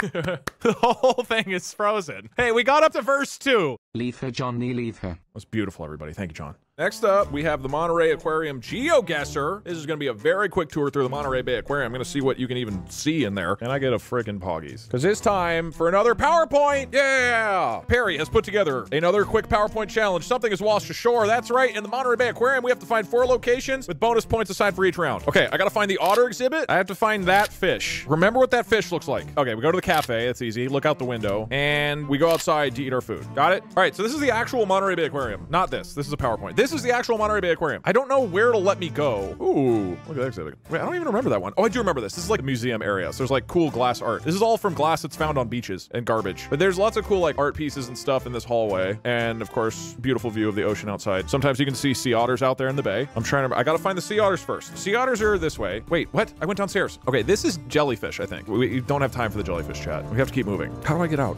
Gift shop? Does anybody want anything? Doesn't matter. There's no time. We gotta keep moving. So that is the sea otter exhibit right here. That's one. The cafe is behind it. I don't know how to get downstairs. Oh yeah, I remember this because I took your guys' mom here. There's the kelp forest exhibit. So this is downstairs. It's a whole kelp forest thing. Oh, Parkshire's here with food. Oh, okay. Parkster is here with food while he sets it up. Need to quickly finish. Okay, how do I get downstairs? This is much more difficult than just navigating the actual aquarium. So this is the viewing area outside where you can look at the bay. This is the spot that I was supposed to get to outside where you can see the outside and eat your food. I saw the cafe kind of. What was the last thing? I need to find that fish. Does anybody remember what the fish looks like? It's probably here in the Bay Ray touch pool. Uh-oh. Okay, I don't know where this fish is. This is like finding Dory. I wonder where the bone worm is. Oh, we're in the splash zone. Okay, we're going into the splash zone. We're going out of the splash zone. Oh, here's the cafe I was supposed to go to. There's multiple layers to the aquarium, and it just keeps bumping us into different layers. This is an incredibly hard way to navigate the aquarium. Oh my god, we're back in splash zone. Oh my god, I found him, yes! I was literally in my brain just going, how can I think of a way to end this? There's no way I'm gonna find the fish. Oh, yes. As you can see, ton of stuff to explore the aquarium. Highly recommend going. On top of the amazing conservation work they do, it's just a sick-ass aquarium to visit. It's a really, really cool spot. Highly recommend. And you can visit this fish. Oh, we got sea urchin. There's one piece of sea urchin. Okay, great news, everybody. We got sea urchin. For Rosa. And now Parkster and I will eat 3 families' orders of sushi. 3 families' orders of sushi! So as a reminder, we have broken 500K if you add the auction totals, but technically we haven't made that money right now. So while I get situated with Parkster, maybe we push the whole rest of the way. It could happen. I think any second now. I cannot believe we're this friggin' close to 500K. Ladies and gentlemen. This is inspiring in every way. Thank you for rallying this community behind such a great cause and for inspiring me in so many ways. Okay, we kind of slowed down, right? But there we go. 500,000. Less than 3. Yo, DougDoug, thank you so much. You pushed us over the edge. I appreciate it, man. Ah, dude, huge. 500,000 almost defeated us. It like held for a while, and then we broke it down brick by brick. Here, let's move this as close as possible. We are now going to attempt to eat, this actually isn't that much. So what Parkster has done is he's gone to 3 different sushi restaurants and asked, apparently there caused a lot of confusion here, asked each one of them to order whatever the previous order was at their restaurant. Okay, we're gonna try to eat really quick. Don't worry, this will be fast, right? Right, wait, hold on. I should put a live split timer. You down to speed run this? Looks like nice food. Like literally just eat it as fast as possible? Yes. Go. Okay, this is actually a lot. This is a lot of food. It is. I feel awkward eating on stream. If Doug were a good streamer, he would actually go through all the food and tell us what it is and show it. Okay. Oh well, too bad Doug is bad. For your consideration, this thing. Then, this thing. It's sushi. Then, this stuff. It's sushi. It's not sushi. Those are egg rolls. And then this. It's not sushi. This is japchae. That's not japchae. What is it? They're dumplings. This is a sushi, including a crawfish. I say shrimp. This is a sushi. This is sashimi. This is a sushi. And then this is japchae soup. That's miso soup. Where is the japchae? There is no japchae. Wow, this is really, really high quality. Holy shit. Yes. This is very good. I feel weird because I'm like trying to eat it really fast. It's gonna take a while. I need to find a way to like keep doing what I was doing, which is the stream. I mean, I guess you can call your family while you're eating, or while I'm eating. I guess I can. So, the $400,000 reward was to have my mom and brother get on a call and tell me embarrassing stories about me as a child. My dad and sister agreed to join as well. I'm sending my family a Zoom link. We will see if this works. Mom, I see you staring at the video camera. Welcome to the stream. Davey, Julia, mom and dad. Welcome, welcome. Hello. Hi, hello. Hello. Hey, so good to be back. So good to be back on the DugDug stream. Yeah. On the DugDug show. I emailed you a link, and for whenever we tell a story, you're just going to need to open that. You don't have to do it right now, but for whenever the story gets started. Okay, that's fine. You're probably wondering why I've invited you all here today. Because we raised $400,000, we are going to have you collectively tell the most embarrassing stories you guys can think of me as a child. Parkster is in the background just eating sushi calmly. So, Hi! He says hello. Anyways, all right, I don't know if you guys planned this, so who wants to start? We did plan a little bit. Okay. Yeah, we had a gathering. Mom, do you want to go first? Okay, so hi, Mom. There's a story that's become part of our family lore about books that were written by our children in 4th grade, and so Davey was the oldest. Davey was prolific. And so he was asked to write a book about whatever topic he would like. And because Davey is just prodigiously productive, he wrote 8 books instead of just one. Okay. With some just wondrous titles like 3 Little Tornadoes and Cuckoo Ding Dong. Fun fact, the Stanley Parable was based on Cuckoo Ding Dong. first grade. Oh, First grade. I didn't know that. I didn't Starting even back then, I was planting all the seeds. When is this? What age approximately? This was in early 1996, first grade. Okay, so Davey's in first grade. Okay, got it. Davey, right. So anyway, now Doug is in first grade, and again, he's given the assignment to write a book. And Doug is so focused in his life that he channeled all of his energies into a single book whose title was... Well, actually, just before we do it, he asked the teacher for $500,000 for the book. Wait, actually, because I don't remember any of this. There was a whole lot of discussion, but eventually the teacher said no. But he wrote it anyway. So he wrote this masterpiece that was entitled. Okay, so now Doug, open the first, because there's the images are numbered from 1 to 9. So open Is this number real? 1. Hold on, I gotta move it. Okay, titled. I don't remember this at all. So now, if you want, you can click to the right, and you can click through these images, and you can read and show for your viewers the full and complete My Annoying Sister, vintage, circa 1998. Okay. For quick context, Davey is my older brother by 2.5 years. Julia is my younger sister by 2.5 years. So this is about my younger sister. My Annoying Sister by Doug. I don't like. Why are you flaming your sister? Okay, page 2. She likes to bother me. She's trying to get in my room. Page 3. She my toys. And when she wants toys, she makes it so the rules are unfair, so we have to share and she doesn't have to. Just her let have it, want that.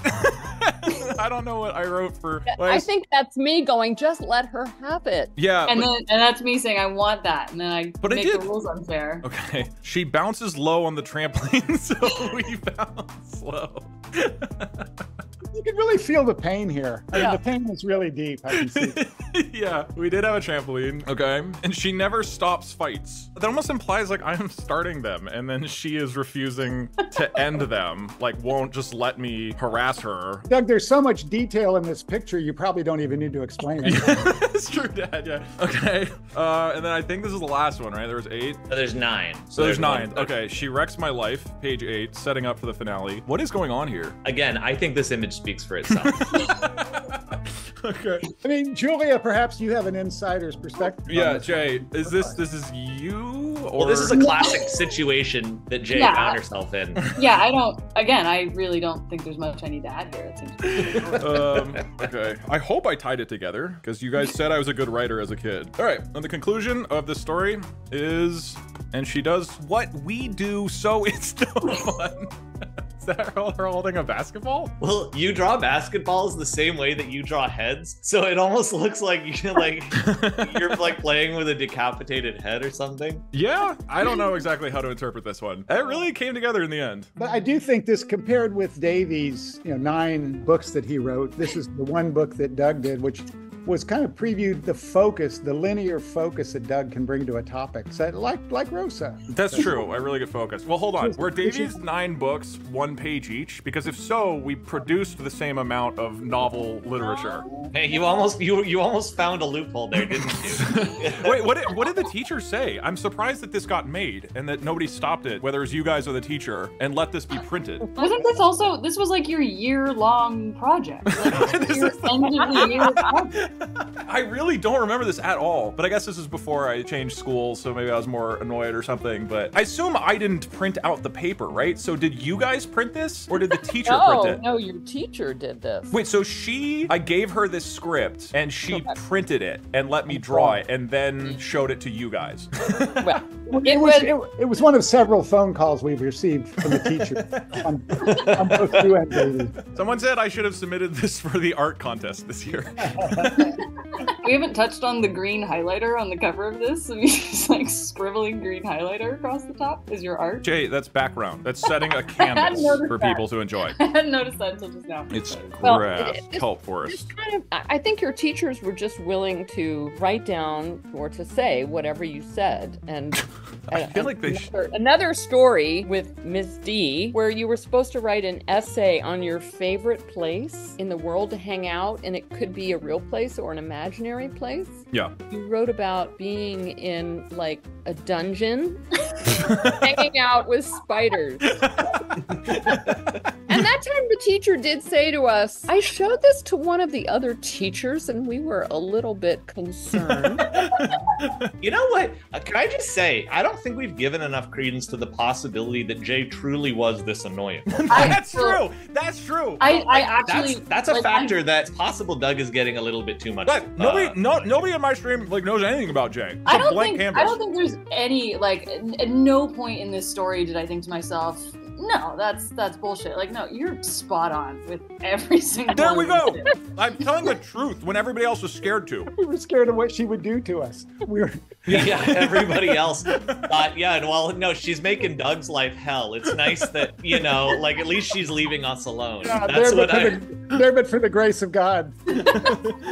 All right. I don't know if you guys planned any other ones. I was hoping for 3. We got 2. I have one. Hi, I'm Davey. I do have a story, and just for reference, before this, when Doug was, you know, messaged me to ask about coming on and doing a thing, he said what you said to me was it can be real or it can be made up. And I think the reason why you said that may have been in reference to the Shit King story that I told the last time that I was actually on your stream when we played Stanley Parable together. Which, if I'm being honest, there may have been certain elements of that story the whole thing is that were slightly exaggerated for narrative purposes. So anyway, the point is, like, I swear to God, for this stream, because, you know, this is like a big deal, you know, with the donation goal you hit, I swear to God, I sat and I tried to write a made up story for this, and I couldn't come up with something that I liked as much as I liked the Shit King story. And so Perfect child. Can't do it. Yeah, I don't know. I didn't want to force it. So I said, okay, a true story. Thank you. And this is actually one of my favorite memories of Doug. So I think it works.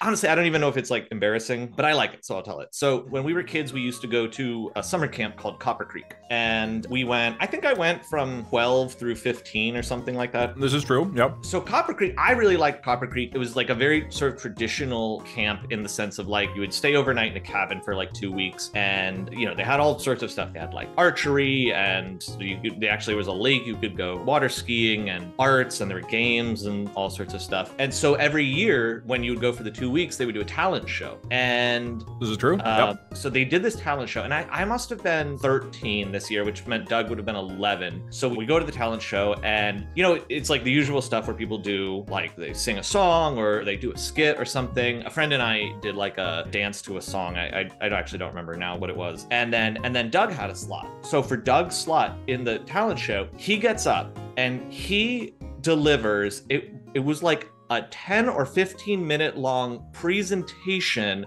about why it is so beautiful when a human and a sheep are kissing. and now you gotta, like, remember, this is a talent show. Wait. Right, this isn't like this isn't like an open forum for conversation. Up until then. So he starts delivering this presentation, and it goes on and on. It was like very detailed. There were like a lot of, he had some like pictures that he had drawn that he held up and showed, and he's going on, and it's like 10-15 minutes into this thing, and like the counselors are like telling him, like, Doug, you have to, like, but he had a lot more. Like, I don't know how long the presentation was meant to be, but they made him stop. Remember, there's like other kids that are trying to get up and like do their talents, you know, and literally, like, throughout the rest of the talent show, he would get up every now and then and like, try to continue his presentation. They're calling me a sheep king, and they wouldn't. They were trying to. It was like such a thing to like explain to him that it wasn't like the appropriate venue for it, right? I mean, I thought I liked it. I was having a great time. Thanks, Davey. Okay, so what happens is we get back from camp that year, and then like obviously the counselors talk to our parents about it. You know, and it was kind of like a whole thing. So what happens afterward is we're like the adults, and you know, people sit down with Doug, and they're like, you know, we asked, we would be like, you know, it sounds like you want to kiss a sheep. And he was like, no, that's not. He was like, it's just a presentation about how beautiful it is. Like, and he was very insistent, just like he's doing right now. Like this, like that's a perfect example. He was very, very insistent. But so it was like, okay, all right, whatever, it's over. But like, what would happen would be like throughout like the year, and then in the years ongoing, he would always be asking like, hey, can we go to like a petting zoo? You know what I mean? And I think mom and dad kind of to your credit, like sort of like having a sort of an intuitive sense of maybe what was going on here. You were like, no, we're not gonna go to the petting zoo. He was like, do you want to go to a zoo, like a normal zoo where there's like walls between you and the animals? And I was like, no. He's like, not about that. And I think it was like years of this. It was like years of putting up with this. And there were, I don't know, I remember like it was like periodic stuff every now and then over time where it would be like, oh, Doug like puts together like a sheep costume for Halloween, and you know, and then it's like, can we not? And that was actually one of the weird things that I didn't fully understand, was like kind of this line between like, does Doug want to be the one kissing the sheep, or does he want to be the sheep kissing the human? He's like this sort of fine line, like in his identity, like where he stood on that. And this is a thing I heard about, but I genuinely didn't know if this was true. Oh yeah, okay, so this one is secondhand. That in college, that Doug got his frat house that he was in, he got them to go on a trip to a farm. And I don't know if that's true or not. I don't know. I never like followed up. I figured like, you know, I'll kind of let him. Well, this is Dad. I gotta say, this is when Doug was showing a lot of interest in sorghum farming. Right. Right. Yeah. The farming. Hey Dad, there's sheep on the sorghum farm, right? Suddenly Doug's interest in the stake that he has inherited in a farm became a lot more relevant and interesting. Yep. You know, I did actually this morning at the farmer's market. I sent Dougie a picture of a pig at the farmer's market. You did. You did. And he said, "That's so cool." But were there any sheep there too? Yeah. I didn't. I said, "That's so fucking cute. Like it's adorable." Something I just want to be clear about right now, because I think that's not what you wrote.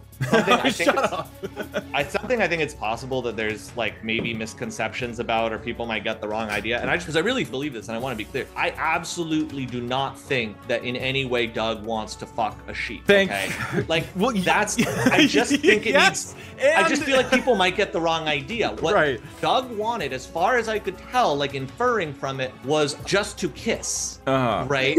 Was the more, you know, the more sensual, direct connection. That I think there's a lot of people who are going to try and make this like sexual. Yeah, they're going to try to make it weird. Yeah. Right. They're right. No, that's what I'm saying. Like people are going to make it weird, and they're not going to respect what you were trying to say. They're not going to actually listen to the content of the message that you had. And I just want to kind of get ahead of the curve on that, because thanks, Davey. You know, I think that it's easy for this to kind of snowball into something it's not. No one should be sheepish about this, really. I think it's beautiful, honestly. It was a great presentation. Parkster was on the edge of his seat that whole time, by the way. He was leaning closer and closer to me as you continued. We can tell. I didn't know that about him. That's interesting to know. Interesting is, yeah, we've used the word interesting a lot over the years. I'd like to hear what Parkster thinks about these stories. Parkster, any thoughts? On the sheep thing? Any of the stories. I didn't really hear the previous ones because I was busy eating sushi, which is very good, by the way. Yeah. The sheep thing, I think any reasonable person would need a little bit of time to process what they heard. That's true. We're sitting over here. We've had decades to like let this marinate. The people at home are just hearing this for the first time. Okay, this was. Other than that, there's not much going on here at home. Yeah. Okay. Other than that, pretty much covers the childhood. Yeah. All right. Yeah. Well, thank you very much, Davey, Jay, Mom, and Dad, for coming on and giving. Chat always likes lore. They like lore about the DugDug cinematic universe. So thank you for. I hope we gave them some. Yeah. Yeah. I will probably spend a substantial amount of effort trying to undo the damage of it. Hell yeah. Hell yeah. The Shit King story was already pretty hard to stop. The spread. Don't you let him put this genie back in the bottle, okay? Delete the VODs. Well, thank you all four for joining. I appreciate it very much. And we're gonna keep doing our charity thing. Bye, Mom. Bye, Dad. Bye, Jay. Yay, bye, Davey. Love you. Bye. Bye. And one quick serious thing, Monterey Bay Aquarium is fantastic. We've been there many, many times all our lives. It's one of our favorite places. Yeah, you guys took us there a bunch. And I was always disappointed because they didn't have sheep. And you said now that they got $500,000. Said that a lot. They'll have money to buy. With 500,000, they can buy a sheep. It's a lot of sheep. A lot of sheep. You guys can finally expand to a paddock. All right. Bye, Dad. Bye. Bye. Well, I hope you enjoyed story time with the read-ins. Hey, Doug, did you know New Zealand has 4.6 sheep per person? All right, let's move on. Next up in the docket, we are gonna do a little bit of nostalgia and look for Rosa in one of the previous streams that we've done. This is year 6 of the first 5 years of birthday. In each one of those, there were periods where we would watch the Rosa feeding sessions or pull up Rosa full screen. So I wanna go up until we actually see Rosa on screen. Prediction, do we see Rosa in the first beep, beep. 5 rolls? I'm a sheep. Sheep. I'm deaf leaving. I don't know what the odds are on each one. I don't remember how often we pulled her up. All right, let's kick this off. Let's take a little trip through memory lane. Oh, here goes. Here goes. It's over here. I'll feed my gambling addiction. By gambling official US dollars on third-party sites. Oh God. What is this? Wait, where's this from? I don't remember this. 5th already. Today's the 20th. How could I have forgotten? 6th. Rosa's birthday is coming up so soon. I must make something. But I only have hours. Oh, this is art contest? I can't find the inspiration I need. Hey, thank you, QQQ, for the $10. Wait, what? Where are you? And I created the most beautiful, amazing piece of art the world has ever seen. And that was the art? Okay, that's pretty good. Dude, I don't remember that. That was awesome. So I guess somebody made a whole background for their art submission. But no Rosa in that. Wait, what do you mean? Rosa wasn't there? Oh, because the drawing? No. It's gotta be real Rosa, not a drawing of Rosa. Which means we go again. Okay, and number 2. We got to look at a weird adventure. The odds of this are very low. She only pops up for like a few minutes every like hour or two. But hey, this is a huge win for believers. Prediction? Yes, we found Rosa. Statistically improbable for sure. I believe that is Rosa right there. Okay, just out of curiosity, what would 3, 4, and 5 have been? 3 would have been Parser versus you guys in Novel AI. Number 4 was... Does it matter? Are Trevor or Michael any better? And number 5 would have been right now. So we'll be able to go say hi there. This is at the end of 2020 when we were tweeting about $2,600 and everybody was really, really excited about it. Just give him a good happy birthday to Rosa, the oldest Sea Otter message. Let him know we love him. Hey, on a serious note, this does mean a lot to me. No, we don't need to get serious. Nobody cares, old Doug. I was kind of looking forward to, you know, doing a little nostalgia trip through the old streams, but guess that's not happening. 1 round. Okay, quick double or nothing. We're gonna rapid fire 5 of them. Does it happen again? 1 minute, get your bets in. Let's get our gambling fix in. All right, we've got 5 chances for you guys to see Rosa pop up. Chance number 1. I probably need to make the move. The movement looks like it's a little too fast. This is when you guys play Peggle. Oh, you just had to beat 1 Claude level in Peggle.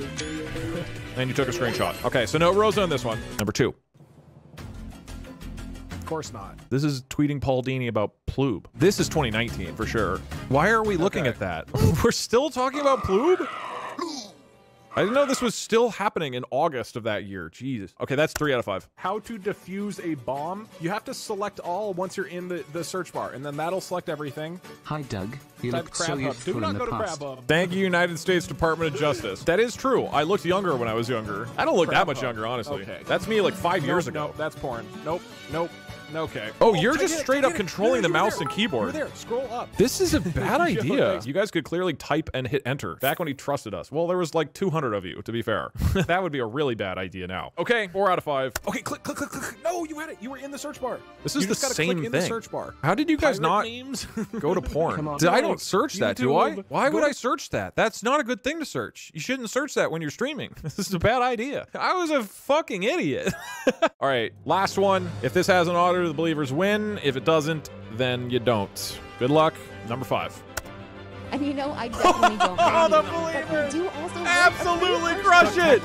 Insane! Apparently, you see Rosa, if you go through the previous years, about 1 in 5 of the time, if you click around randomly. I think this was last year? No, this was 2 years ago. God, I looked so young back then. All right, that was fun. I like that it also, believers won on the last round on like a close-up of Rosa. But great news, everybody. With the random VOD bingo done, that means we're up to tabs, Twitch chat versus random armies. So we're at 510K. How much did we need again to get 1 million total? 576. It's a lot. We need like 50K more, basically, which is a great time to say, if you have a dollar sitting around, I feel like dumping it into this Tiltify campaign, I could really shoot up the totals. And then your name will appear here and everybody will think, wow, that person's cool. I want to hang out with that person. Already donated $250, but here's another $250 to get us to 1 million. Thank you. Everybody in chat's saying it. Wow, that guy's so cool. Look at all these $1 donations flooding in. I don't know if we can do the 1 million total. That's pretty aggressive for only having an hour and a half left. But with a $1 push or two, we might be able to. Tons of $1 coming in. Thank y'all for dropping a buck. Alrighty, while this is popping, there are a lot of coding projects I made for this weekend. I am having trouble remembering the names of all of them. This is tabs general.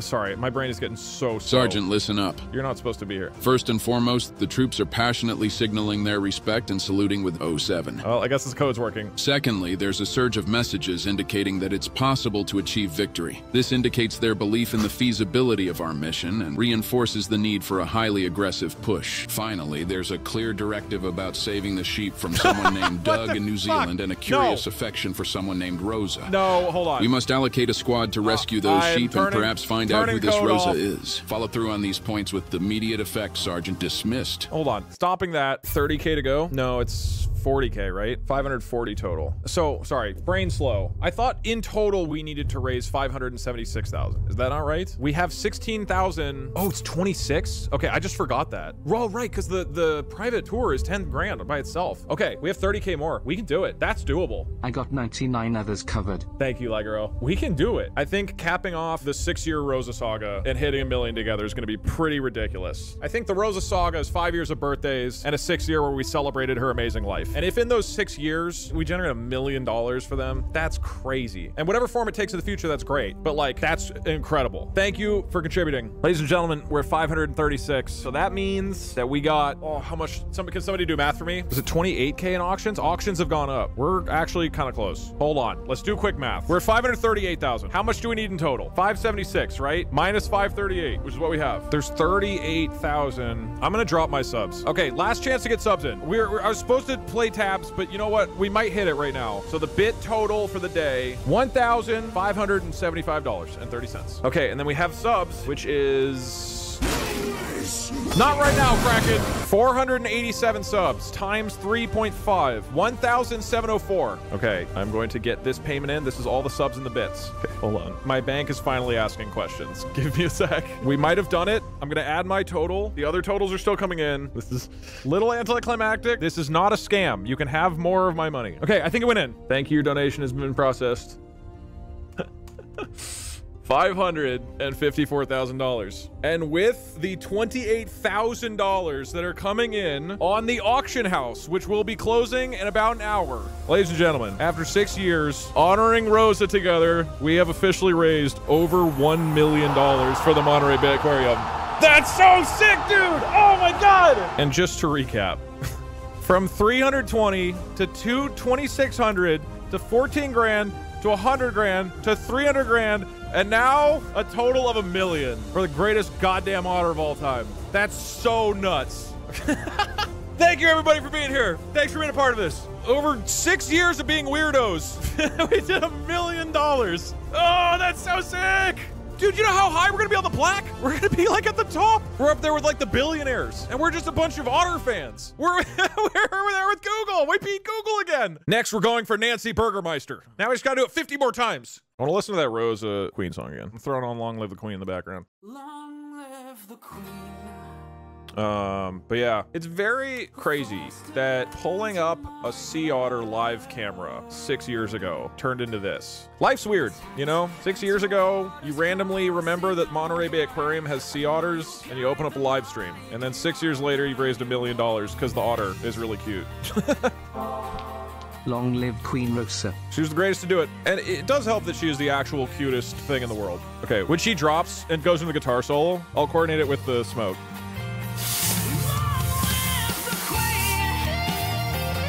My leg is covered in burning water.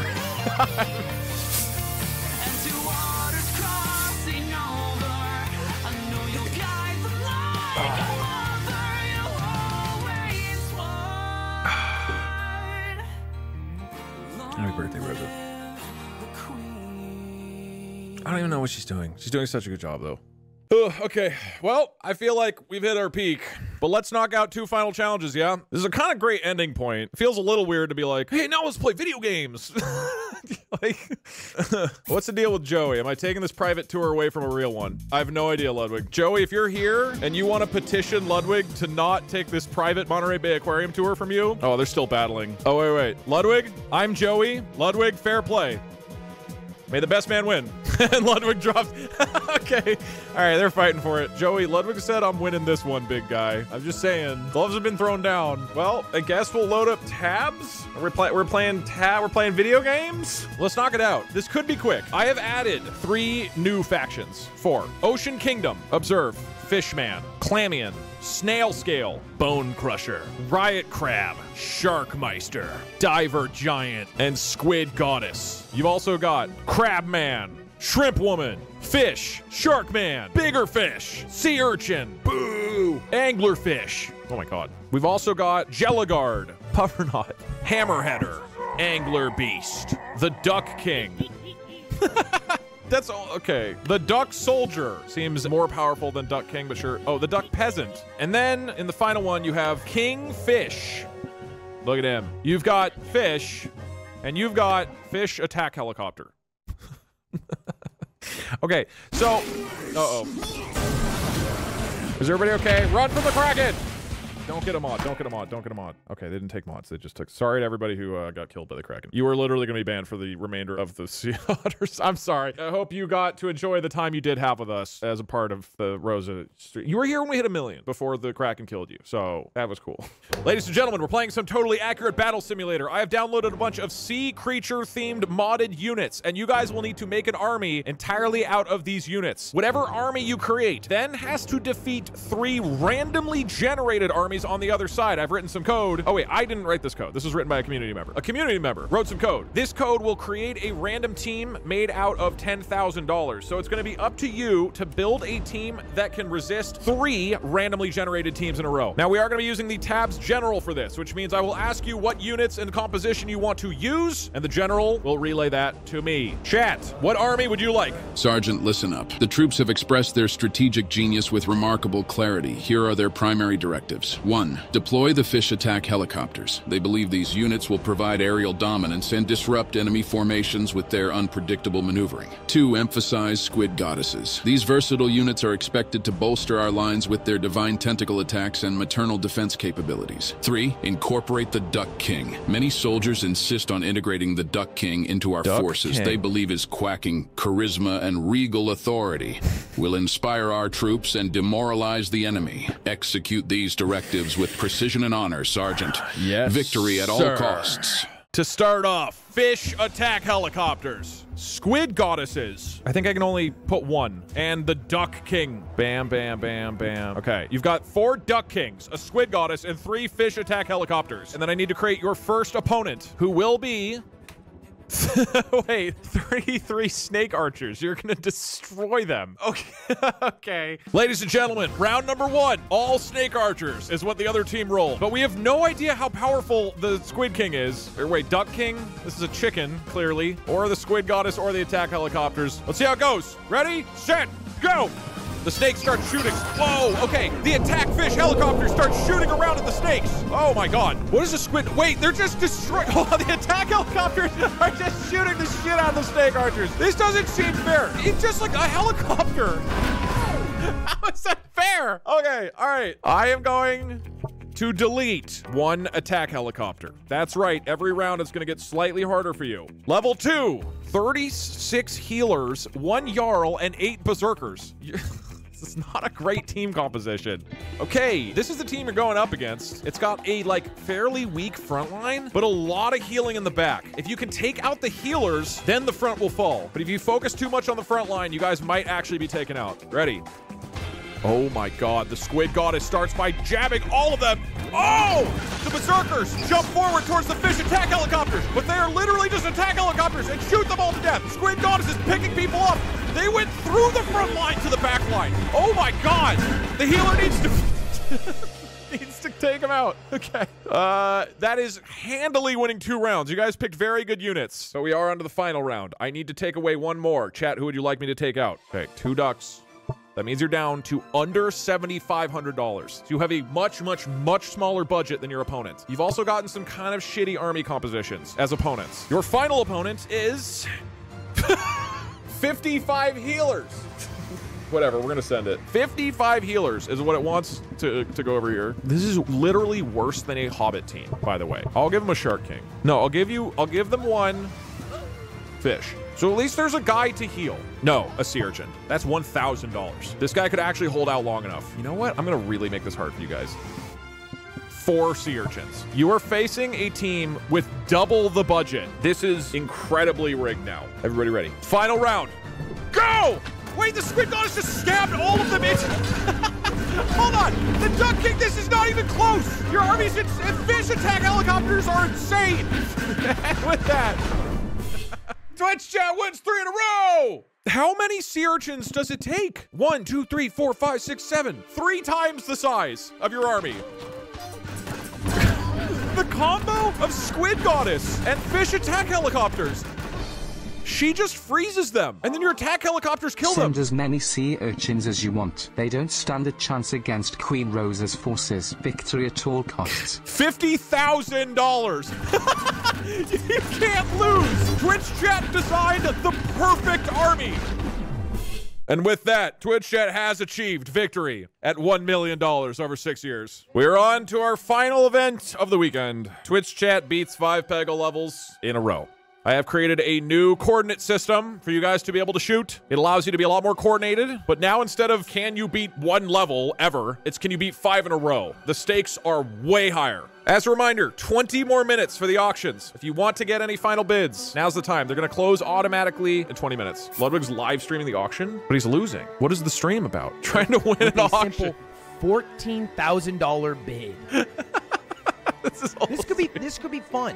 The thing is, here's what I'm excited about. Imagine I win this, and then I could have this beautiful date night at Monterey Bay Aquarium. True. I could go with Michael Reeves or my girlfriend. I was assuming it would be the girlfriend, yeah. It could be a double date. Could I bring 2 more people? They'll probably Lillian, be okay with that. Cutie, and Michael. I'm sure they would expand for 4 people for Ludwig. I went with 4 people. It's only 2. I would imagine if Ludwig spends $14,000. I feel like Lily should count for half. I feel like we could put Lily and Michael in a trench coat, and that would count as 1 person. Thoughts?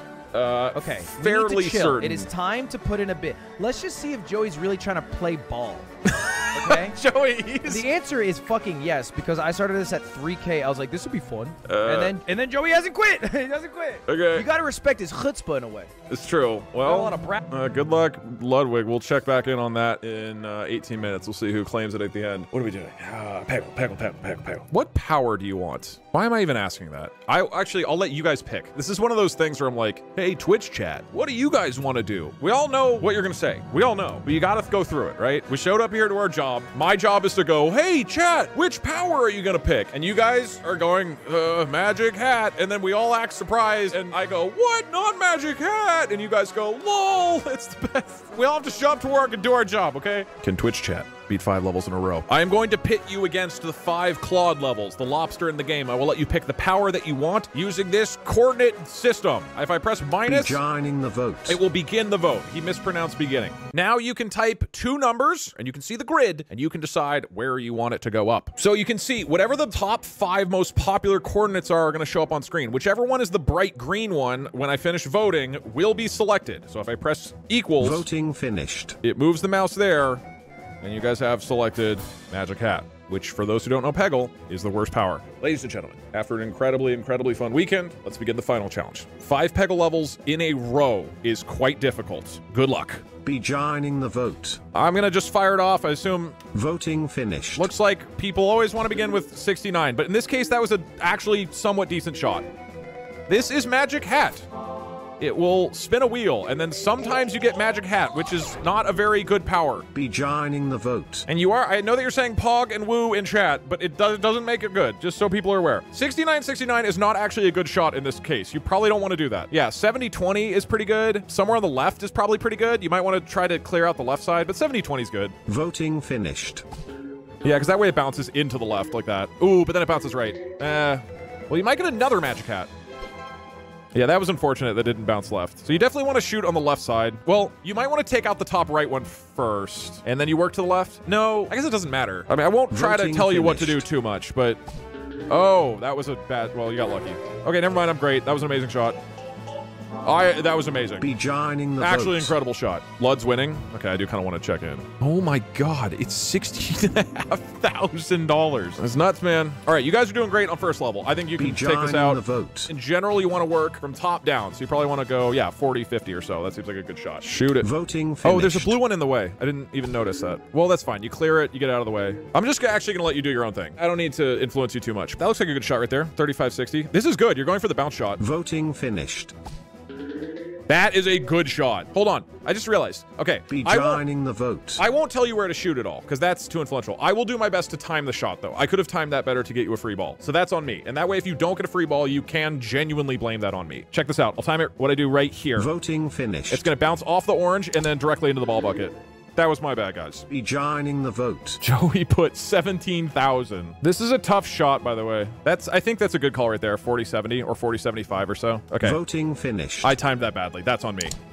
That's not gonna go. That's not gonna get ball bucket. Okay, you might actually lose this. Hold on. Okay, shoot in there and I'll help you out. Yeah, that same shot now. Voting finished. All right, guys, that was on me. No, you're good. You're good. Okay, get a good shot here, and you can get both of them. You have to maybe not actually. I need to time this. It's a 2-second. So now. Voting finished. And then it'll bounce in. Come on.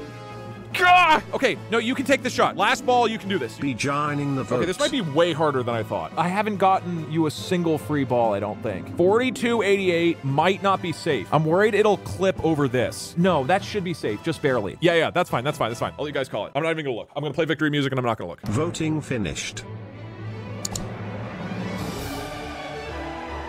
Okay. I wasn't positive. Level 2. Okay, I have a proposal. You guys should pick a different hero every single time. Be joining the vote. You can even do Magic Hat again at the end. Alright. Okay. Be joining the vote. I just really need to time these shots for you guys. The problem is that there's a 2-second delay, so I'm trying to think 2 seconds ahead. I'll just shoot this one though. Voting finished. Oh, if you hit the fish, by the way, it'll bounce. It'll move back and forth. This is why Magic Hat sucks. You're not even guaranteed to get Magic Hat. Some of the time, it just gives you... Oh, I almost had it. Okay, well, it got you a free ball. It was kind of helpful that time. 2 minutes left in the auction. All right, we'll watch the end.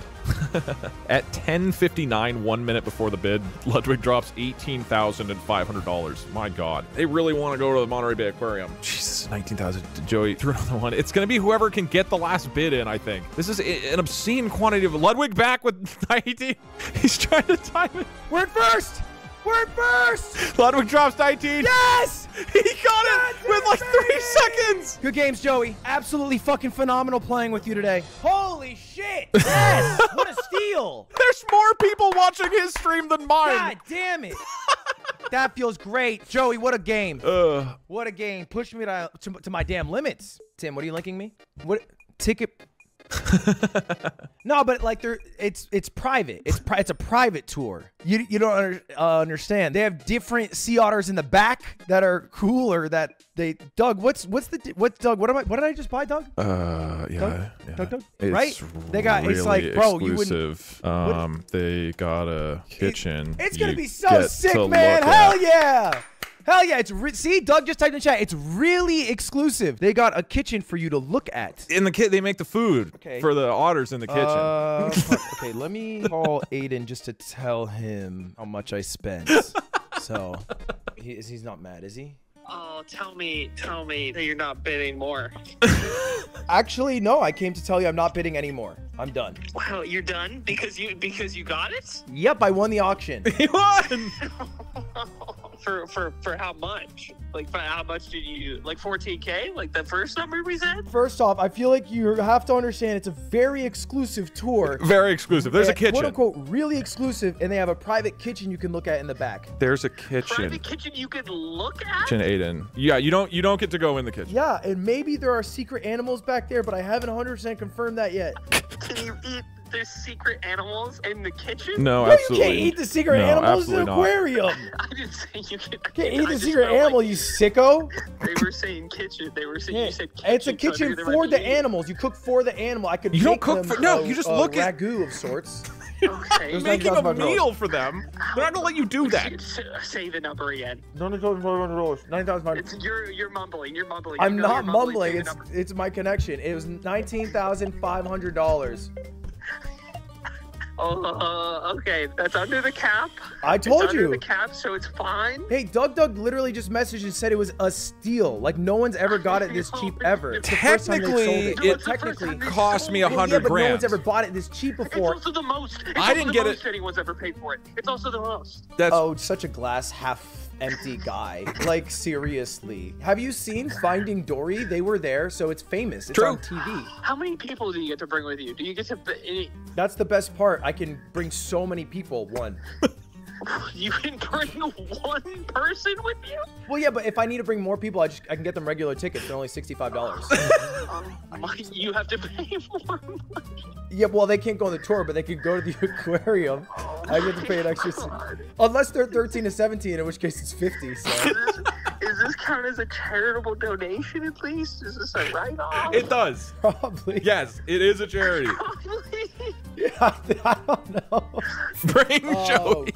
What if I told you DugDug was selling golden mugs? I'm hanging up. I'm hanging up. Good night. Good night, dude. Wow. Wow. Bring Joey? Oh, I'm down. Wait, Joey, I have a great deal for you. Joey, I have 2 tickets for the low price of $19,000, which is what you were willing to pay for it not too long ago. I could give you not only 1 ticket for a private behind-the-scenes tour, but also there's a kitchen, and we could cook food for the animals. No, you're not allowed to do Joey, if you want, all right, it would help me out. And I've heard it's really exclusive. Congratulations, Woo! I feel Ludwig. good, I think. I feel pretty.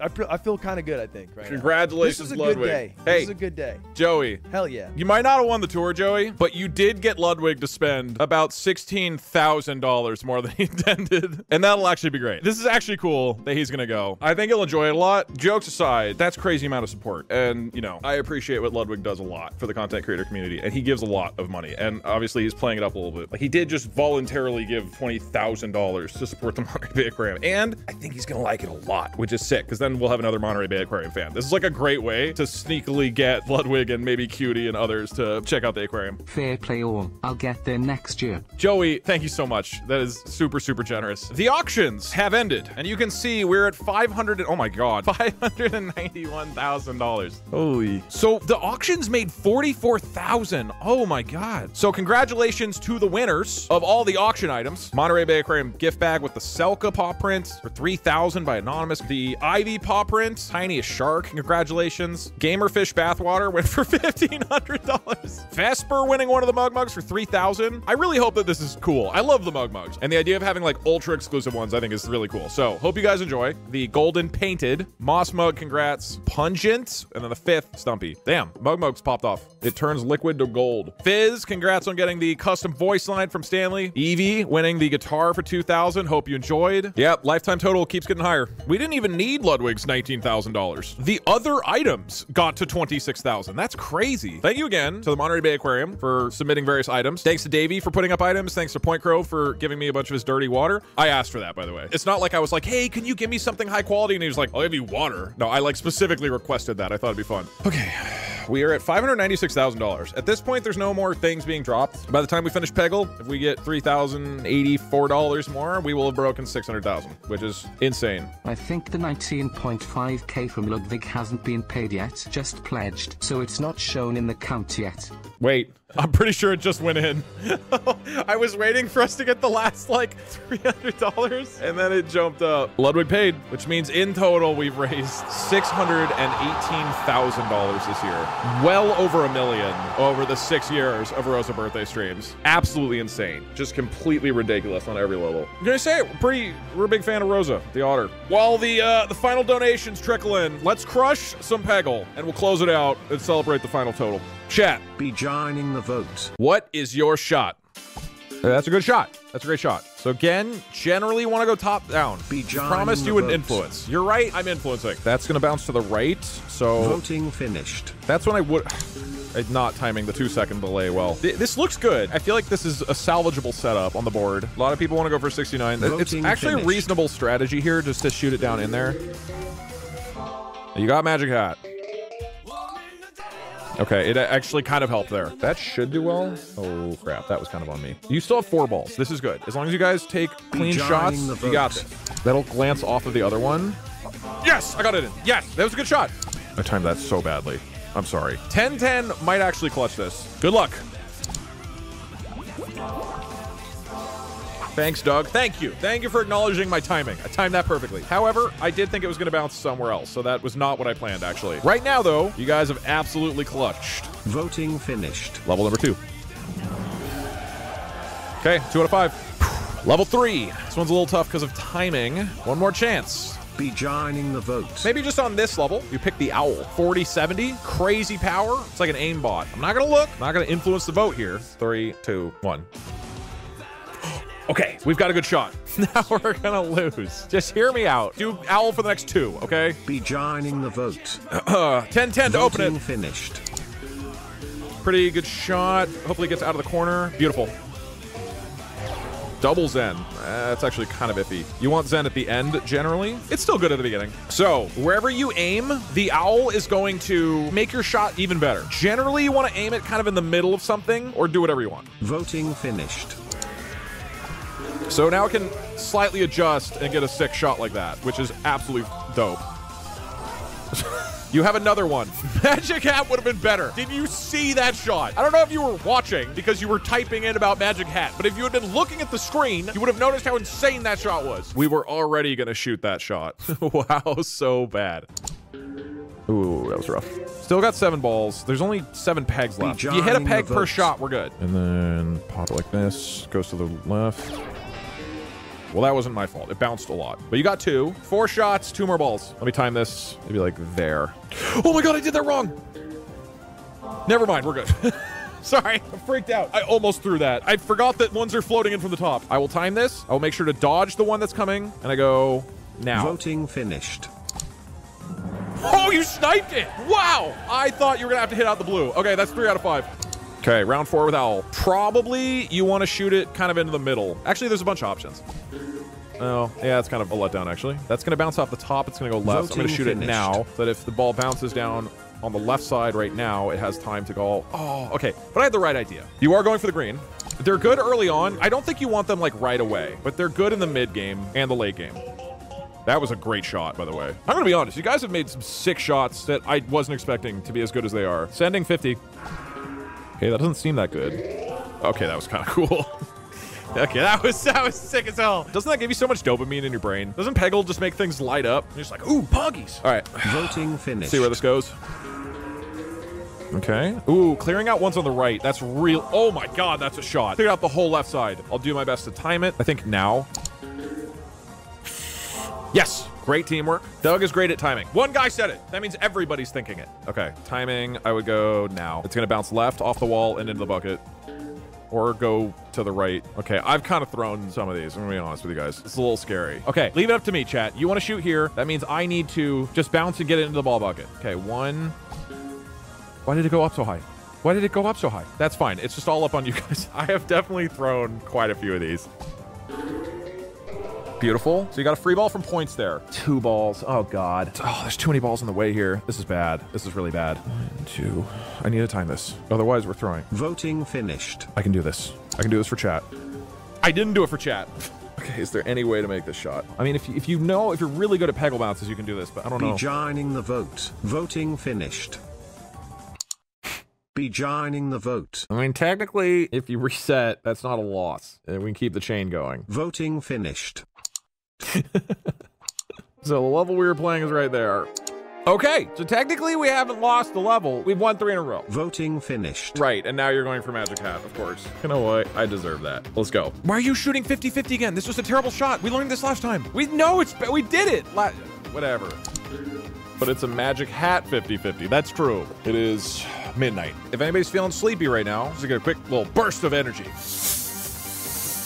Ow. Oh, I got my eye. Okay. I mean, we're getting Europeans now. The Europeans are waking. At least none of us have work or school tomorrow. Right, guys? It's gonna hit the blue. Oh my God, you're right. I need to start trusting you more. You're literally getting things right more often than me at this point. Okay, my brain is broken. I gotta trust you. It's gonna go to the right, I think about now.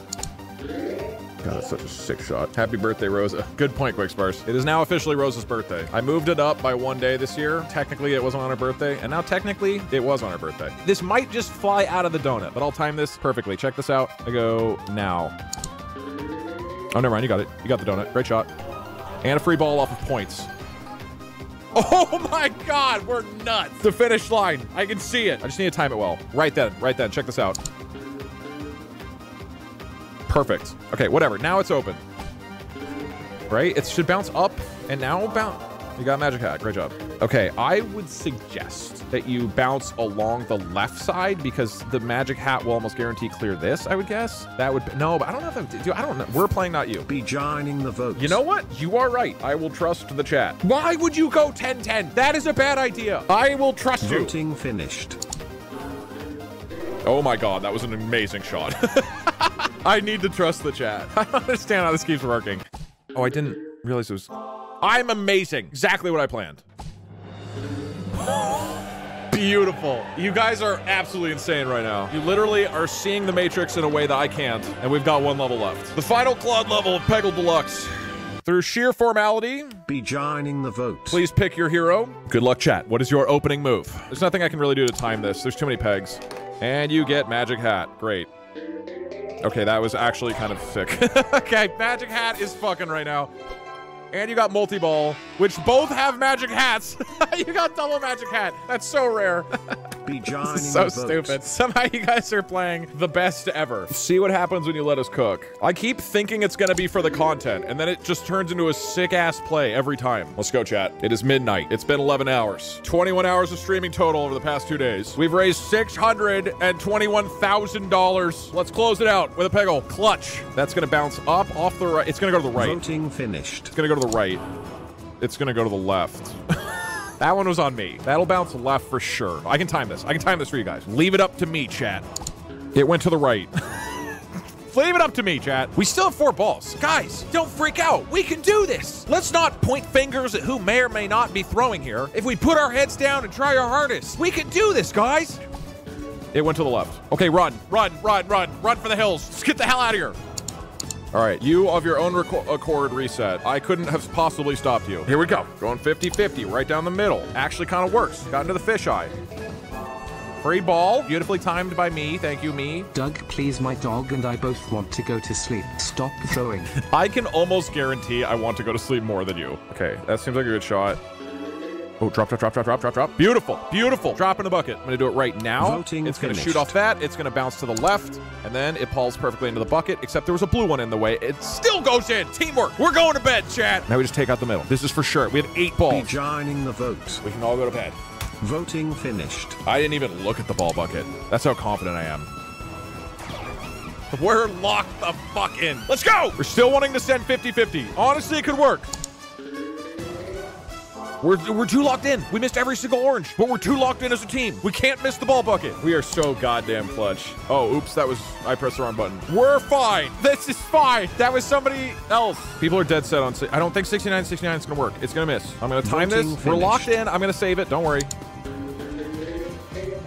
Oh my God. What on earth? That's not supposed to work. We are Twitch chat. We cannot be stopped. Rosa for the NBA. And with this, we end Rosa Stream 2024. Voting finished.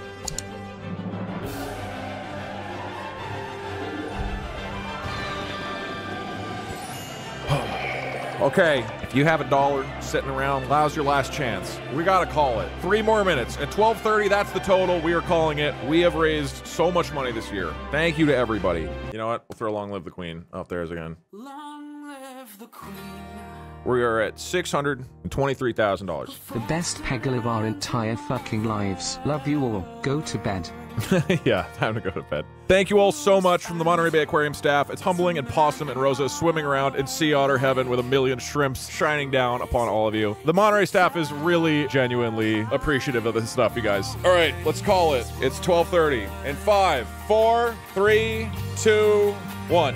Total for the year is $624,850. This was an amazing year. Thank you so much, everybody, for participating. Thank you for being here for the last 6 years and honoring the best goddamn otter of all time. It's ridiculous what we did. Over $1 million for a really good cause that really makes a difference. And I don't understand how this has gotten this big. But thank you all so much. It means a lot, not just to me, but to all the people who like spend their lives literally working on ocean conservation. It's a big deal. Absolutely nuts. And with that, I'm going to call it.